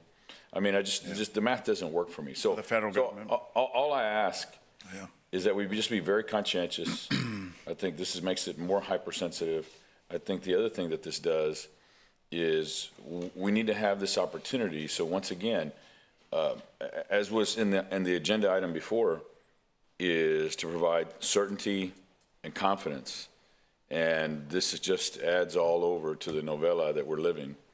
And, you know, mind you, Peter, I've said that on many occasions, I said on the campaign trail, I sang your praises that how many times our bond rating improved and how it was talking to you and Victor that put us in a position, or put me in an understanding of how beneficial debt can be, because it shows that we have a willingness to invest in our infrastructure. And I think right now, my opinion, as a layman, $2.7 million is just a desperate attempt to try and show people that we're doing something. I just would hope the Peter that I've always praised is very conscientious and would ensure that we're getting the best value there. And I'm just a little concerned because I think I like John. I like to talk to him about barbecue. You know, I like to talk to him about grandchildren. I like to talk to him about the trips that he takes with his wife. You know, but with somebody to do business with, I just would be more conscientious. So just if I could ask, number one, just like Mark said, get us back the details what the specifications of their investigation is, when we'll be able to find out who the firm is, and so that way we can go back and we can tell our constituents, because a lot of them are asking questions. Yeah. Thank you, sir. Yeah, we'll get you that, Councilman. Councilwoman Vaughn. Well, first off, we need to let them iron out their differences, what's going on over there. We do not know what happened. Right. And for anyone to have a knee-jerk reaction, get on Facebook and start criticizing another entity is wrong. That's not what leaders do. You call them and say, what's going on? What can I do? We did not do that. We criticized and said, give us our money back immediately. Jump to conclusions. You do not know what happened. And everybody makes errors. This city makes errors all the time. That's what happens, so I'm not real concerned about that. We send stuff out that's wrong because we've been called on it up here. So every entity does that. I just think we need to leave them alone, let them figure it out, and let him come back over here and explain to us what happened. And we need to know the facts, but we don't need high school politics in this and be ugly and mean to an entity that's very well respected. I mean, they're appointed by the governor. They're very well respected, so they helped build the Mary Rhodes pipeline just like the port did. We need to give them courtesy. Thank you. Okay. Well, I'm not going to defend them. And today, what I'm looking for is clear accounting of what was presented, what is now being alleged, what the city knows, and what our options are. We have to know I'm not going to sit around here and wait for them to get the green light that everything was fine when you have a COO who is whistleblowing. We need to be looking into, if this comes back in the worst case scenario, how do we get our money back? This is taxpayer money. It's $2.7 million. And we're taking this really lightly. And Peter, I cannot believe that you are not concerned with, you didn't raise one concern with this. And that blows my mind, because we don't know, as was just said. So it can go one way or the other. But this is a very serious allegation, and this is $2.7 million of taxpayer dollars that we have to know how we're going to address this, should it come to fruition. Right, that's why I called the mayor of the Nueces River Authority once this happened, and they have to look into it. I can't investigate their internal I didn't operations. ask that. So once we get their report, we'll be able to share that with the council. Thank you. Councilwoman Paxton. Thank you. Peter, did you send it in a memo or a text message shortly after the media release about there being a potential issue? It was asked, what degree of liability are we in because of our commitment? You sent it in a text message? Yeah, I'm pretty sure I informed the council once this took place, once the allegations were made. Right. Yeah, because I remember, for one, I had the same question. How does this impact our relationship, was my question. Right, yeah. And so I have to say, I don't think it's appropriate for us as an entity to publicly pronounce opinions in the form of judgment against another organization that we don't have jurisdiction in. I think it's risky. I think it puts us in a bad spot. There's not a determination of if there's fault, who there's fault with, or what the outcome's going to be. I appreciate that very promptly you did address those concerns, which were, does the city have liability, and how does this change our relationship on this project? The answer is, until there's anything material, it doesn't. And I, for one, feel like you answered that pretty quickly. So I appreciate having the answers to that, because it's very important to us how we've invested our resources. This is something that I think is much bigger than what's going to be. I don't know what's going to be found, but I sure am not going to sit here and preside over it, because I don't know. However, this is a huge project. It's garnered enormous support and attention, and I don't think that something like this is a reason for the city of Corpus Christi as a regional water supplier to say, I want out, I want out, I want out. That's not being secure. What we need to demonstrate is stability. We just heard it in the last item over and over again. So I appreciate that your approach and the information that you have provided publicly and to the group here is that as of right now, this doesn't change our relationship with the project. As of right now, we don't have any reason to believe that the project is jeopardized, because there's no ruling. We don't know. So I appreciate that. Thank you. Councilman Hernandez. Thank you, Mayor. Considering how many controversies we have here at the city, I almost don't want to point any fingers at anybody. And I have to remind my fellow council member, Councilman Barrera, that if we would have voted for that MOU, the NRA would have never been involved in this, so I blame you for it. I went to the last two presentations. John Byram went to the Thursday morning breakfast to kind of present. I think you were there briefly.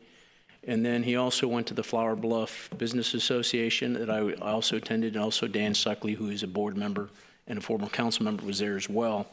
And, from what I understand of their plan, it's still the same to do a P3 contract for the actual plant. And they're looking at doing the conveyance, and they would need help from the state. And I'm assuming that they're trying to get that part of that $1 billion annual funding that the state is going to take into place, and I guess it starts in 2027. Right. To help cover the cost of that, and their intent is to ultimately get it all the way up to the I-35 corridor. Right. Now, I don't think that's going to happen overnight. I think they intend that we are a big part of that because they have to sell some water close by so they can afford going beyond that. I don't know how much, just because we reserve 50 million gallons a day, I don't know if we're going to need all 50 million. I think we have to have customers in place, which goes back to when are we going to get contracts with our large water users so we can have some confidence that we will have those, water sales. It's hard to buy water if you don't have contracts to sell water. So I think there's some things that we have to do in order to make sure that we, and honestly, I don't know if they can deliver water in 2029. Their contract with the port is until 2032.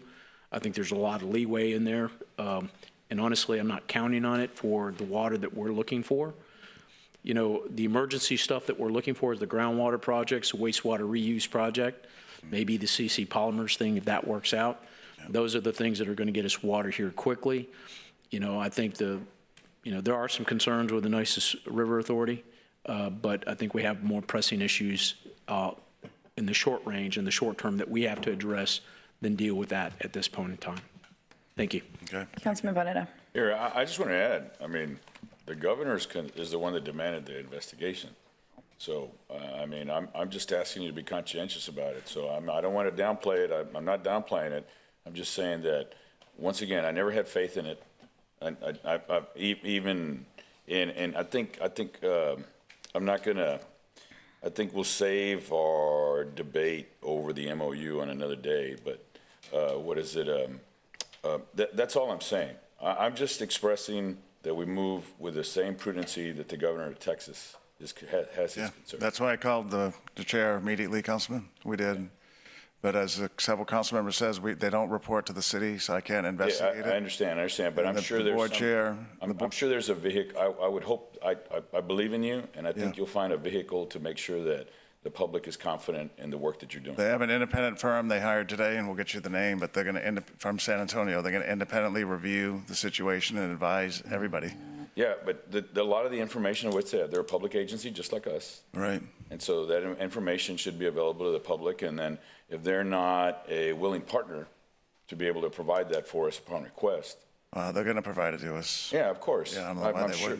I have no doubt that they would, Right, that they'd be completely transparent. Yeah, they have been with me. Yeah, so I have no doubt that they, and in fact, they should be. Yeah. So I'm just expressing that, but I guess the implication that we're judging people, I just want to say that I've been very transparent from the beginning, and it's the governor that's requested this, so I'm sure that it should be readily available, so that way we're providing the value that we should. Agreed. Thank you, sir. Yes, sir. Councilwoman Campos. Thank you, Mayor. I just want to statement of fact that I personally also did not vote for this project, but I had my own reasons why. But I also want to say that being the Nueces River Authority and it being a municipality or a public entity, I do have faith that they will it'll come to fruition, that something good will come out of this. I don't know about the governor, stepping again over another entity, just like he's trying to do with us. I mean, we have home rule, and so we have our rights just like they do. Although I do know that the appointees are done by the governor himself. So anyway, I do agree that we do need to give them at least a little bit more time. So yeah, now Councilman informed. Real quick, I think Harbor Island is going to happen one day soon. I really believe that. I'm glad that we're involved with it. I think John was just being a salesperson. I think everybody wants to sell his water. I mean, that's what he's doing. He's trying to sell his water, and he sold his water. And I think $2.8 million that we gave them is not much, because we just spent almost $4 million, or over $4 million for a 5,000 square foot building. I mean, so if you're concerned about the taxpayers' money, we should be concerned about getting a crane service for $600,000 for the American Bank Center. We should be concerned about the 5,000 square foot building for over $4 million, you know? So I just think this is political. I think allegations, we get allegations all the time,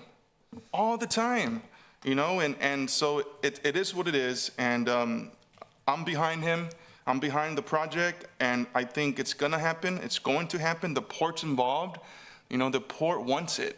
The port gave us a chance at one time, this city, to partner up, and we blew that. So that's my comments. Thank you. Would anyone like to make public comment on item number 18?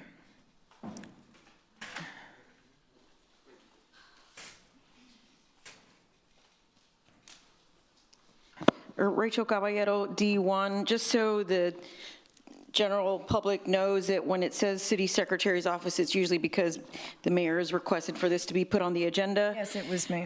So I think we all know within the, I'm speaking, so try not to interrupt. Go ahead. I think we all know that other government municipalities have sovereign immunity. Like, this isn't, if you're in politics, you know that other government agencies have sovereign immunity. You know, I feel like this is a distraction for what is upcoming. Also, I'm very, very happy to hear the concern for the 2.7 million deposit that we made. I'm so happy to hear that, because at the end of the day, it is taxpayer money that we need to be concerned about.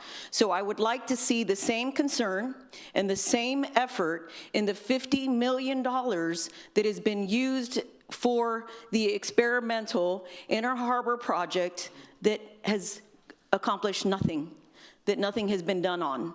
So we're gonna care about 2.7 million, let's care about the 50 million that has been, what did we say again? Oh man, what was that word? Laundered, or not, maybe not laundered, that was squandered. That's the word, squandered.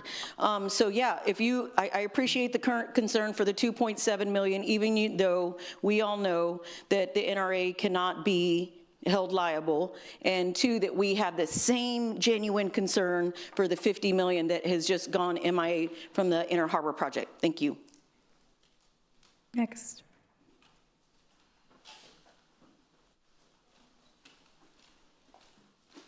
Julian Hernandez, D3. City Manager, I applaud you. You go through a lot. You know, I sit here and I realize it now, that, you know, there's some direction from the minority, and then there's the general direction well, the general consensus of the overall council here. And I don't know the whole pecking order, but who you take your marching orders from. And I think, you know, as an entity, I don't think we should be, you know, diving into other people's stuff. And those that are requesting that are just, you know, it's third grade kind of things. But at the end of the day, I think you work for them. And I applaud you for having to, I guess, dodge that back and forth.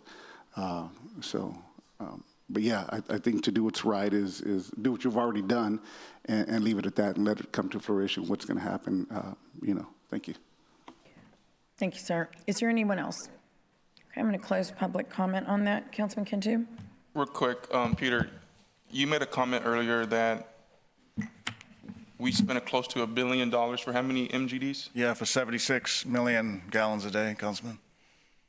So our city managers and this council approved almost $1 billion for 76 MGDs per day.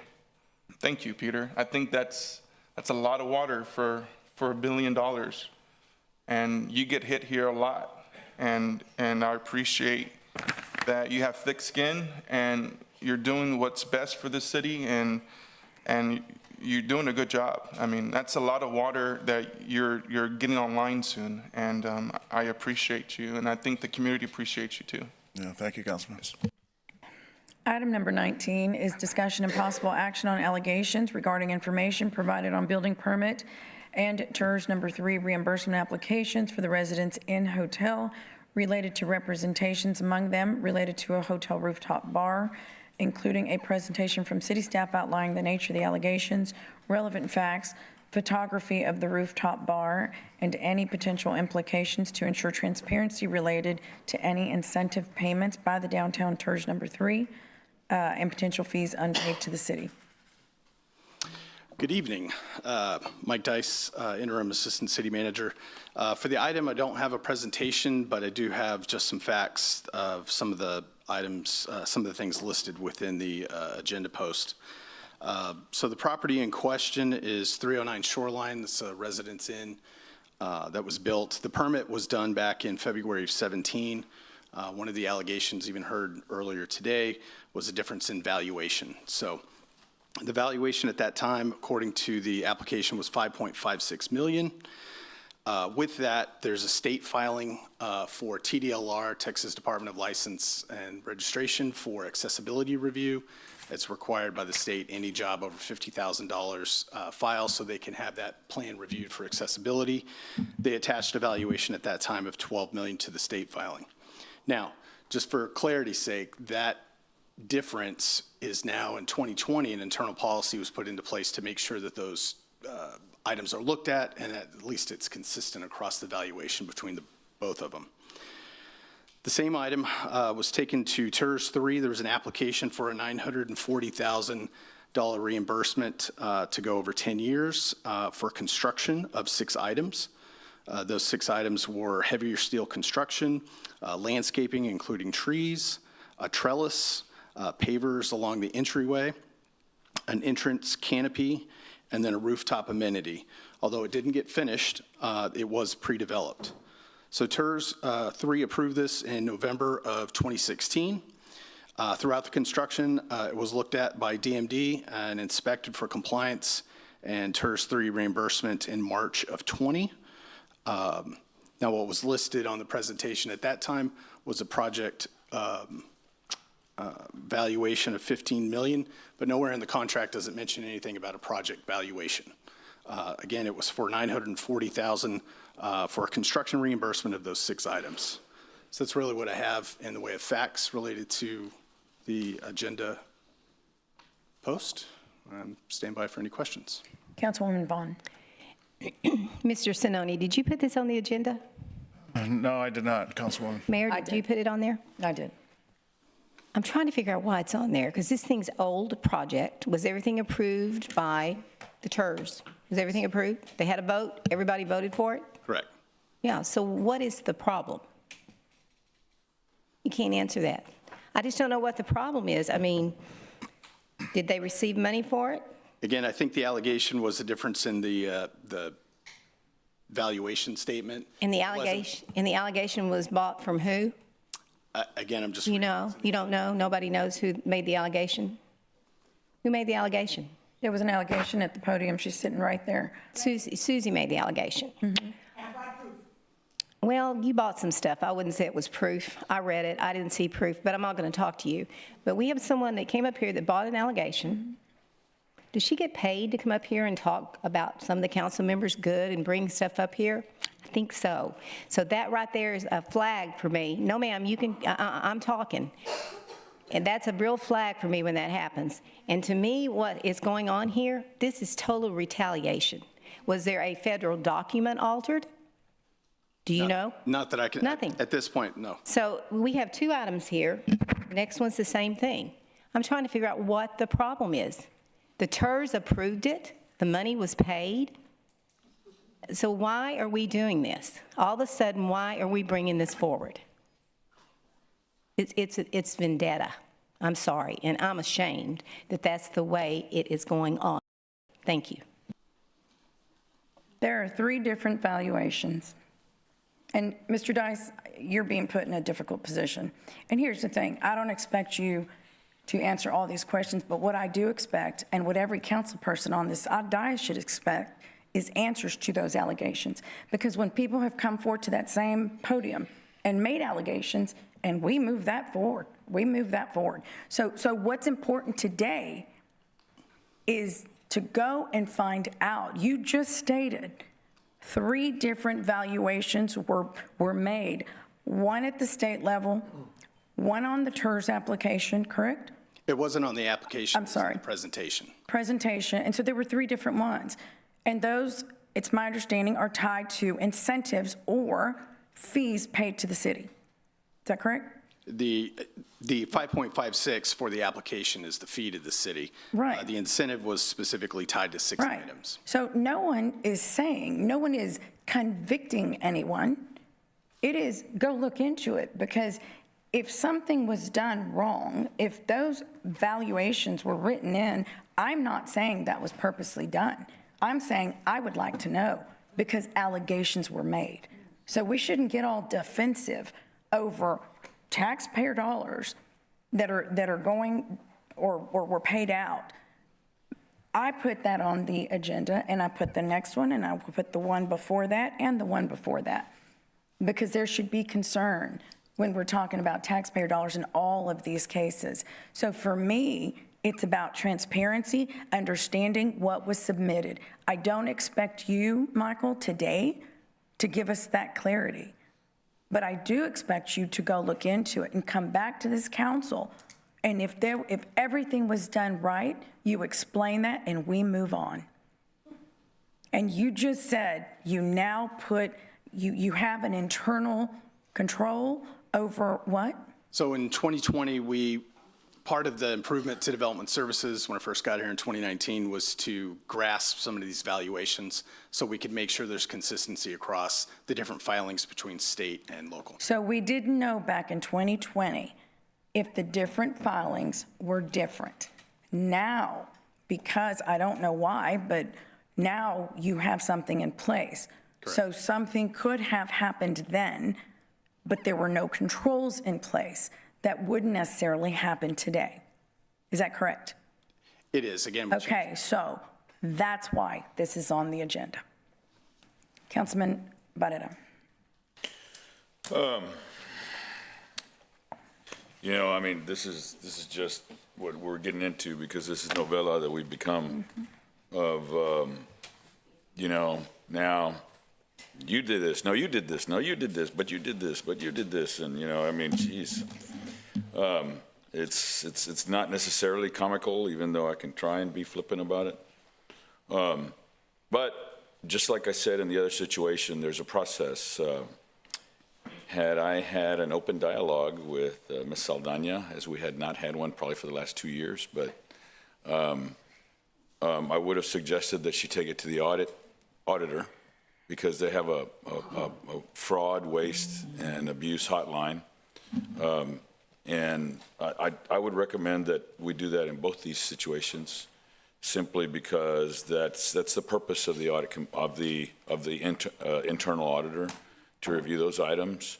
We also have, I don't know if it would work. We'd have to inquire at the audit committee, because we have a construction auditor that I'm sure they have some level of expertise that we could consult, and they're already on retainer. So I think I would highly recommend that we move this to the auditor. The only challenge that I'm worried about is that there is a conflict, because the developer and the auditor have utilized the same attorney. So I don't know how we get there. I guess we can discuss that, but I think that's probably the best thing. And then that way they can go and say, okay, here's the situation. We're being impartial. And because that's what they're supposed to do. If somebody has a complaint of fraud, waste, and abuse, that's where it should go. Not that way we have our own internal system to look at it, versus of money that's already spent for the public. Those dollars are allocated, versus all this manufactured controversy that's been created over the last couple of years. So that's what I would recommend. I think Ms. Saldana can still do that. If she should like, she can contact the auditor. There is a fraud, waste, and abuse hotline, and it's on the website. And so that way they can continue to look at that regardless. And I'm sure they'll keep us abreast of where it goes. Thank you. Councilman Scott. Hey, Michael, I was trying to catch up with you, so slow down and go over. Okay, sorry. You know, I can Sorry. tell people I'm from Kingsville. Little words, short sentences. So the presentation material said it was going to be a $30 million project. Is that what you said? Also from Kingsville. So, so we can talk. The building, so going through the agenda language, basically I was just presenting the valuation. So the valuation of the application in 2017 was $5.56 million. Okay. Was that in the presentation? Hey, we want some incentive. No, well, I was going to get to the application. I heard that. For TERS 3, that application was, from what I've seen at this point, again, still looking into things, the application was for $940,000 for 6 items. There was nothing related to a construction value at that time. Got it. Yeah, I'm okay with that. There was a value in a later presentation, but the actual agreement, I haven't seen anything that has that value in there. Okay. So, because, and I think maybe I'm part of this flaw, because I think the idea is, hey, if you go build a $10 million building that's going to generate $2 million in tax income, and we're going to give you $1 million back, so knock yourself out. And if you build a building that's $5 million, then you're not going to get your full incentive because it just didn't happen. And I guess that's not, but in this instance, it was, hey, we want to give you some money to build a new hotel on Ocean Drive, which I think was a cool idea, shoreline. And we want certain things done, and that was just a list of more trees, stable environment. They went with a heavier steel and concrete construction. They improved the landscaping, went above what was required by the UDC. They did have to move some trees, apparently, in one of the documents I saw because of the windward side. It made sense to put them in the back, but they just relocated. There was a trellis improvement, pavers, an entrance canopy that wasn't required, and again, the rooftop amenity. And I'm stating from what I've seen in the presentation, it wasn't finished, but they did pre-develop, which means they've run water, sewer, electric, things like that for potential future development. But you didn't see any part of the presentation that says we're going to build a $30 million building. In the March 20 presentation, I'm sorry, in the TERS 3 presentation, in March of 20, there was a slide that said project amount. Yeah. 15 million. Okay. But it wasn't part of the agreement. Okay. I looked today, I'm paying attention to everybody, but I did look today on the Appraisal District's website, and it says it's currently valued at 14 million. Actually, the 26 value, it's 16 million. Okay. God bless you. And then when it was amended, the TERS board approved the amendment removing the rooftop bar. From what I've seen, that's the case, because they did spend more money on other things. And so my take is, and I've said this on an agenda item, I'll say it again later. I don't think there's anything there. I understand the concern, which I think is odd, that the application says for $5 million, but you're building a $14, $15 million building. But you're telling me that in 2020 you made some changes, or y'all made some changes to try to make that closer to the value? So what you? Again, that's at this point, that's what it looks like. But we're talking about a building that started 10 years ago. So valuations have gone crazy since then. Yeah, I know, but no, I get it. But so when somebody comes in and says they're going to build a $10 million building, and they come to you with a permit application that says it's 3. You have a better ability today than you did years ago. Absolutely. To go, yeah, no, it's not 3. We do. Again, there's some policies that have been put into place to verify those numbers better. And again, we're looking across the board for what's filed at the state or any other filings. You mentioned that. I don't understand that it's something that's filed with the state. Educate me on the state's filing and how that impacts our valuation or our application. It doesn't necessarily affect our application. The state law requires any construction job of a commercial aspect to be, if it's over $50,000, to be reviewed for state accessibility rules. That's where you hear a RAS, or Registered Accessibility Specialist, gets involved. Those are filed at the state. The state reviews that separately from any building permit. But you have to attach an evaluation to that. That's how their fees are based. So what we've done in 2020 is, again, if somebody values X at the state and Y at the city, we engage the applicant to figure out why. Now, there's a lot of instances where an applicant may use an architect or an engineer, and they file that stuff separately from the owner. In this particular case, it does look like an architect filed one and the owner filed the building permit. I appreciate the education. And what I thought I heard you say previously is you don't mess with the state's valuation. That's kind of a big deal. You can come in and try to snowball us, but you don't mess with the state. Is that? I've heard horror stories about dealing with the state, but I don't actually have their enforcement action with me at this time. Okay. Well, I thought I saw where the valuation was 14 million. Now you're saying it's 16. So, you know, if we can wait a day, it may go to 18, and we'll take that money and put it in the TERS. That was my concern is that we're building a $16 million building. We say it's, you know, less and on the application process, but it sounds like you've made some improvements. I don't think there's anything here. I appreciate the conversation. I appreciate the question. And I'll say what I said on the mayor's deal. If someone wants to file a complaint, file a complaint. I mean, there's a process for that through the auditor's fraud, waste, and abuse hotline. But I don't see anything here. I will tell you, I have a lot of people that stay there. It's always busy, and they love the hotel, and I think it's made a difference downtown and started some interest in, you know, building hotels downtown. So I'm good. Thanks. Thanks, Michael. Councilwoman Vaughn. Mark, those were some really good questions. It really clarified a lot, so pat yourself on the back. But that was really good. Thank you for asking them. Mr. Sinoni, because they've been brought forward, I don't have a problem with them being investigated. But what is the proper way? I'm with Mark. I don't think there is a thing here to see. I think if there had been something, it would have came up way before now. So what is the proper way for someone to file it so that they know? Yeah, well, on this Unless item, the city wants to look at it. right, yeah. So this item here is overseen by the Downtown Management Yes. District. And just to give Michael Dice some cover, the city staff didn't process this application. We didn't pay the money out. We didn't inspect to see if the work was done because the DMD, the Downtown Management District, and their board oversee the process of downtown incentives, number one. So someone could complain to the DMD to say, hey, I think something might be off there.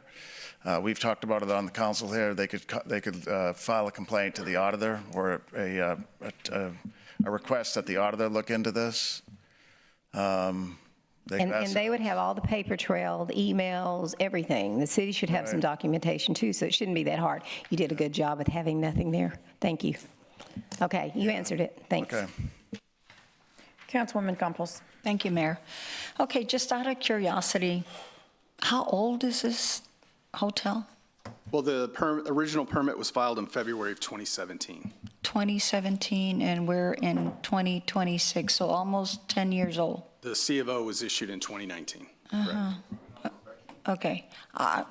I wasn't sure, because I was like, Residence Inn, that's been there for a long time. Okay, so, I mean, but again, I mean, you know, there is a process, and I guess you can go, I mean, 20 years, 30 years? I mean, how the process is, there's no time frame? I mean, that somebody can file a complaint after 30 years? I mean, what's the time frame? I don't have a time frame at this point, but again, we're working on the short notice to get those questions answered. Yeah, okay.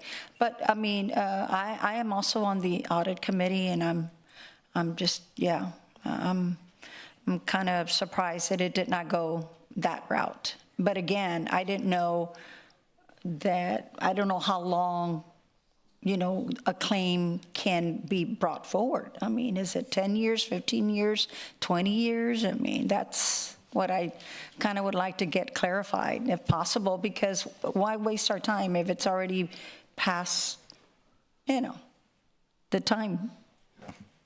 I asked Miles that question, but can you answer, Miles? Well, I mean, it would depend what the claim is for, and if it's being pursued in a criminal or a civil context. It's in a civil context, the statutes of limitations for municipalities can be really long and bound only by laches potentially. Although the contracts might have limitations built in, but that's if some wrongdoing was proven. If some wrongdoing is criminal in nature and it's a felony level, then you might have something that's a 3-year statute of limitations. It just depends on what the type of allegation is. Okay, is that part of the audit committee? Like, it's going to probably come to us, I guess. I don't know. I mean, you know, this case. So I guess we'll discuss it later when it does arrive. Thank you. Councilman Cantu. Thank you, Mayor. A couple questions. Does city staff see anything wrong with allegations? So there is a difference in the permitting valuations. And again, to address what was changed in 2020, that change was there, put into place so we wouldn't have those types of questions. So it happens. Again, part of development is, we'll just say, a meowing and hissing between developers and regulatory, making sure that those items, I've been doing this 20 years. I had an Office Depot at another city value themselves at 88 cents a square foot. So that's obvious undervalue. So we do work with the applicants to make sure that they're valued closer correctly. And again, part of that is making sure that those different filings with different entities match. Are we having those issues today with other permits? I mean, there's rare occasions, but you know, again, we have a really good department. It's run real well. And again, we make sure that we address those things before the permits are issued. Yeah. And you know, I hate to say this, but I agree with Baeta. I mean, if there's issues, take it to the audit, you know, to the auditor. And I heard him laughing back there. You hear him laughing?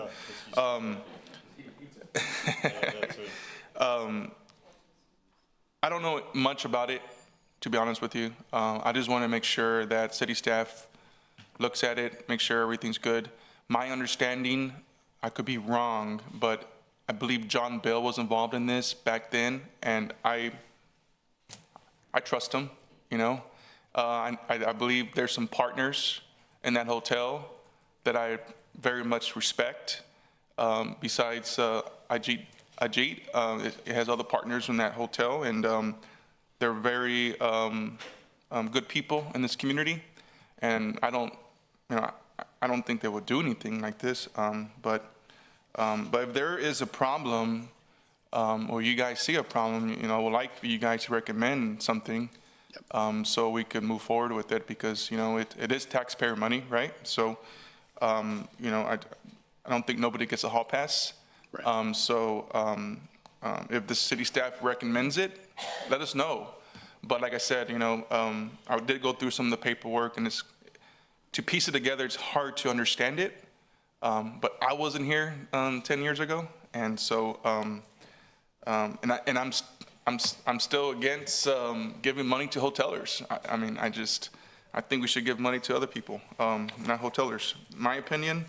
But anyhow, that's it. Thank you so much. Councilman Roy. You know, being somebody that has chaired the downtown tours for years, one of the things, and in this particular case, I don't really have a comment, but one of the things I want the public to understand, because it sounds like you made a change in 2020, but one of the things that we made, Peter, and I'm trying to remember when we did this, but when you know, prior to this period of time, and I think it was what, 23 or 24, when the downtown management district was basically managing every project, and then we put a $5 million cap on it and said that if the project's over $5 million, that the city, your department would manage that, right? We would be at least more involved, I think, as yes. it was, yeah. Right. Because, you know, somebody that's job basically on the commercial side is out there inspecting and looking at things and making sure that a project moves the way that it's supposed to move. And it was really kind of apparent that that was a big task to ask the DMD staff to do that, because they don't have any expertise in project management. So my only comment is that I think now we've got, it sounds like we've improved our processes greatly from before. And I just want the public to know that. Councilwoman Paxson. Michael, my experience serving and chairing between different TERS boards is we actually really do have a system in place for accountability. What I've seen is we do not expense incentives, we do not expense any sort of guaranteed reimbursements or anything like that unless checkpoints are met. What I've witnessed is staff follows through with that, because I've asked a number of times, well, where are they on their deliverables if this is their request? If we're talking about a payout, have they met those parameters that we all agreed to? I find those types of actions incredibly essential, but very valuable. And so my question is, did that take place here? Because I would presume, if we're doing that across the TERS boards now, I would think that's always been our schematic.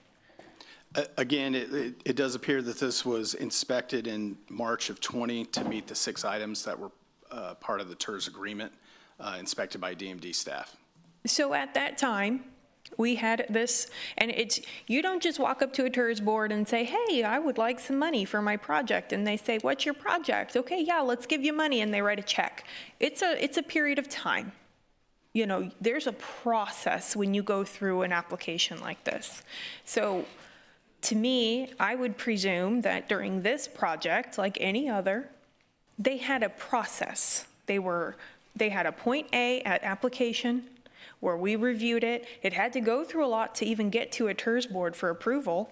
If things are like they are now, staff has to recommend that, gets to the board approves it, project makes its way, checkpoints and deliverables are inspected, incentives are then awarded or not, and things do change, but that's the board's decision at those different times.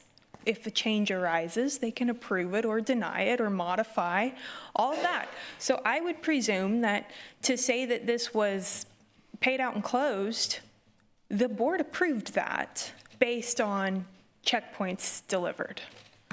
Again, at this point, that's what it looks like. We're still looking. It's a lot of documents that we're going through.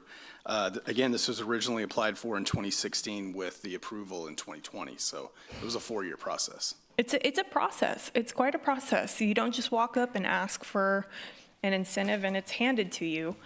So that's my whole thing. I have to admit, having our agenda and having nothing supplemental here, my only recourse would, of course. I'm sorry. My apologies. I'll walk out. Jeez. My only recourse would be to hope that good policy that we rely on today was in place then. So perhaps that's something that we can pull back up, is what was at the final signing, what did that look like?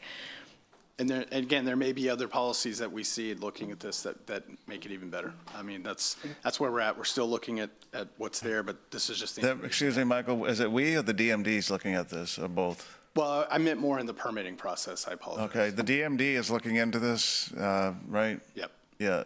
Well, so are we. Is that they approved it? We don't have any of the paperwork. We didn't do the inspection. We being the city. Well, we have the building inspections, but not the final TERS inspection. So the DMD, Michael Dice has been in touch with the Downtown Management District executive leadership, and they're looking into it. Yeah. But we do encourage to turn it over to the auditor if there's more evidence there. Correct. Yeah. Okay, so going through, because I know that we have all day long, every day, people come up to public comment, and I'm glad they do. I, for one, have been able to follow back up with constituents a number of times, and they've had very good input. So I value that process.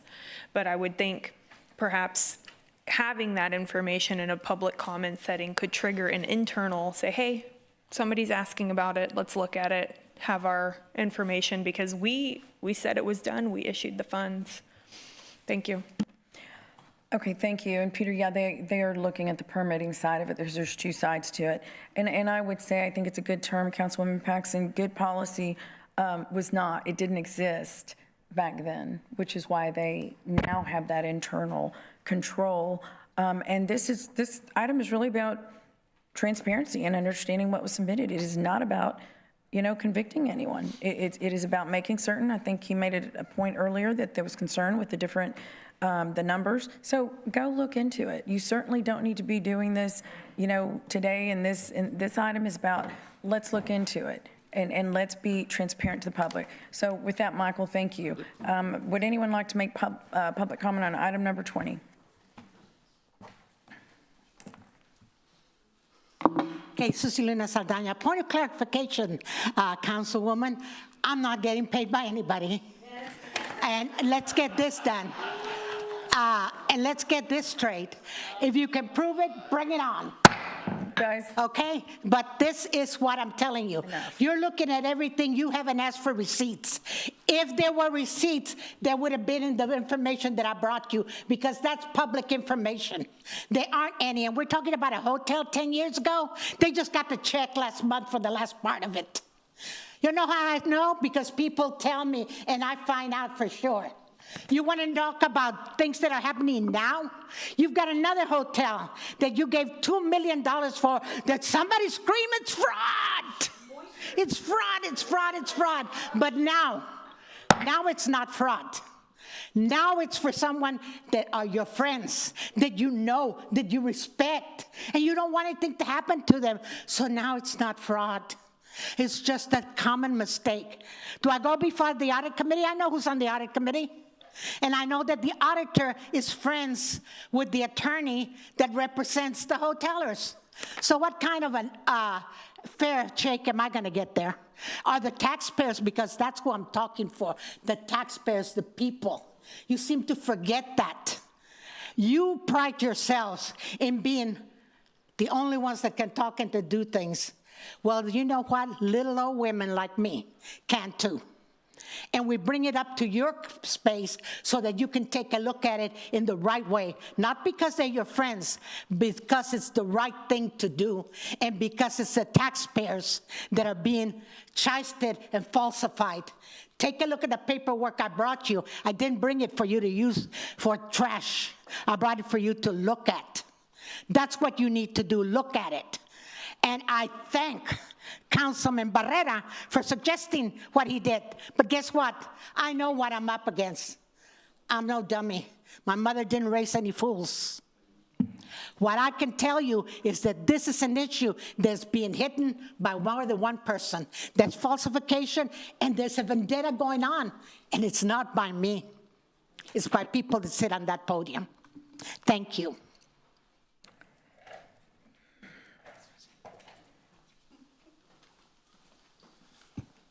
Michael Miller, District 2. Sorry, I kind of walked in halfway through this conversation, but I understand Ms. Saldana's concerns, and I've kind of looked into what we're at here. I've never been part of a TERS application, but I also understand that whenever you have a investment in a hotel or a business or something like that, there's a lot of different moving parts. There's soft costs, including design. There's the cost of the building. There's the cost of the furniture, fixtures, and equipment that go into that building.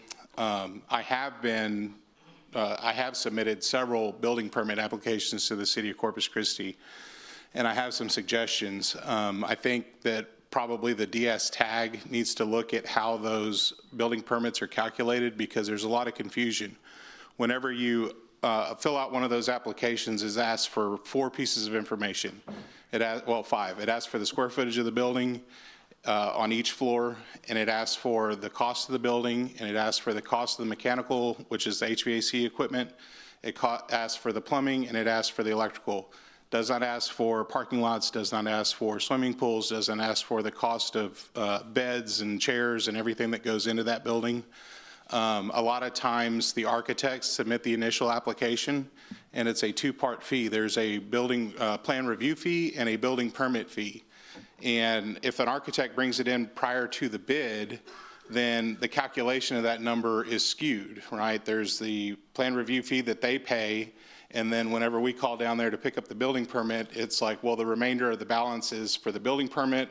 We pay the fee. We don't know what they submitted as the cost of the building on the architect side.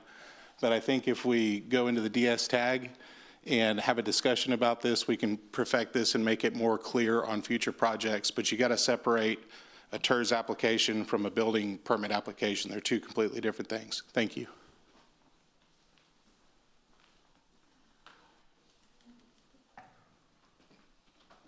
Hello, Sandra Meyer. I recommend that we have an audit on this to really take care of all our developers, so that way every time we have a hotel being built, we're not having issues come up. I got nosy and just looked at the difference between the downtown management district numbers and the tax records based on the year that they were built. And every large project that was showing up in the downtown management district at that time, there was like a $10, $15 million difference. And so that would not be on Mr. David. That would be something with the process with the city itself. And I don't know if that's been fixed, but like I said, and just being in fairness, I do think this would be a good audit. And we don't want to be getting sued and getting involved in stuff every time somebody tries to build something. So that's just my personal recommendation. Thank you. Thank you. Anyone else?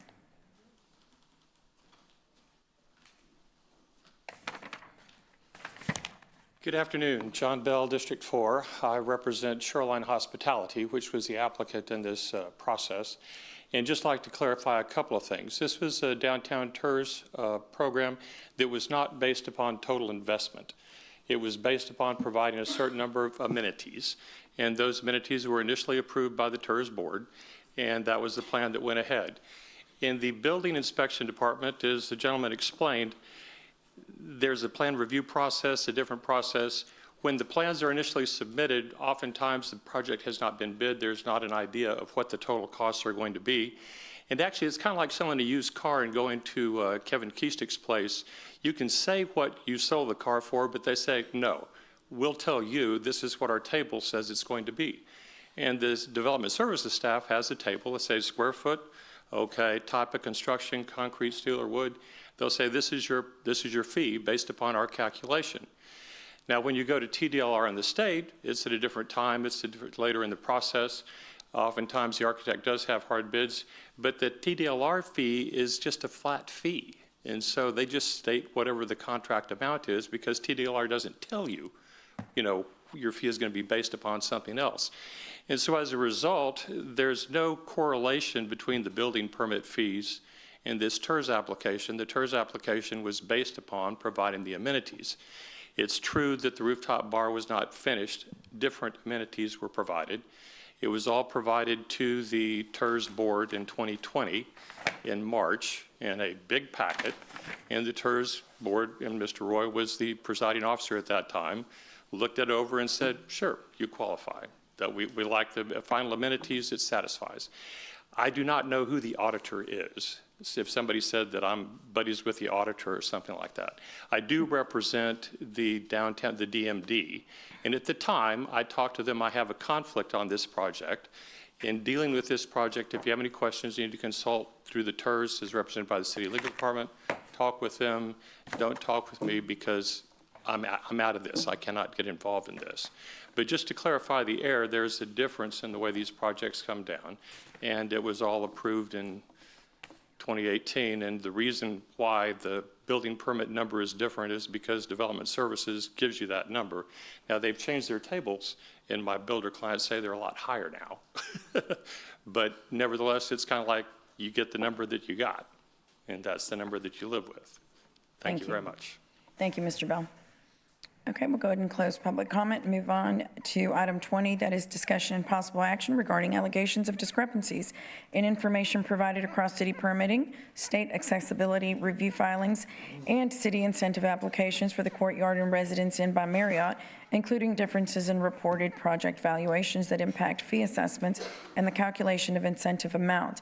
Direction to city staff to investigate the cause and basis of such discrepancies, including independent review or audit if warranted, and to present findings and any necessary follow-up action within city staff authority to the council. And this is similarly the same thing. So Michael Dice, we do not expect you to sit here and give a presentation. These are concerns. Right. These are things we need to go back and look into and bring back to the council. So it is completely clear, and you can state whatever you were going to, but I just want to preface it with that. You want me to go ahead and go through with that, or you want to take questions? Basically, I have the same kind of facts as the last time. Again, Michael Dice, Interim Assistant City Manager. So in this particular instance, the building application was submitted in February of 2025 for $10.3 million. The TDR application at the time was submitted by their architect. It was listed at $12 million. That had been revised after that. Like I said, that new process was in place. We addressed it. That was then lowered. If you look now on the state, it's $10.3 million as well. We made that change in 2020 as stated before. The difference here is this is a type B agreement, and it was for $2 million for construction reimbursement. Now, what we've seen in the contract for that under section 3D, it states the investment of construction will be $34 million.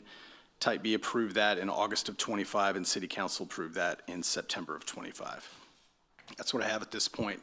Again, still looking into. And you're looking into it, and you bring that back. Thank you. Councilwoman Paxson. I just want to say, and Peter, correct me if I'm wrong, but serving on the audit committee, we have a number of professionals who can conduct an audit, and it is possible for an auditor to recuse themselves and pass the topic to another auditor. So that way, my interest is that our community always feels like if they have an issue, they can bring it to the correct channels.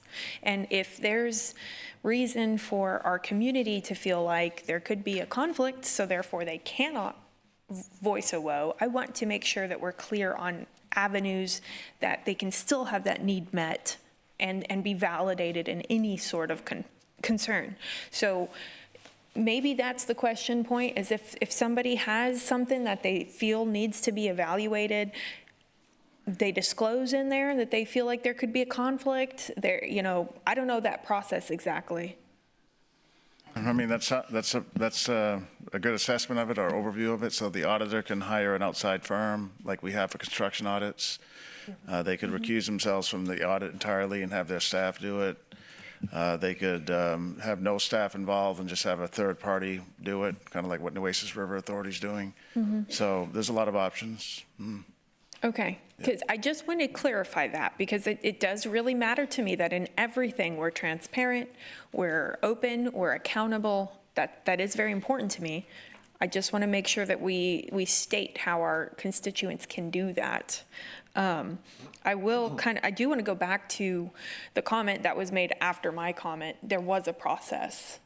It may not be the same dot by dot as the current process, but the fact that in 2020, this came before council or the board, the TERS board, and a question of amenities, whether they were swapped, changed, or whatever, it was approved, right? That's what you said?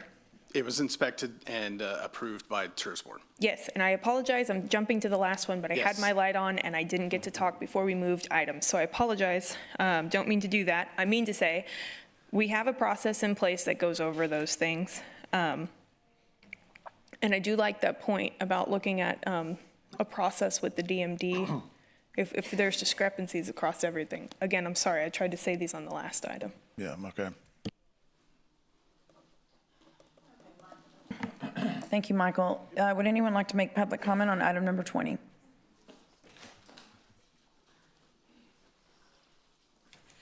You're talking about the new hotel, the one that I gave you information on. There's a $2 million incentive that you gave that hotel. There's a $34 million value on it, and permits are only $10 million. So you can tell me, hey, that's a mistake, they haven't done anything bad. Well, guess what? It's the taxpayers that you all are supposed to be representing that are being put to the test on this. You need to really look at it. This wasn't 10 years ago. This was right now. Right now. You approved it just a few minutes, meetings back. And it is an act of falsified information. There are papers that I handed you that are signed by the state. If you care to look at them, there's papers that I sent you that showed the presentation by the developer. So if you're going to ignore all those things, you want me to go to the auditor. Oh yeah, that was my first thought of going to the audit committee. But then I found out who was in the audit committee, and then I found out that the auditor is friends with Ajiv, who happens to have the same lawyer that he does. So I didn't expect to get anything that was very honest. I am a taxpayer. I represent the people that come to me and that ask me to bring these things to you. Do I take the abuse that they're telling me? That doesn't bother me. I've been told worse. Trust me, I have. In all the years I've stood here and advocated for the taxpayer, I've been called worse. And it doesn't bother me because I'm here for the people, something that every one of you should be doing.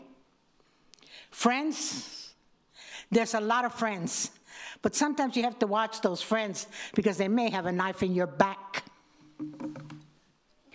Anyone else? Just a couple of comments. I represent Padre North LLC, which is the applicant in this. It is different. It's a Type B entity, and it is a performance based on the total investment and jobs being created, very different from the downtown TERS. The projection is the total investment will be $34 million. After my client working at it, it's probably going to be over $40 million. Again, though, the building permit cost is based upon something Development Services runs through their tables and calculates and tells the builders what the costs are for MEP in the different calculations, and that's the amount. And it was done since the changes, and so it was compared with TDLR, and it was updated, and it likely will be updated again whenever my client gets to the point of actually going forward with the actual construction of the project to proceed. Right now, he's engaged in other things, but the contract will be fully performed with the Type B in making at least a $34 million investment in providing the payroll and the jobs that are required under the Type B corporation thing, or he won't get any money. That's as simple as it has, and it has nothing to do with the building permit situation. But that is something to be developed in the future. I'd be happy to answer any questions that you might have. We don't have a question. Lord willing, you'll see me again. Thank you. Yeah, thank you. Okay, we're going to close public comment. And, oh, come on up.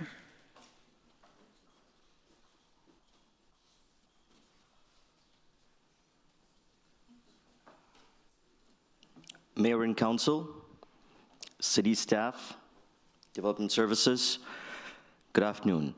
My name is Ajit David, not Rajiv Davis, not Ajiv Davis, not Davis Ajiv. I have no relationship with Barney Davis.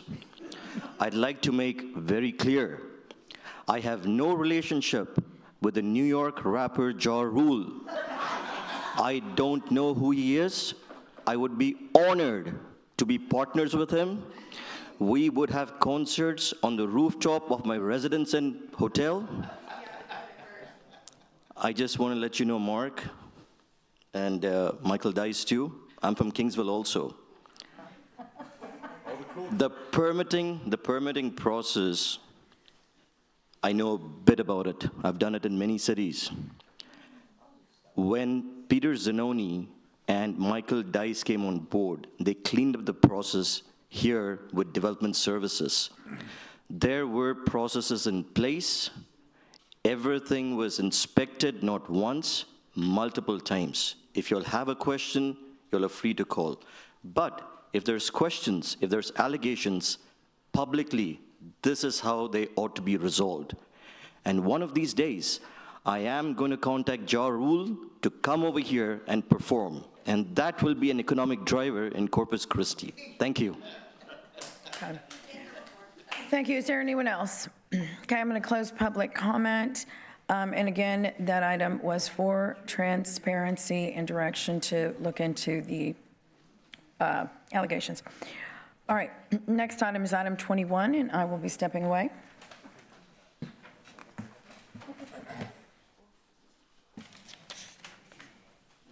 Rebecca. Mm-hmm.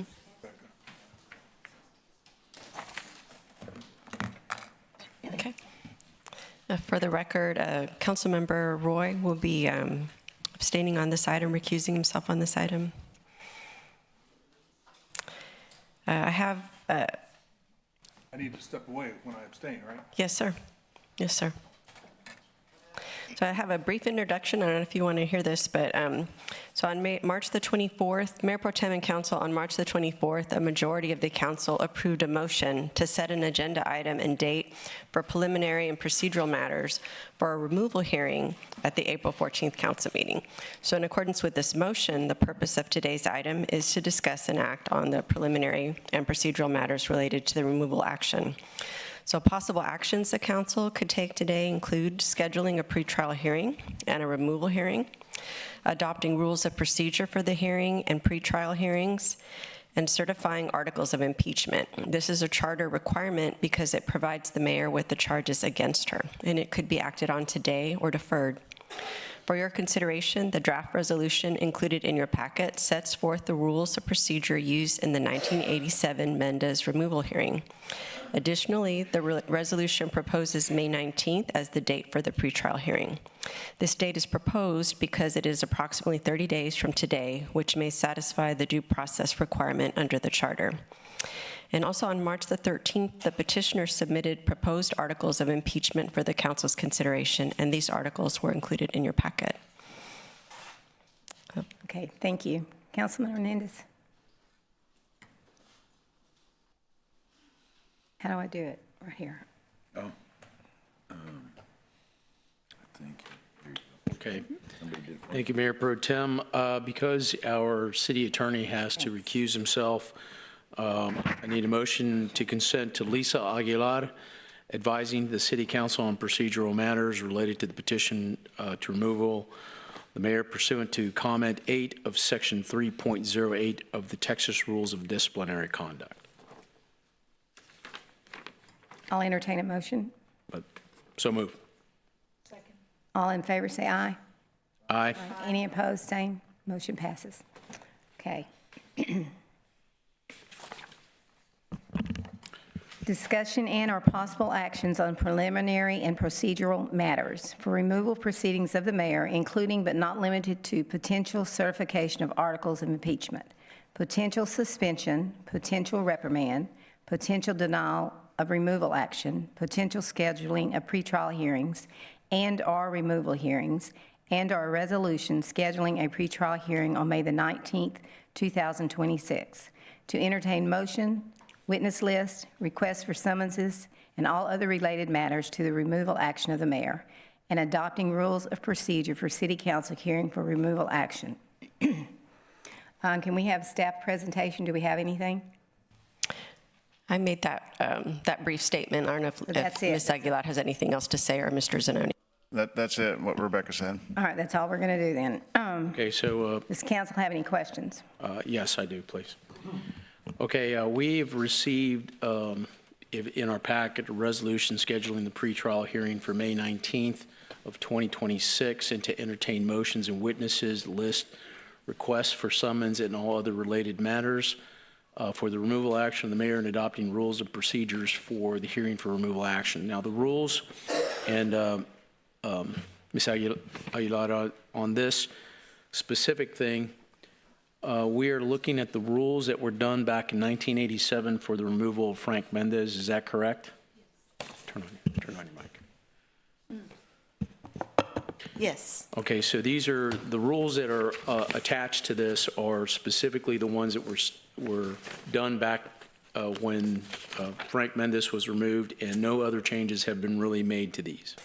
That's correct. Okay, so we're not doing it, we're not recreating the wheel, we're just moving forward with kind of the same rules. I would like to make an amendment to this, to the resolution on section 1 at the end of the sentence where it says, all motions, witnesses, lists, requests for summons and related filings must be filed with the city secretary to be added 5 days prior to the May 19th pretrial hearing. Okay, you're making a motion? I made the amendment. Okay, does anyone have a second to the amendment? Do we go ahead and vote on that, Rebecca? Ma'am, we'll vote on the amendment first. Okay. The amendment, if you look at the as a resolution, where it has section 1 and 2 to accept the scheduling, the pretrial of May 19th, at the end of section 1, you would have All motion, witness list, requests for summons, and related filings must be filed with the city secretary 5 days prior to the May 19th pretrial hearing. Okay, any other questions? Mark, go ahead.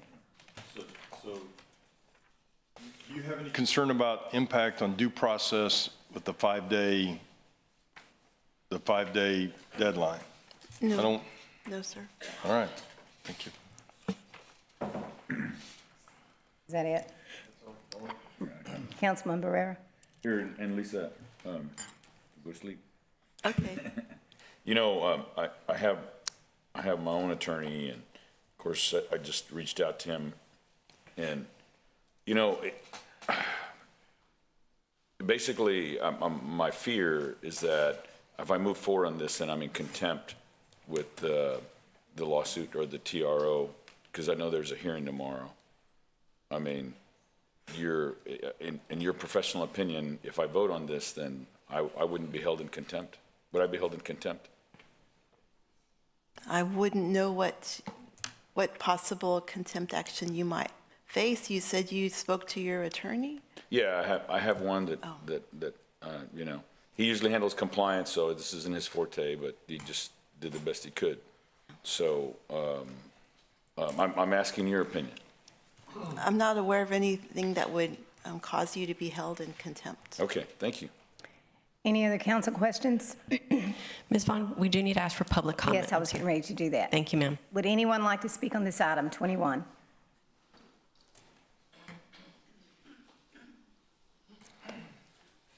This is Elena Saldana. Just a little while ago, you said that allegations should be looked at and the proper procedures should be followed.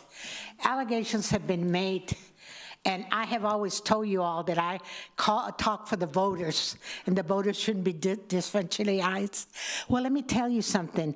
You're not giving this issue the correct venue because it would be to the audit committee. That's what you said just a few minutes ago, Mayor Pro Tem. That's what you said. So I'm asking you, are you going to have double standards for everything?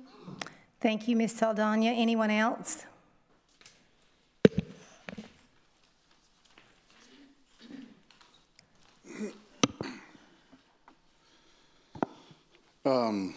Julian Hernandez, District 3.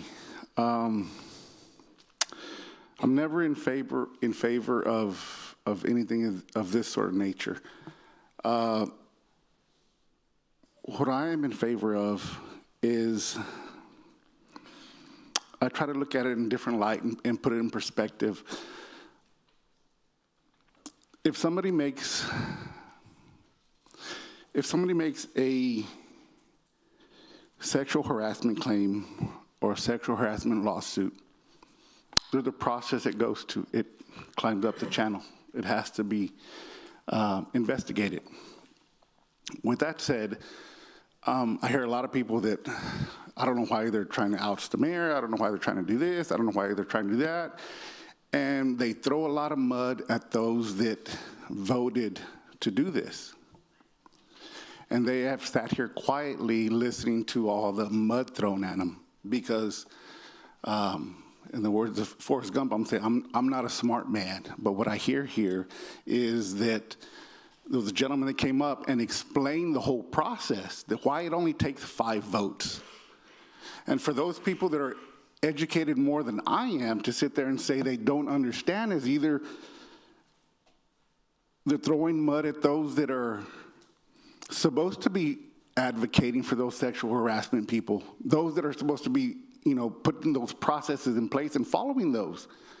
And the people that voted to have this brought here today are doing just that, their job, what they're entitled to do by those 5 votes that were meant to bring it up here.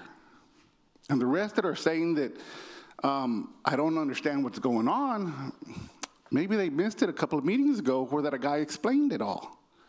Either that or they just don't care. And if they don't care, then they don't care about processes.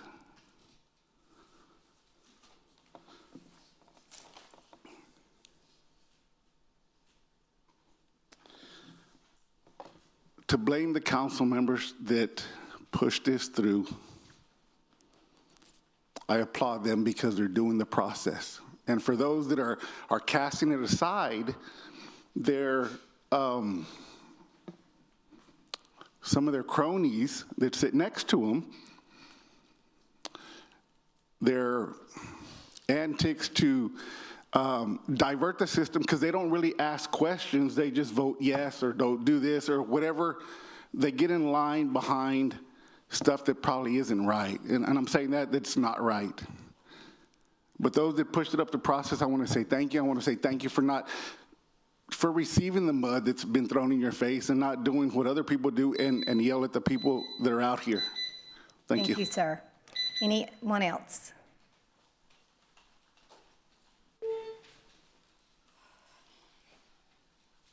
This is for transparency. Rachel Caballero, D1. I am not a political consultant that is paid for my commentary. I filed this petition because there is enough factual evidence to support it.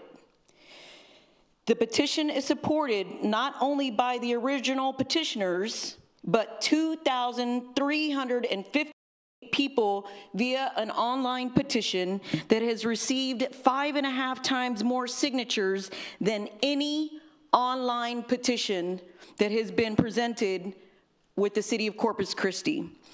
We have been trusting public servants to be moral and honest per your oath to office. And the city charter. Is the whole city charter illegal when its own mayor's lawyer is saying that it is? There is proof that there was willful violation of any code of ethics. There has been malfeasance, incompetence, inability, and willful neglect in performance of official duties. This is factual. There is proof. People should not be able to buy their way through perjury. I ask this council to continue to do what is lawfully required. There is no price to pay, no high price to pay to exposing collusion, corruption, or organized crime. It's already cost the community millions and could cost us billions. Filing an ethics complaint was not an option, considering that they must go through miles and continue in confirmation of the bias involved in that process, as we heard earlier today. I am following the city charter. If there was wrongdoing, we have to ask ourselves this as a community. If there was no wrongdoing, why are people trying so hard to keep the truth hidden? The truth fears no investigation. Thank you for your support, and I will have all the information that I need to prove factually that there was a violation of code of ethics of the city charter. Thank you for your time. Thank you.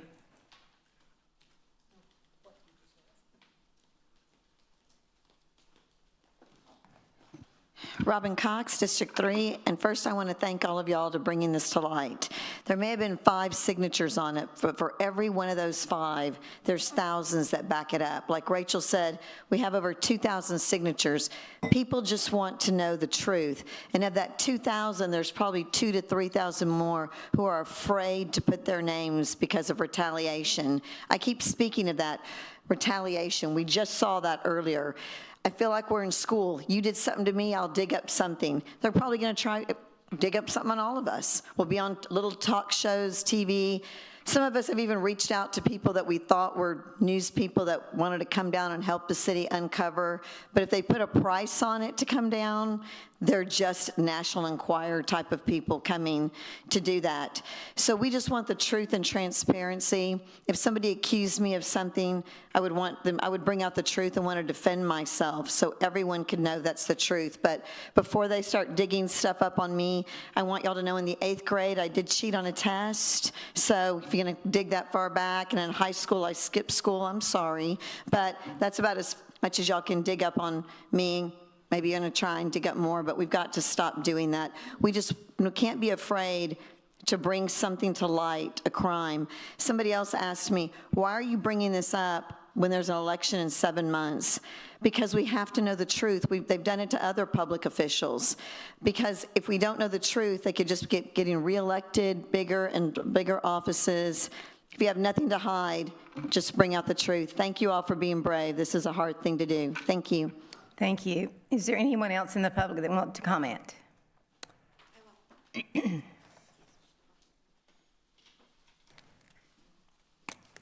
Hello, good afternoon. My name is Sandy Fernandez. I'm in District 2. I've never been up here before, so I'm kind of nervous, but I just want to say that it did go through the process. You had agencies come and give you what their findings are. By doing this, you're saying you don't believe in our police officers that did an investigation and other agencies. You're also taking the vote away from the voters that voted for her. I did not vote for her, but I don't agree with this process.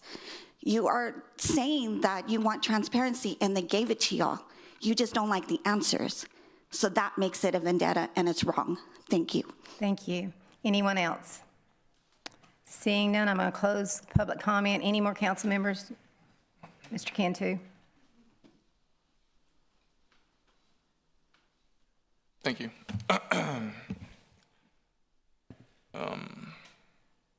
This is a hard decision, for sure. I'm going to be quite honest with you. I do not like what's on the charter. I don't like it. I don't like the fact that 5 people could put a petition and request a hearing for removal. 5 people. And that's been on the charter for a long time, seems like, since the 80s. The process sucks. I don't like it. But I can tell you this. If I was on that petition, or Gil Hernandez was on the petition, they would have done it, gone through the same process. And I know that the city feels that this is a circus, because in reality, it is. It's everything is crazy right now. We have water issues, we have credit issues. I wonder if there's a credit repair company out there to fix the city credit. There's a lot of issues in Corpus Christi. And I know a lot of people say we have other businesses to attend to besides this removal thing. Today wasn't a decision to remove the mayor. I wasn't coming in today to remove the mayor. That wasn't the vote for today. That wasn't going to be the case. I feel that she has the right for a fair hearing just like anyone else. I want to make sure that she has the right time, to prepare and to do whatever the case is. We don't know if it's anything there, but the fact that someone filed a petition, we have to listen to it. We have to go through the process. And, for so long, this council, they talk about the 5. The 5 are not yes people. They're not. When I campaigned, I promised the people that I was going to represent them, the people of Corpus Christi. And for so long, for many, many years, they had the majority of the vote. And they didn't question, why are we doing this? Why are we spending $4 million on a 5,000 square foot building? In the past, they would just approve it, like nothing. But now we're asking questions and we're getting attacked.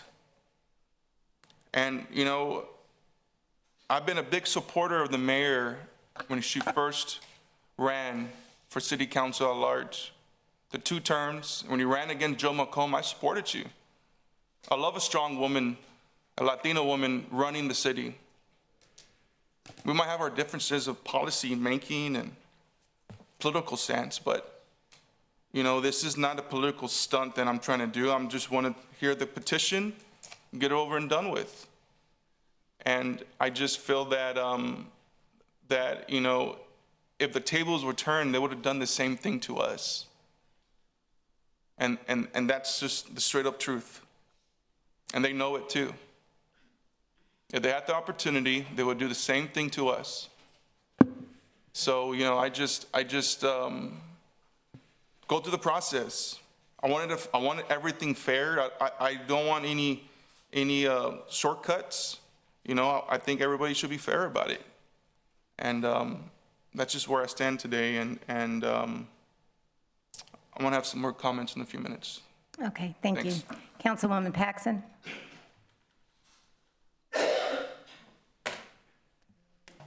There we go. Thank you.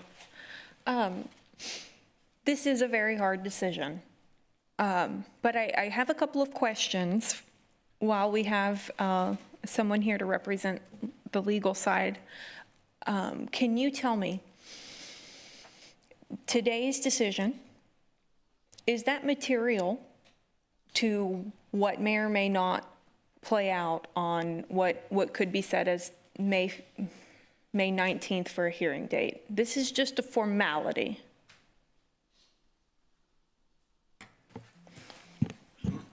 It's a pre-hearing matter. It's part of the process, but you're not taking any other act that I've heard so far, any action other than setting a schedule and adopting rules of procedure. So, in answer to your question, it's part of the process.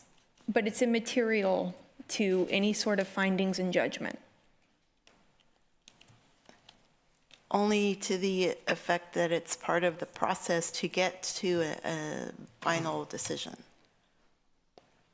So what I'm trying to get at is today's decision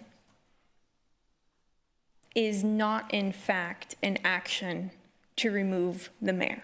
Correct. Today's decision That's is to correct. set a date to hear evidence one way and the other. Correct. So this is not an action to remove the mayor. That's correct. Okay, I wanted to put that, to have that stated from our legal side, because I do firmly want to say here that there's been a lot of allegations that today, the vote that took place a couple weeks ago, and any of this is a political stunt and a witch hunt by the majority of council. I won't say 5, I'll say however many it took to move this to today. And all this is setting a hearing date. It's an administrative check mark, basically. Yes. Okay. I would agree with that. So I think Councilmember Cantu spoke very well. And I have to say, you know, as a single member district representative, I have had people reach out to me with a lot of different opinions. But what I promised my district is to represent the whole. And I have had a lot of District 4 reach out and say they're very supportive of a hearing. And I want to say that I've actually heard citywide a lot of interest in hearing this. And for myself, this wasn't a decision prompted by council. I certainly didn't prompt this. As far as I'm concerned, I may or may not agree with the mayor on different things, but I know November's coming. To me, November's coming. I've always stood by, let the people decide. The people brought to us a petition, and the charter that I swore an oath on said you shall. We have had to make some really tough decisions in my very short political career, and this has got to be one of the hardest. One of the hardest.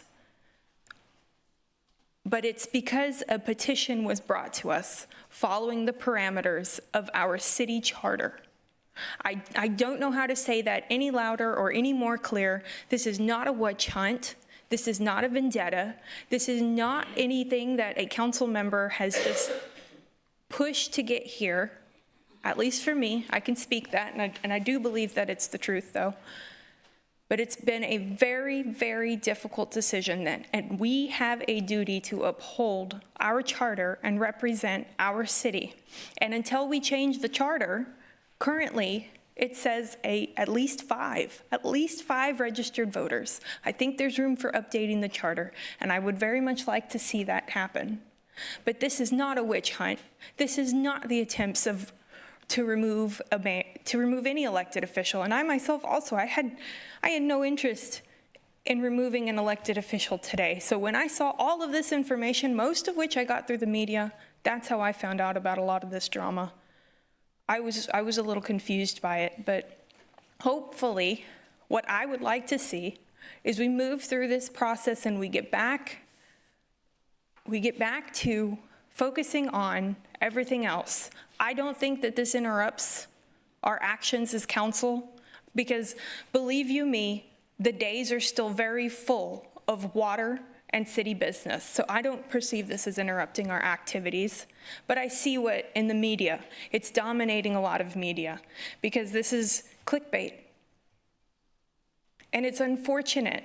It's unfortunate that a lot of people haven't heard that this is not a witch hunt and took it to heart. Give us the opportunity to listen to the people and put their petition forward and just hear the facts. So legal, I just thank you for that clarification.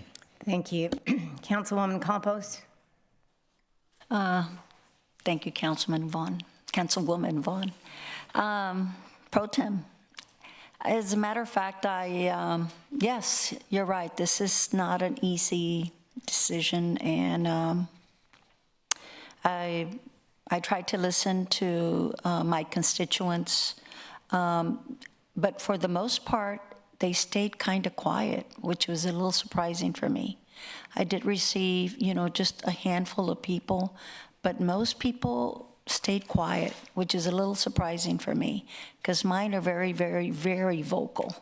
I don't know if y'all realize, but a lot of them come and make public comment here, and none of them reached out to me. I mean, it was just kind of surprising. But on the other hand, this also brings to light that we need to change this charter. I mean, I hope, if nothing else, to realize that 5 people can do something like this. It's in the charter. And, unless we change it, it's going to remain the same. So hopefully we'll be able to do that. Hopefully we'll still, I know, just like anything else, we've got problems. We've got police problems. I get calls all the time. And thankfully, I'm not getting as much as the animal care services. But things go on. This is not everything, people. There's things that are still going on. Yes, we are working on the water. We are. But we still have to work on other issues. So again, just be patient with us. We are following the process. And I think we're all, I think if we just kind of take a step back and realize that all we're doing is just bringing it to light, because it's not a guilty or an innocent. This is what we're doing. We're just bringing it back here and letting everyone see the evidence. And you'll see it as we see it. So, how more transparent is that? So that's all I have to say. Thank you. Anyone else? Thank you. Councilman Scott? Yes, ma'am. It's fascinating to me that, just so you know, those of us, or I, have received an immense amount of pressure to join the others. So that the fact that there's all this conversation about the pressures among council members, well, I think we should dismiss it and at the very most refer it to the Ethics Commission. And I have received immense pressure because of that position. So it's all around. I just want to make that point out. Yes, the petition was brought to us. It does say shall. It doesn't say we have to go to a hearing. It says we can dismiss. It says we can refer to the Ethics Commission. We choose to go to a hearing. I don't think that's the right answer. I hope you think I'm pure or sincere. I respect the body, and I'll be prepared if that's what we do, and I think that's where this is headed. But I do think the right decision was to, at best, to go to the Ethics Commission. And if the Ethics Commission were to find that there were some level of ethics violation, and I could see the council taking that and doing something with it. But this is going straight to the hearing. I think this is going to be expensive. Could be wrong. I think it's going to be prolonged. I think the sense that we're going to do this on May the 19th is probably not accurate. I think it'll go past that, and I personally think it's a distraction from what the voters of Corpus Christi want us to do, which is go find water. And I've said this to the media often. I do think we're doing all we can on the water deal. Although I do think it's interesting. And I hope I have this right, but my recollection is I got one communication from the city this weekend, and it was to say that we'd hired another lawyer to help us in this process. And I eventually reached out to the city manager going, hey, can somebody give me an update? I heard it rained around Lake Texana. It's kind of important, kind of give us an update of where the water is. And I thought that was interesting to me, and my little myopic view that the communication was around this issue, not the water issue. And that could have just been a bad weekend for the staff, but I did think that was the case. I do think the right path at this point is the Ethics Commission. I do think I'm an independent thinker. I think maybe even saw that today. I know people think that the people that don't know me well think that I just follow. But those that know me think that I make my own decisions. And if I agree with you, then I agree with you. It's, hey, I don't know what to tell you. If I agree with you, then I agree with you. And if you don't like it, okay. But I came to that in my own position, in my own deliberation, in my own thoughts and prayers. That doesn't make it right instantly, as my wife would tell you often. But I do think I come up with my own position and my own decisions. And my position here this evening, respectfully, is to either dismiss it and what I believe is a lack of evidence, and I know people disagree with that, or to refer it to the Ethics Commission. And I said earlier, I thought that was on this other hotel conversation. It was like, there's a proper venue for this, and that venue, if someone wants to go that way, is the Audit Committee. And you can be critical of the Audit Committee, and I'm on it, but that's the direction that should go. And I think in this instance, you can be critical of the Ethics Commission process, but that's the process it should go. And I appreciate you all listening to me and giving my thoughts, and that's all I have. Thank you, Mayor Pro Tem. Thank you. Anyone else? Councilman Cantu, did you want to speak again? You had mentioned it. Okay, as you can see, there's many different opinions. Anyone else? This is just on the amendment, though, right? No, we've already, we haven't voted on the amendment. We're getting ready to. Okay, because I'll speak after that. Okay. So we have a motion and a second on the amendment. Let's submit your vote. The amendment. It's the amendment to add the 5 days prior to for the pretrial hearing. All the materials have to be in, motions, filings, and witness list. 5 days before the hearing, and it's scheduled for May 19th along with the rules, but that was the amendment to that resolution. Okay, submit your vote.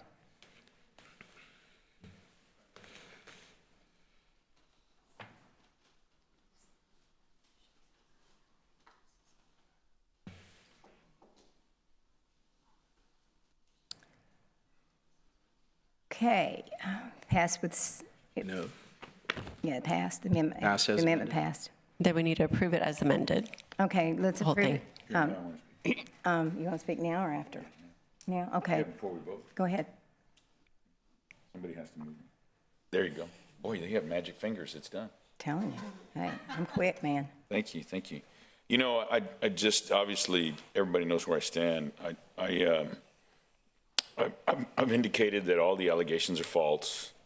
I think the allegations would be no different than accusing the individual of the sun shining or the sun setting, and that it costs the taxpayers too much money. I think it's that ridiculous.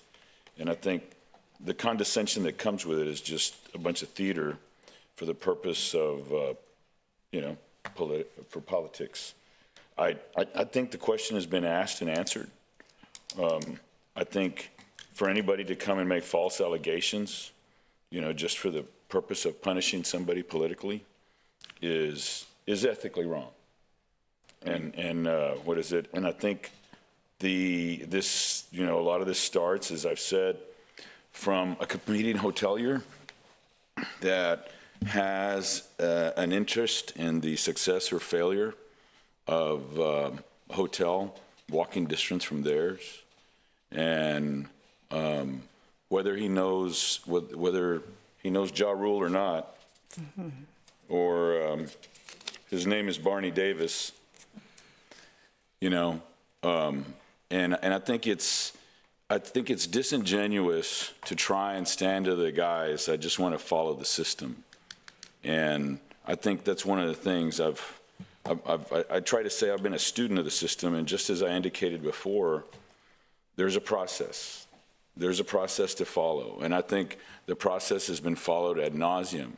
And when the process was followed ad nauseum, then an individual filed a lawsuit.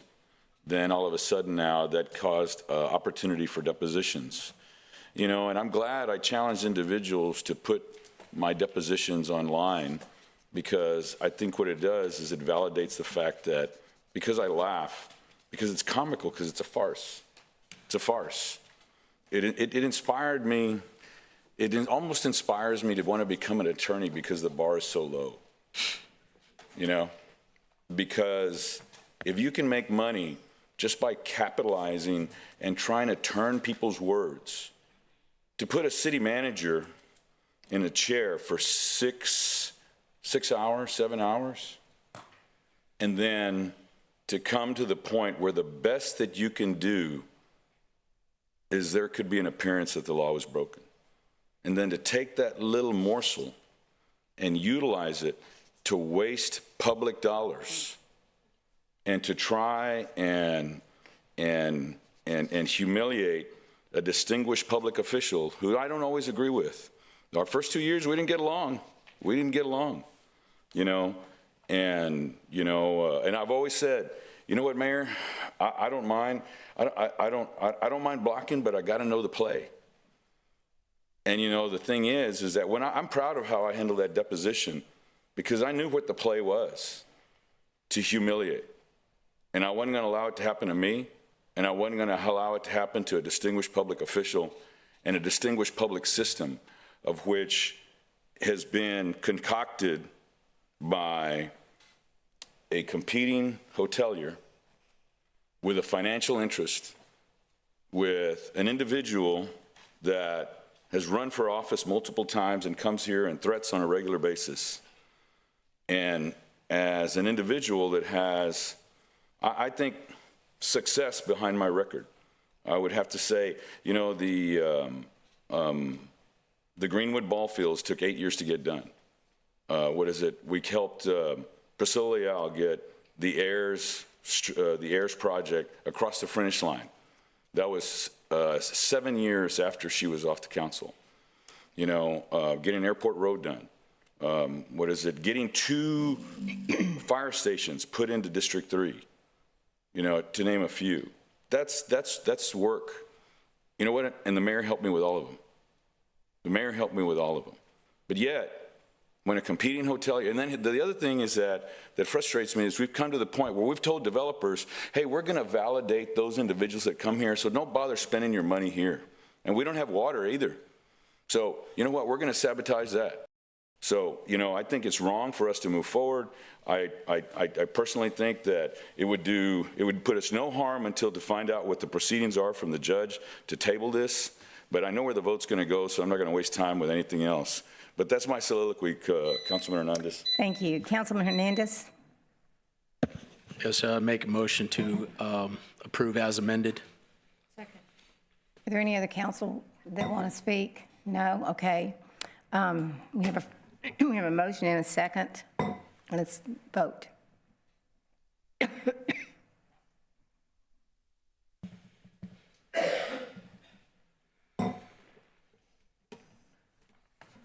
Motion passes. Mayor Pro Tem, also like to make a motion to accept the petitioner's articles of impeachment. Did you catch that? We received articles of impeachment from the petitioners. This is not our document, but I think an attorney, can you please, I think the city secretary said we had to accept the articles of impeachment today. It's an option for you to accept them today. They could be deferred, but you can accept them today. To the 19th, or we could do them today? You can do them today. Yes, sir. Okay, so what does that entail? Will you explain that to the council? Under the charter, the mayor is entitled to articles of impeachment. So at some point, if not today, then sometime they would need to be accepted or. Okay. Do we have a second? Did we have a second? We have a motion and a second. Any more comments? Okay, submit your vote.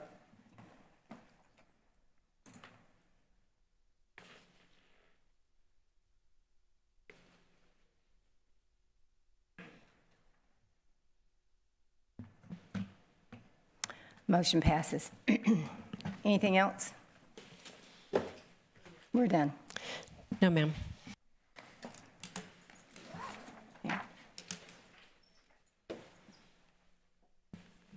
No.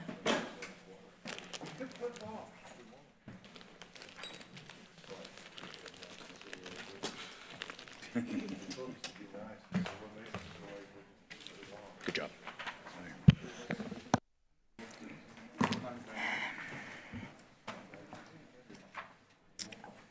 Go ahead.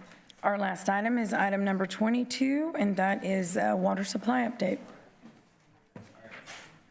Good evening, Wesley Nepian, Director of Water Systems. Okay.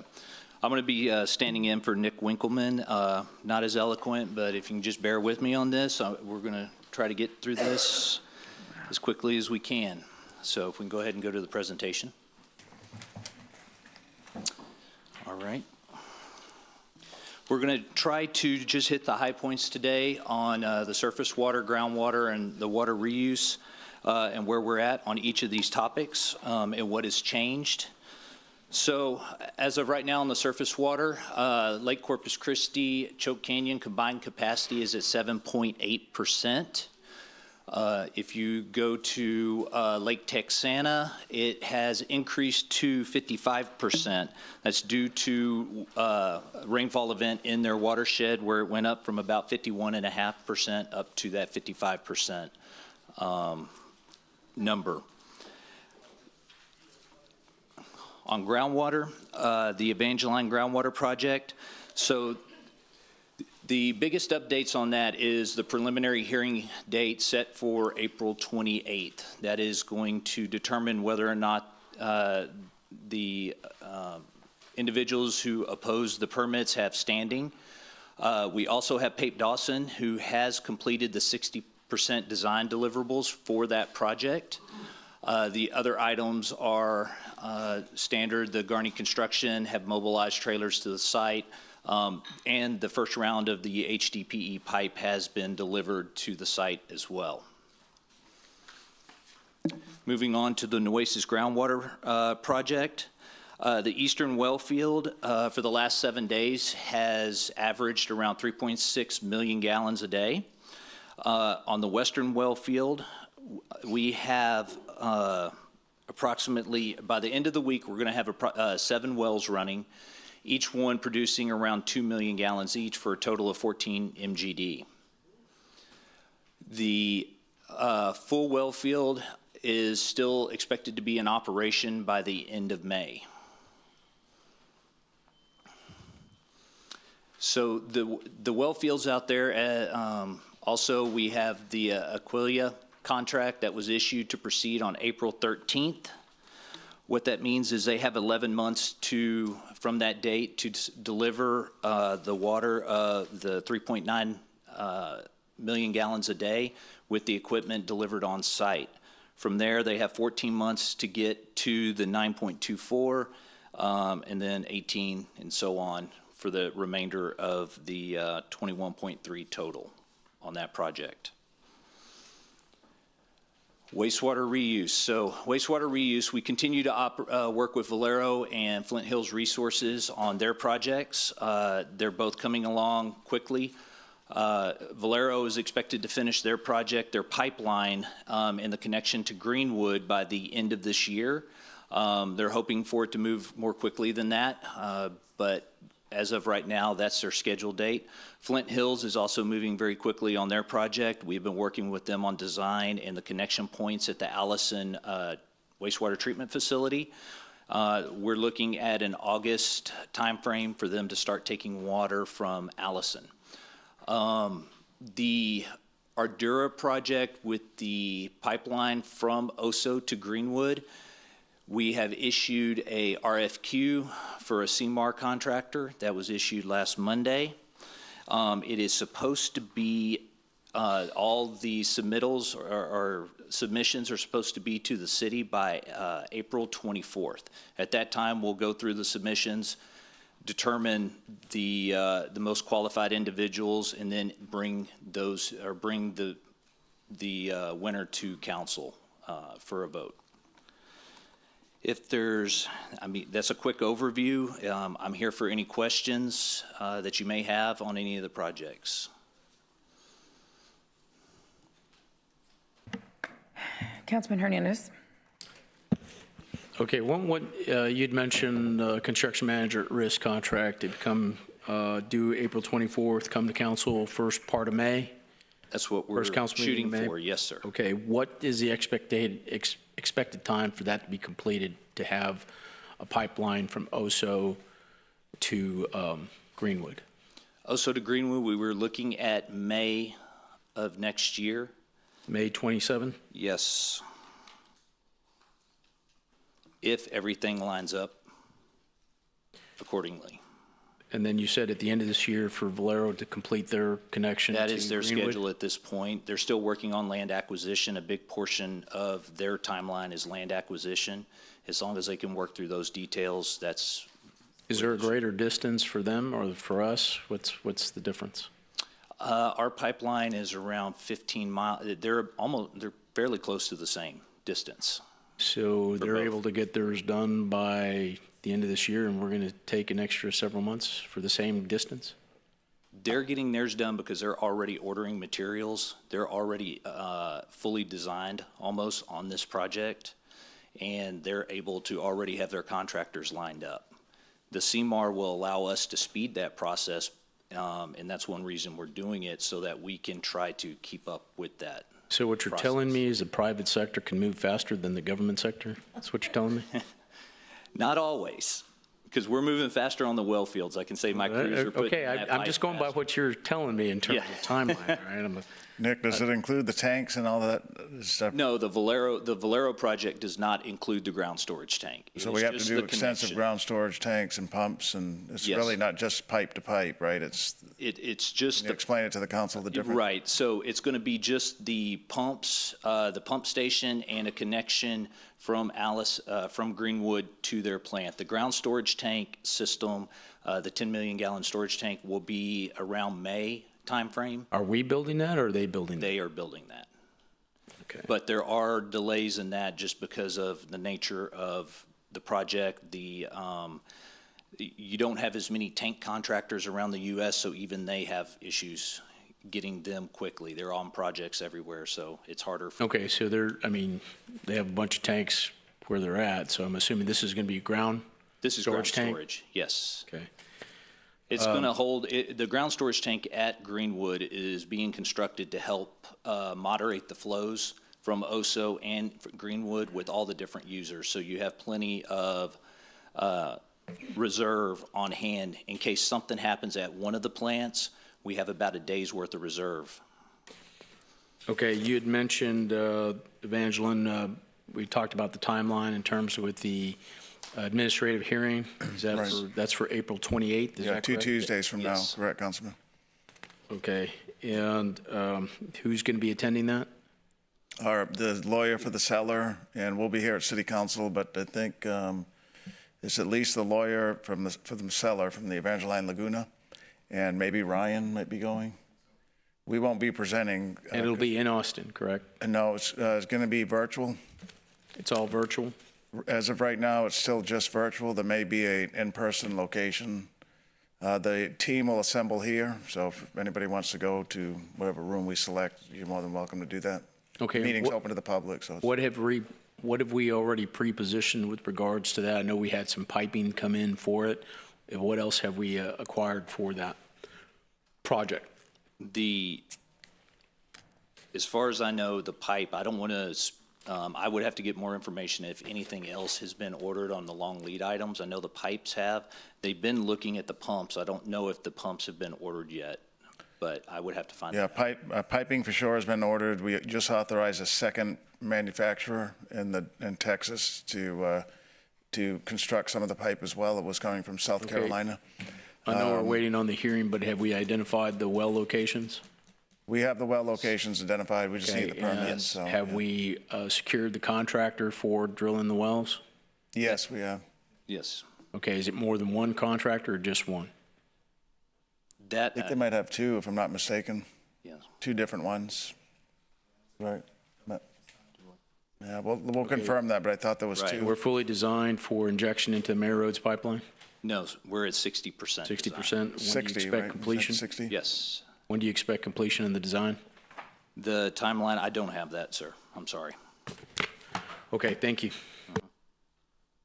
Councilwoman Campos. Thank you, Mayor. On the wastewater reuse projects, the 16 MGD, is that the most that we can expect from wastewater reuse? At this moment, yes, the 16 MGD, but that is coming out of Greenwood. You can factor in, that'll be the Greenwood and OSO combined. You can also look at what we're doing with Flint Hills from the Allison plant as separate. And if we can work deals with some of the other refineries around the Sitco area, around the Broadway plant, there's about another 3 to 4 MGD there as well. And Wes, part of the reason is we're already using some of that on golf courses, parks. Yes. Texas A&M with their So baseball field. we're already, then, after these two projects, we're probably going to be tapped out. That is correct. Okay. Yes. All right, just We'll be utilizing almost all of our wastewater. Even now, and this is something relatively new, we've been contacted by NAS to be able to look at some of the effluent from Laguna as well. They're already taking, but to see if they would be able to utilize it in other ways. I see. And we're also calculating some to still be discharged into the bay systems, like by the OSO, by the university. So there's still a level that would be put in consciously to try to maintain some environmental standard there. Okay. Yes. All right. Thank you. Yes, ma'am. I think that's all the comments, comments and questions. Okay. So thank you. Thank you, Wes, for the presentation. Okay. There being no further business, this meeting is now adjourned.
never days. And in the last year and a half, we've really done some insurmountable things where we've taken the pipeline first to Schedule 3, which is a little bit lower pumping schedule, but traditionally we were only on Schedule 2, so Schedule 3, and now to Schedule 4. So we have maxed out the resources, like Nick said, that we can take from it, so much so that we had to go out and find more water. So first of all, super historical moment for our team, and taking care of the pipeline has been a pleasure because that's also in our purview at the treatment plant. What does it mean for our region? It means that we are obviously capitalizing on the sources that we already had. So we did already